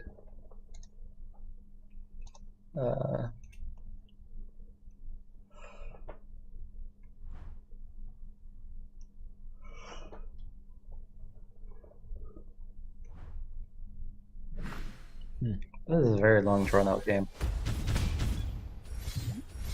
Well, that was about as random as we expect Crackthorn to be. Yep. With so much stuff on board.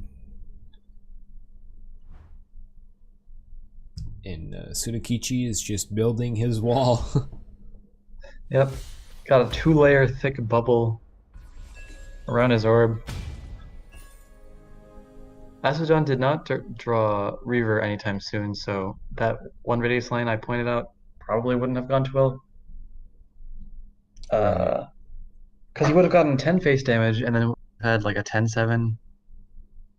Yeah. You would have had 2 10-10s, so that probably would have both gotten traded off. That probably would have been Sunekichi's whole board, at least a good portion of it. And then Esa would have had nothing left really, so probably wouldn't have worked out for him. But it's sort of like that one RaiZo line where he's just like, I gotta do this, and then if I draw a buff, then I win. If I don't, then whatever. Yeah, that one game with the boar buff was insane. But I mean, like, what does S do here? Like, what do you do in this position? Your 6/5 dies to everything, pretty much. Your 3/5 can trade in a really ugly way on the left. Really like I say quote value trade, but like I think he's just doing math, trying to figure out like if it's worth playing Radiance now or waiting another turn. Oh, I see. He wants to crack Radiance this turn. Just go in. Yeah. It's too late now. Oof. I think he wanted to play the Scourge. Do you think? I don't know if there's room. Like, what you need to do is you need to dash the other Radiance somewhere that it can hit face next turn, and then have Scourge in a position where it can clear out what's in the way. Right. I mean, Tetra with like anything on the board is just going to kill the Radiance, but not if you play the Scourge. Yeah. So that's But the you can key, still is block playing and both stuff. of them in the same turn. That's the key. Yeah, you kind of need to like secure that avenue of attack. Right. Because right now, if you don't, then Sunekichi can just block with stuff. Sunekichi's drawing, Yeah. which is probably fair to do against the library. Now we see him start marching the stuff up the board. He's creeping up. Yep. He's got me. He chose not to gain an aggressive land and chose to draw instead, which is an interesting. I like situation. aggressive land more than drawing here. Well, yes, yes, Like, yes. what are you That's what drawing he's for? drawing. You literally have life gain, buffs, damage, creatures. You have Tetra. Like, we're good. We're good.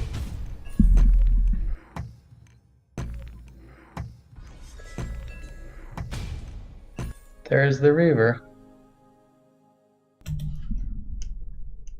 Oh boy. I Like think this- oh, God, I don't know. If there's going to be a turn for stuff, this is it. I think you play Radiance on the right, dash onto the forest. I think that you play Reaver and what? Oh, he didn't Radiance first. No. He missed one life. That could be important. We'll find out. 10 life. Okay. Where was the creature? Was it on the forest? Oh yeah, I wanted that on the top right forest, and then I wanted the Scourge on the where I wanted the Scourge on the lake to the left of that Radiance, and then I wanted the Reaver. Okay, so I wanted the Reaver where the Radiance is right now. I wanted the Radiance on the right, on the top right forest, and I wanted the Scourge on the left lake above the 3/3 Crackthorn.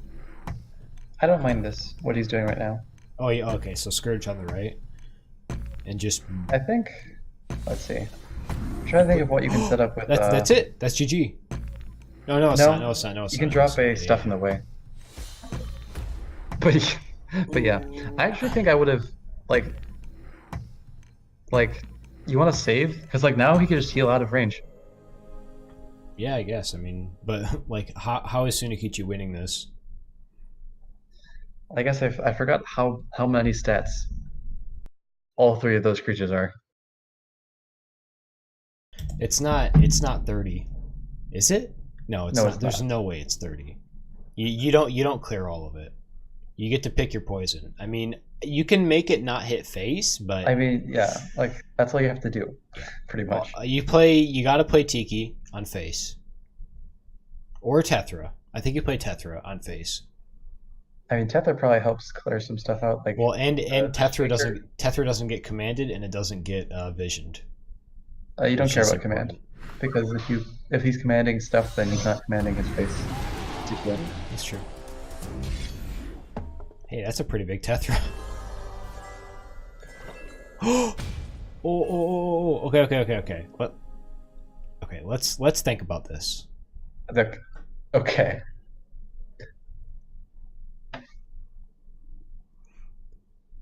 Seven ten We're hits thinking about 5/6. Okay. 7/10 hits Shaker. Then we Phantasm. Phantasm the take it. Tetra. 10/10 hit hits face for 5/5. 10. Hits face for 10. Yeah. Okay, then the other shaker clears the. That's his only Yeah. option. He might not have a good way to clear the 10/10 at his face. Yep. This is it. Oh, okay.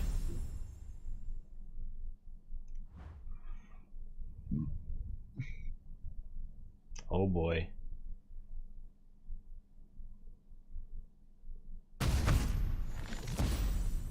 Wow. What a battle of the ages.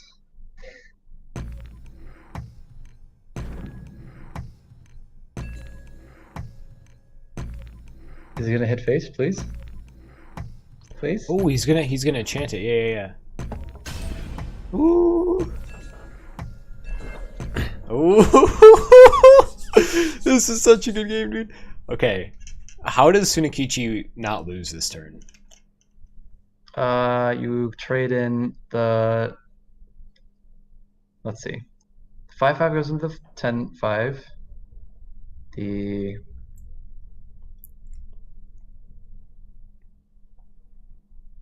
You can trade everything in. Yeah, Plus you such can- E buff, and it clears everything except for the Phantasm. Yeah, I mean, you could even hook the shaker so it lives, like the 6/7. Oh yeah, that's pretty good. You have that's even better because I mean, you could even +1 and buff the. You don't have to +1 because of Reveler probably. Yeah. So you buff the. You could either buff the Reveler or buff the Shaker. I think No, the it's shaker has to die for you to be able to clear. Oh no. Yeah, okay, never mind. The shaker doesn't have to die because the 10/10 won't be there anymore, so the Reveler can step across. Oh no, it doesn't matter. Yep, Oh, okay, this works. Does it? Yep, he got a full clear. Oh, he didn't use hook. I was like, he's not setting up for hook. Nope, yeah, he lived, kinda. Not dead. There can be only Wow. one.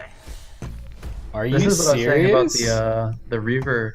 You have to do the Reaver second because Uh-oh. you can't let him heal above.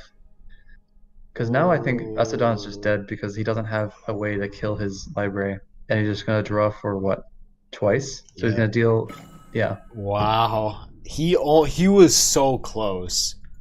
I think it was the Radiance. Like you No, have no, to like yeah. put down a sturdy shell. It was the Radiance or the healing from Sunekichi. No, the 1 point of healing wouldn't have mattered. The 5. wouldn't have No, gotten the guidance won the game there. Oh yes, the guidance. Yes, the guidance definitely won the game there. Bless you. I tried to mute myself. I'm sorry, guys. Yeah, that was a really good game. Wow.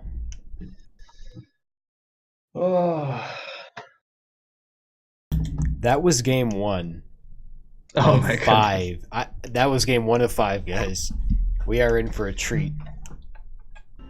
I think it what? There's only how much is on the time bank for each? Oh, that's a good point. Still at least 50 minutes Yeah, at least.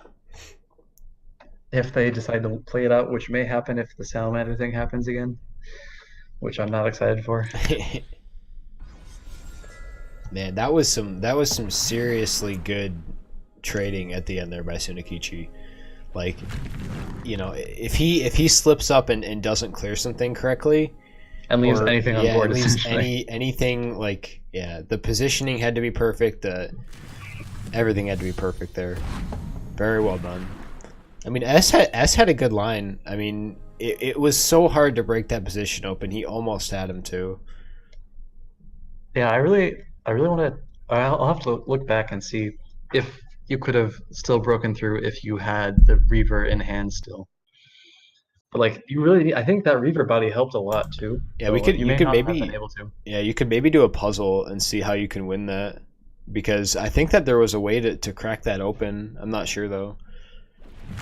Maybe there was something you could have done different that S could have done differently. I don't know. It was definitely those 3 pieces, and he just Right. didn't find Reaver until late. So Yeah. he did only run one Reaver. So maybe that was the weakness of the deck. 'Cause it only runs one. Ooh, the pre-buff to avoid the possibility of Wrath and Shaker. Yep. Definitely a possibility. And as we can see in his hand, And the crazy thing is S has Tosser next turn. He can't play it, but he has the lands, which is really, really good. He gets to double collect. Does he have it next turn? What does he need? 9? 3, For 6? For Tosser? not next turn. Not next turn? Yeah. He would need one more. Yeah. Because he can only go up to 8. True. But like, what is Sunekichi going to put down that he can toss her? Nothing. Oh, he'll self-buff Caretaker. Yeah. Brilliant.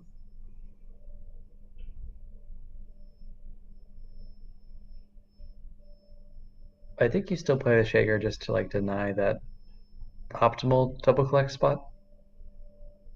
Yeah. Yeah, no, I think you play Shaker. Do you play Shaker on the left though? Just to secure collection for a second? Like, are you worried about the right side right now? Yes. You think? Okay. I mean, Apparently not. yeah, I was gonna say. I mean, I don't mind Shaker on the left. Well, now there's a good tosser target. Plus vision. Yep.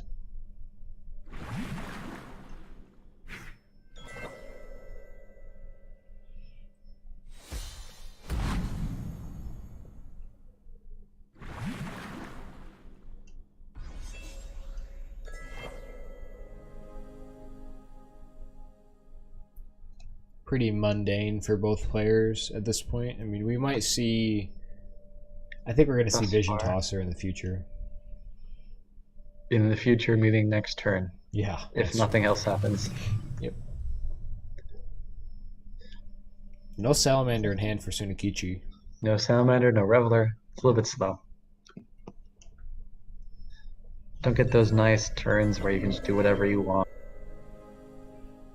None of that here.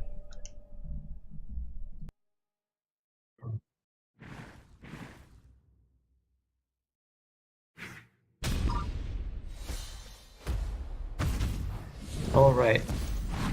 So Frost is gonna head off for a quick break. Sunekichi's got a really good Keratin setup, clearing the entirety of the Frog Tosser plus the Water Elemental. And does go for that, putting Keratin in the double collect spot. Potentially, ESofDawn can step back the Water Alley back into double collection, but may feel the need to trade in, if depending on the draw. The Elderwood Embrace potentially helps for trade up, but we see from the Cypher's Wrath that that won't be super beneficial. And ESofDawn has seen pretty much all of Sunekichi's green-red deck because of how long the last game went. So there isn't too many surprises within, although Sunekichi did save the hook as a surprise. I guess I hadn't considered that last game, that the hooking and the trading process to survive wasn't necessary. So thus it would be bad to show the hook because of the future games that were needed for this.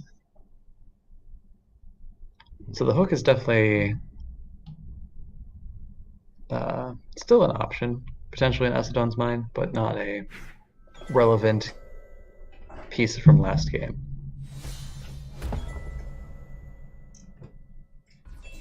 So he's going to develop a Fugu to potentially draw a beast, or pair with the Hunt Down and Elderwood to clear something. Does opts to put the Fugu in the double collect position, assuming it finds a beast, instead of the Water Elemental, which always has jump, which may be questionable, but it also depends on his confidence of finding a beast later. Yeah. Well, I mean, if he finds a beast, if S finds a beast this next turn, he could. I was gonna say, yeah, he could trade the grinder, but I think Sunekichi knows that. Finds the beast, trade grinder, hunt down Yeah. garden, pretty good. No, I was just like considering like instead of having the Fugu on the well spot, having the water elemental there instead. Yeah. So one thing I just realized also that is that the hook is a surprise potentially for ESofDawn because Sunekichi made special care to not play it last game. Right. Ooh, what do you think about just clearing the cipher and the grinder? Because you can value trade both of them. That seems pretty good. Is there a way to get the boar in a No. good spot though? Well, I guess yeah, you can you make a have to embrace the Ellie to clear the cipher. No, you don't. You hunt down the axe grinder and then you just trade in if you have boar online. Oh, I see. Okay, yeah. The line I saw was trade. You clear the. Yeah. You clear the 4-3. Okay. Yeah, I was gonna say you clear the 4-3 and then just kill Cypher. Garrison. Oh, okay. I mean, I guess that makes sense. You shut down the double collection. Yeah. That's also an option. But I don't know what would have gone wrong with that if he just like made a land and. I think that was okay. I mean, Because I don't know if you really want to give green red time to find settlement or find Reveler. yeah, if that Cypher gets buffed, that's gonna be an issue. I think clearing the Cypher was definitely the line there. Clearing the grinder with the embrace. So embrace on the Ellie, right? And then you would have to bore, or you either have to bore or hunt down, or just clear, or just head into the grinder and clear Cypher, and everything's still alive. I don't think you could clear Cypher though, if you Elderwood embraced, because the Fugu was only at. No. You Embrace clear the grinder yeah. with Fudu? Oh, okay. No. Clear the Cypher with the water water Ellie with embrace buff. Yeah. And then water Ellie would live. Fugu would live because 4-3, 3-5, and then you'd be fine. And Garriden's already on the board, so Yeah. I mean, yeah, Wrath, but there's nothing on the board, so I don't know. It's just one line. I guess that's one of the play defensively, so to each their own. The comparison was that he just kind of repositioned slightly back and then traded 6 Faeria plus a hunt down to kill Garden because the board didn't live. Right.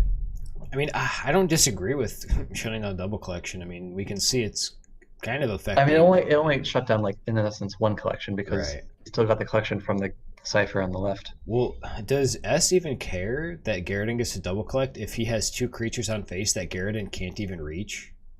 Yeah, that was my thinking. It wasn't even like, wasn't it? No, it wasn't 3 because the Fugu dies. Well, the Fugu but yeah, you would still have a die, boar, and then you would still have a buff for the boar. Yep. Yeah, and you would still have boar in hand. I mean, yeah, that's good. And you would have gotten 5 face damage also. Right. Ooh, vision toss. You can't. Okay. Definitely some interesting lines from S. I mean, I'm sure there's a reason, but it seems a little bit off, I don't think it's wrong. I just think it's interesting. It's just yeah. My point is that it just might not be fitting with the matchup. Yeah. That's sort of like not the plays themselves, but sort of like the long-term plan. Mm-hmm. Like he experienced last game. If you let green red sit, it will just have so much going on that it will be bigger than you and last longer. I will bury you. And he can't really just afford to let that happen and sit around and wait. Unfortunately, we failed to notice that the Fugu kind of just stepped perfectly into hook line shot of Cypher. So now Cypher's an 8-11, and ESofDawn just has a frog tosser. I mean, you have vision toss, but it's not quite enough. It's still not enough, because then the tosser just dies to Cypher, and then it loses no health, and just gains 4 attack, and summons a frog. That Cypher will also happily eat. Yes, to gain 2 more attack. Oof. I mean, you have Octopus with vision, but I think it's time to try to outrace. I think S is still playing into hook. I mean, what can you do though? You have to go face here. Well, yeah, it seemed like hook was like either a 2 off, so it's unlikely to find hook now. Yeah. And the hook did its job. Right. Yeah, absolutely. I mean, and it's hard to like when you're playing blue-green, your lands are always like this anyways. So it's really hard to play around hook and also stay on collection, Yeah.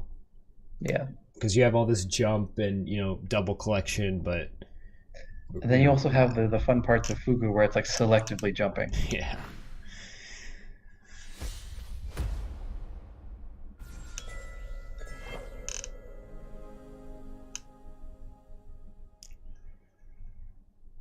We got Vision Tosser, and then hit face for 5.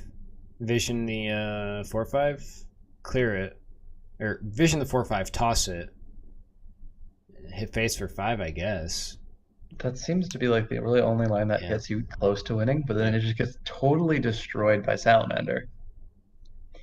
Yeah, I mean the only other line is like any Vision capacity. Fugu. Yeah, like Vision 5/5 hits and then Fugu, but I don't know. I mean, you don't even have to Vision; you just kill it. But then it trades into the 1/1. yeah, so. you could toss the 1/1. Like put your tosser on the lake.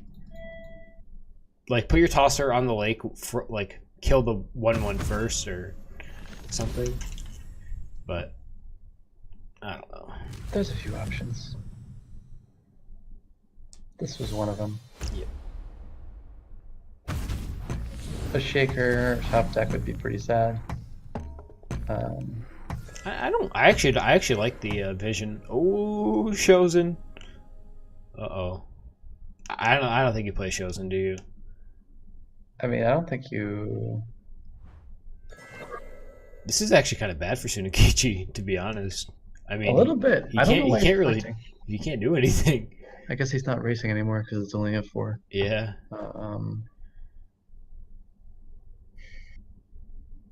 Things seem to have swung around. That was Yeah. interesting. I very much expected just like going face for the 4 damage and follow up with Shozen, but I guess you can't clear the 4/3. Then you're just going to take 11, which is quite a lot. Yep. I guess his line was really bad if Sunekichi had a shaker, but he just doesn't have one. So then, Right. what's he going to do? He's just going to take 9 and get one of his 1/1s value traded by a 2/2. With like a Fugu follow-up now that Cypher's like way out of the way. There's no pressure on ESofDawn. Yeah, there's no face pressure, and there's no pressure on his offense either, so... Sunekichi's going to be at 6.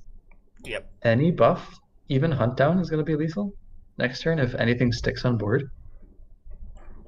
Assuming the thing that sticks on board is a beast and it's Hunt Down. You think you like Fugu behind then? Probably. Ooh, what about Grizzly? Yep, +1 Grizzly. Oh, okay. Play around hook. Yeah, play around hook, I guess so. Fool me once, shame on you, fool me twice. Hook me twice, you top decks. That's so... If Sunekichi draws Shaker, that is Where's pretty the good. other force? The force is underneath the octopus. Yeah, for Sunekichi. Okay, that's pretty sad. I guess you don't immediately get the Tethra buff back from the Reveler. Yeah. Could trade off the Reveler and then Tethra, but I guess you don't really need to anymore. Yeah, you're still taking 9 though, and that still is lethal. No, wait. Yeah, you're still taking 9. Yeah.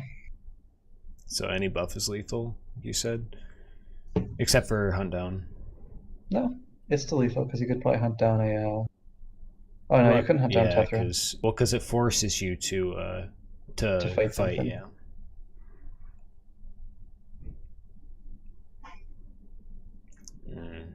One land off Crackthorn. Yeah, he's just gonna take that line that you saw.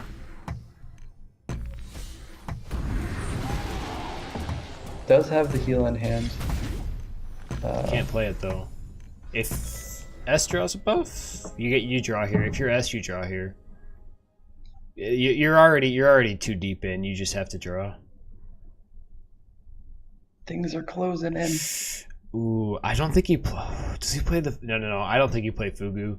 If S plays Fugu, and he +1s, I think he just loses because then Cypher gets to step down. This is a tough one. But you always go face here, right? Yeah. You always go face. I mean, I think you have to draw before you go face, though, right? in case you draw a buff, and you might want to, if you draw and you don't get a buff, you clear Cipher. I think you collect, clear Cipher, and then God, I don't know, like.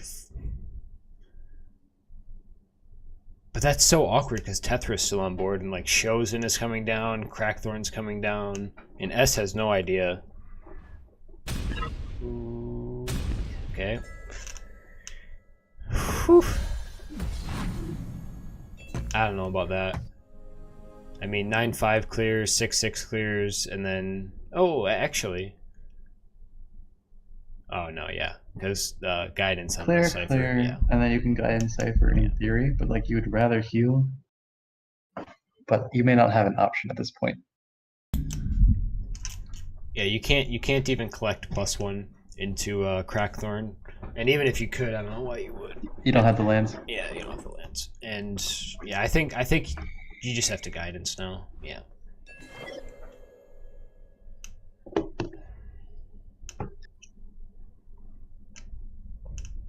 I think that's what Sunekichi's thinking about, is if he wants to use it for life gain or for. I mean, if he gains 5 life, right?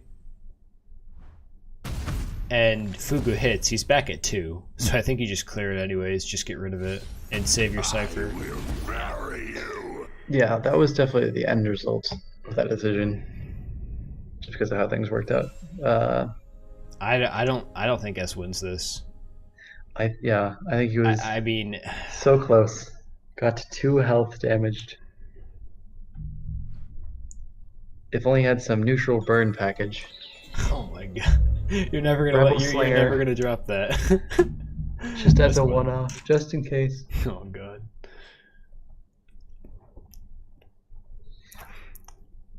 That's bad. I mean, oh god, yeah, I don't see S coming back from this.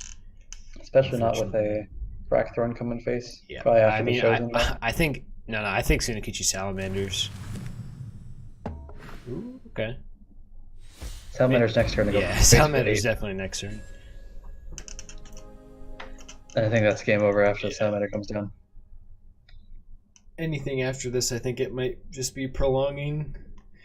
I mean, The sky is only the beginning. yeah, just play Earn and then Boar. Maybe and, Boar. Yeah. But then you're just like not even accomplishing anything, and then the Shozen's just gonna eat your Fugoro. Take a quick shortcut, like a quick bite to eat on the way to the orb. That was close. These games are really close. That grappling hook I thought would like just end the game instantly. Right. But not doing that.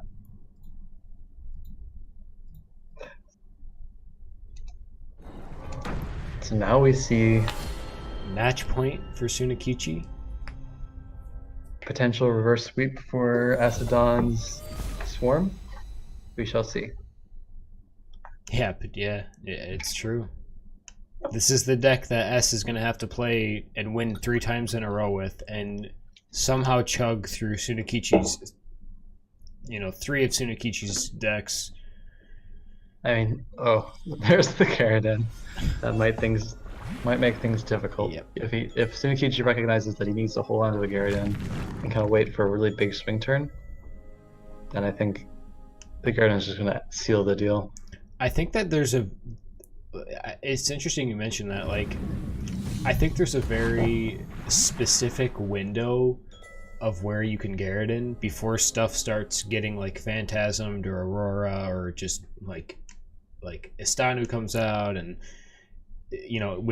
when you start playing Fuguros, when you start playing tow ships, like you really want to find that perfect balance of when they have the mantas, like the Flight of the Mantas on the field, when they have the Battletoads on the field, kind of Got the Twin Soul on the field. Twin Soul as well. Pick your poison. And then as long as Definitely, and then if it gets paired well with the Wrath, then it can trade up onto either a tow ship or a Fuguru or a Phantasm. yeah.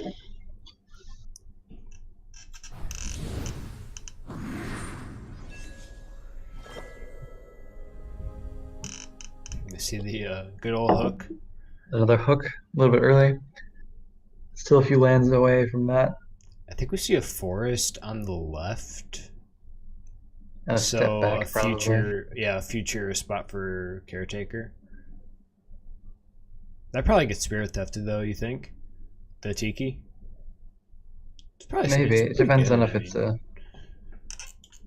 There's not too many other good 1 health creatures, but maybe if something gets traded down to 1 health, it might get spirit thefted instead.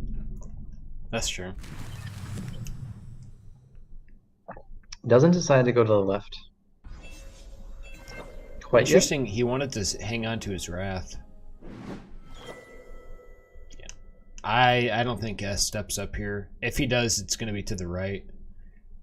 Like inside the well, yeah.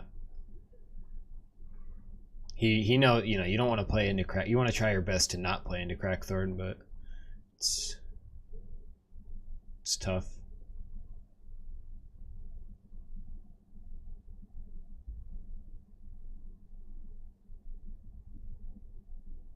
I mean, I guess trainer, but No, a trainer, I think, like, may even yeah. force out a Yaradin out of Sunekichi.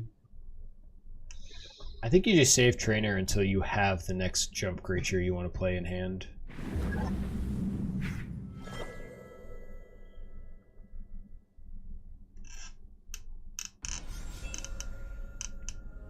Ooh. You got him. Yeah, S did well to not play into Salamander there. Still double collecting technically. No real way to clear the 3/3.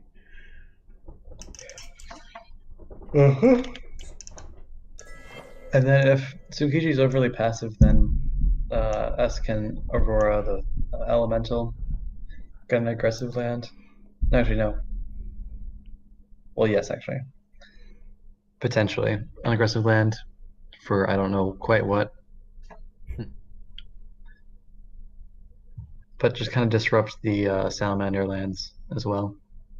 There's a few key spots where Salamander really likes to be placed. Right. Like that forest is one of them. Yeah, exactly.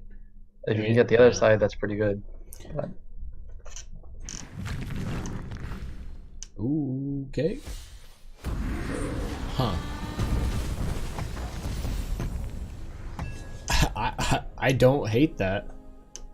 I mean, realistically, that was kind of like, that's your window. yeah, that's he saw the opportunity and he took it. We'll see if it pays off. S is gonna have to work kind of hard to recover. I mean, you have Twin Soul, you have that kind of opens the board up though, doesn't it? How much spam do you expect to come out of ESofDawn's hand right now? I expect to see Twin Soul and maybe a Manta with the Triton Warrior. And I think that's it. I actually don't know. Like, I have to say Twin Soul here. I mean, you can't risk, you know, just stopping Garridan with the 1 Manta. So I think you have to play at least Twin Soul. I mean, maybe he's thinking about like Aurora with Manta, but Salamander is a possibility with the Brigand next turn. But, oh boy. Would you like some tea? And there are the Twin Soul Twin above the Souls. Manta. Or going face. Huh. It kind of helps make sure that the Brigand dies. Yeah, that's true.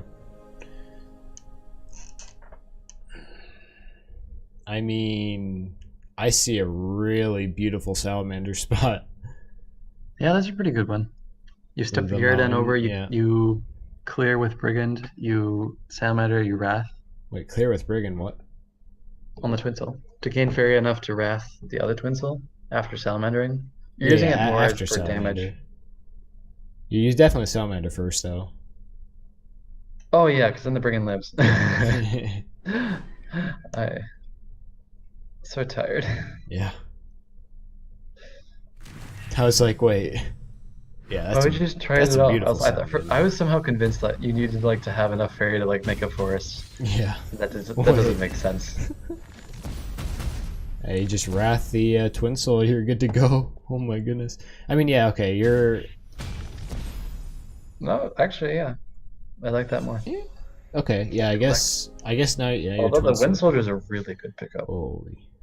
You get to double clear Garridan and clear the, You can either Spirit Theft the Brigand or Spirit Theft the Salamander. But like, I don't imagine the Salamander is ever good. No. I mean, it's wild, but like it's a wild card, and I mean he has Like, the you'll need to have land, something so on board. You don't really have good collection going on. I like the Brigand more. It's already, you know. You probably draw here actually. Either draw a +1. Like probably Wind Soldier on the right, double collect. Just kill the or hit into the Salamander. So it doesn't get wrathed. Sunekichi was one fairy off of like a really, really nice clear. Oh yeah, full clear? Yeah. That would be pretty nice.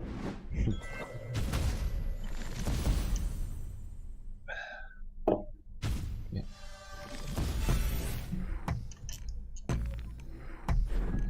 Run away. Yep. He's gonna hook it. Get back here, boy. No, I think he wraths it. Yeah, just go Yeah, I collect think- and wrath. Yeah. Could even Tiki Yeah. if you're concerned about choke. Well, now the board is kind of stabilized. S knows that if S can kind of get back into this game like Faeria wise and board wise, I think he'll be okay. Because now Garridan's out of the way, right? He's got one Salamander down, 2 Wraths down. So I don't know. Second Salamander's pretty rough though, right here. 'Cause that 5/5 lined up really nicely with the Oh yeah, you're right. Just step down Salamander in the forest. the. That's not great value, but hey. It might be enough tempo to get some Right, Kichi right. there though. Well, and I mean you're securing double collection and board control simultaneously. I guess you could instead Tiki hook Wrath, That's a lot of fairy. but then you set up for a better Salamander. Because then you could I guess. +1 Salamander the next turn. I don't mind Salamander right now. No, I think no. Just considering that you can +1 Salamander next turn is so much better. Oh yeah, maybe. Okay. I would have wanted the Between the Wells, but I guess you can collect with this now instead, which is basically the same. Yeah. Except it's more defensive. Okay. Okay. Yeah, I don't hate that. I like this because look at, ESofDawn, amazing. Oh my goodness, if he tries to Fugoro, he's gonna be really sad because +1 Salamander is gonna be so good. Wait, where? You Fugaro in front of your face. Oh, at the face? Oh, Yeah. then sure. It's But, not, like, if it's at not your face, great, but that's I mean, a losing position. Yeah. Oh, certainly. Huh. I dig it. Although it still probably just gets salamandered, right? Yeah. Yeah. Probably. The other option was Sunekichi stepping on the desert and +1ing, and then he could get the salamander on the mountain. I guess it doesn't matter though, does it? Yeah. Right? Yeah. And then you don't get to make these neutral. Right, right. So that Tiki's gone. At some point. Maybe not this turn. Yes, this turn. Yeah, this turn. Yeah, this turn. Dragon? The sky is no only the dragon. beginning.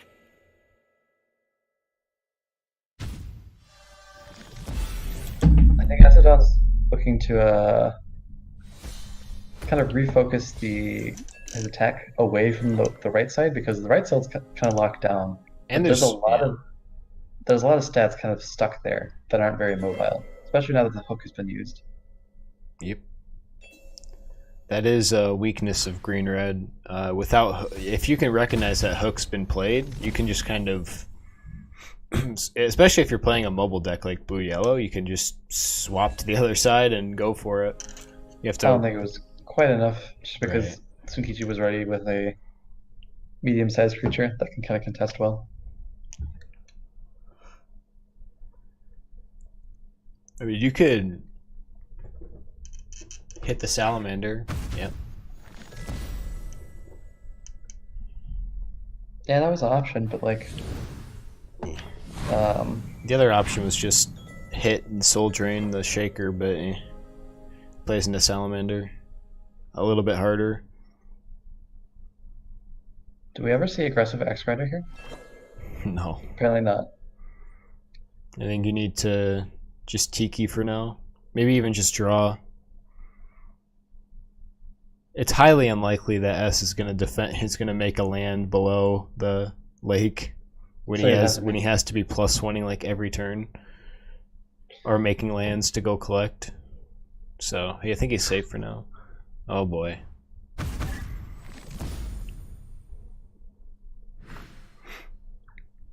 Huh. Yeah, that salamander is kind of just sitting there. Did that salamander get double salamandered? No, it got tiki'd, right? Yes. Okay. It got salamandered once and then tiki'd, yeah. Okay, so Sunekichi then still has at least one salamander left. And then ESofDawn still probably looking for Istanu. Yes. Probably the main focus of this deck. Yep. I think for him drawing like a the Flight of the Mantas would be super good right now. I think just being able to double collect and starting to be able to draw every turn instead of like making neutrals and +1ing. I think that's kind of what he wants to go for now. I don't think there's any way you clear the 6/9 on the right except for with Istanu eventually. Like maybe, but like Wind Soldier Istanu in the future? I don't know. Still kind of awkward. Yeah.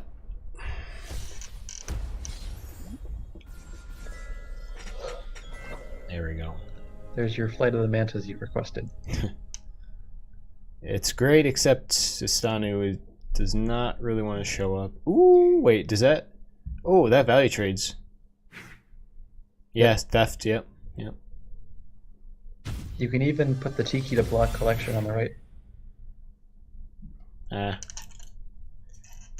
Oh, maybe, yeah. Okay. But like, it's blocking one Faeria potentially. That's it. I mean, there's no safe spot for it, so you might as well do something with it. The other option was to put it by the X Grinder so that the Soul Drain trades up into it. Yep.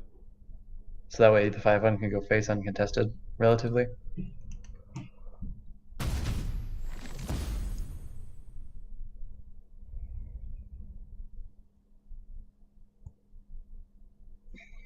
I think you just passed for Sunekichi here. Oh, maybe you Tiki like on the right and just Tiki the Axe Grinder. Just to Just to not die. Reasonable. Whoa, okay. This big boy. I mean, you He's still have establishing some- collection.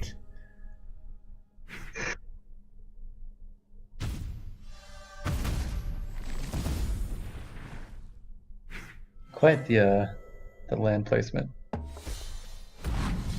Yeah, S just is not stopping. He's just going. I love it. He keeps the pressure applied, and Sunekichi's eventually going to draw that he can use all his Faeria on. Yep, Cypher probably comes down. Could even I don't know if you guidance. I don't know if you guidance that yet.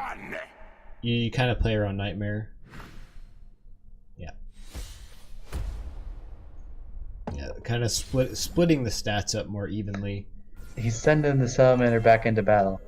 He's taken his time off. He's collected for like 4 turns. Time's up, buddy. Time to do something relevant with all those stats you've been bestowed. Yeah. It's like a he's tagging out and letting the caretaker go take his place. I gotta go do important stuff. You can sit here. It's like Sunekichi has an answer for everything S does.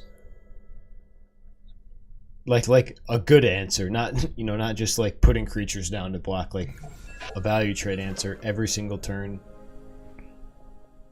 Oh, that's pretty good though. Oh Yeah, yeah, you just because go he could just put the face. twin souls Yep. on both sides on the right, and then he's got nothing. Beautiful. Nice.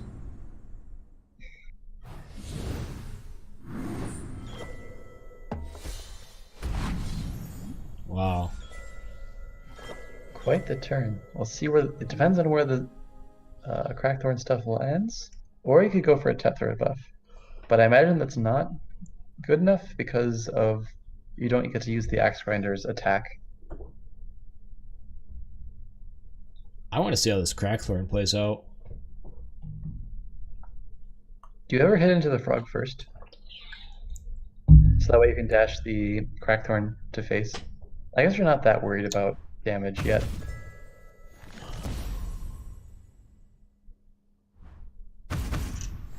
Huh. No, he wants a Crackthorn. He just wanted to make sure that, he had a better chance of getting what he wanted. What? Potentially wanted the 1/1 to clear the 4/3, but that's not happening. That's crazy. Ooh, do you dash? That's- Yeah, I think you dash. Yeah, I think you dash to the right. Go contest the 4/3. Yep. I think you gotta keep moving that that 8/10 has moved back between those two spaces like twice. Move down then back up. Yeah, That's not taking any time. Not taking any time at all. He just wants to go face all day. There's every 10 day. minutes left. He's got 2 more games to win in 5 minutes each. That's true. Both players do. I mean, yeah.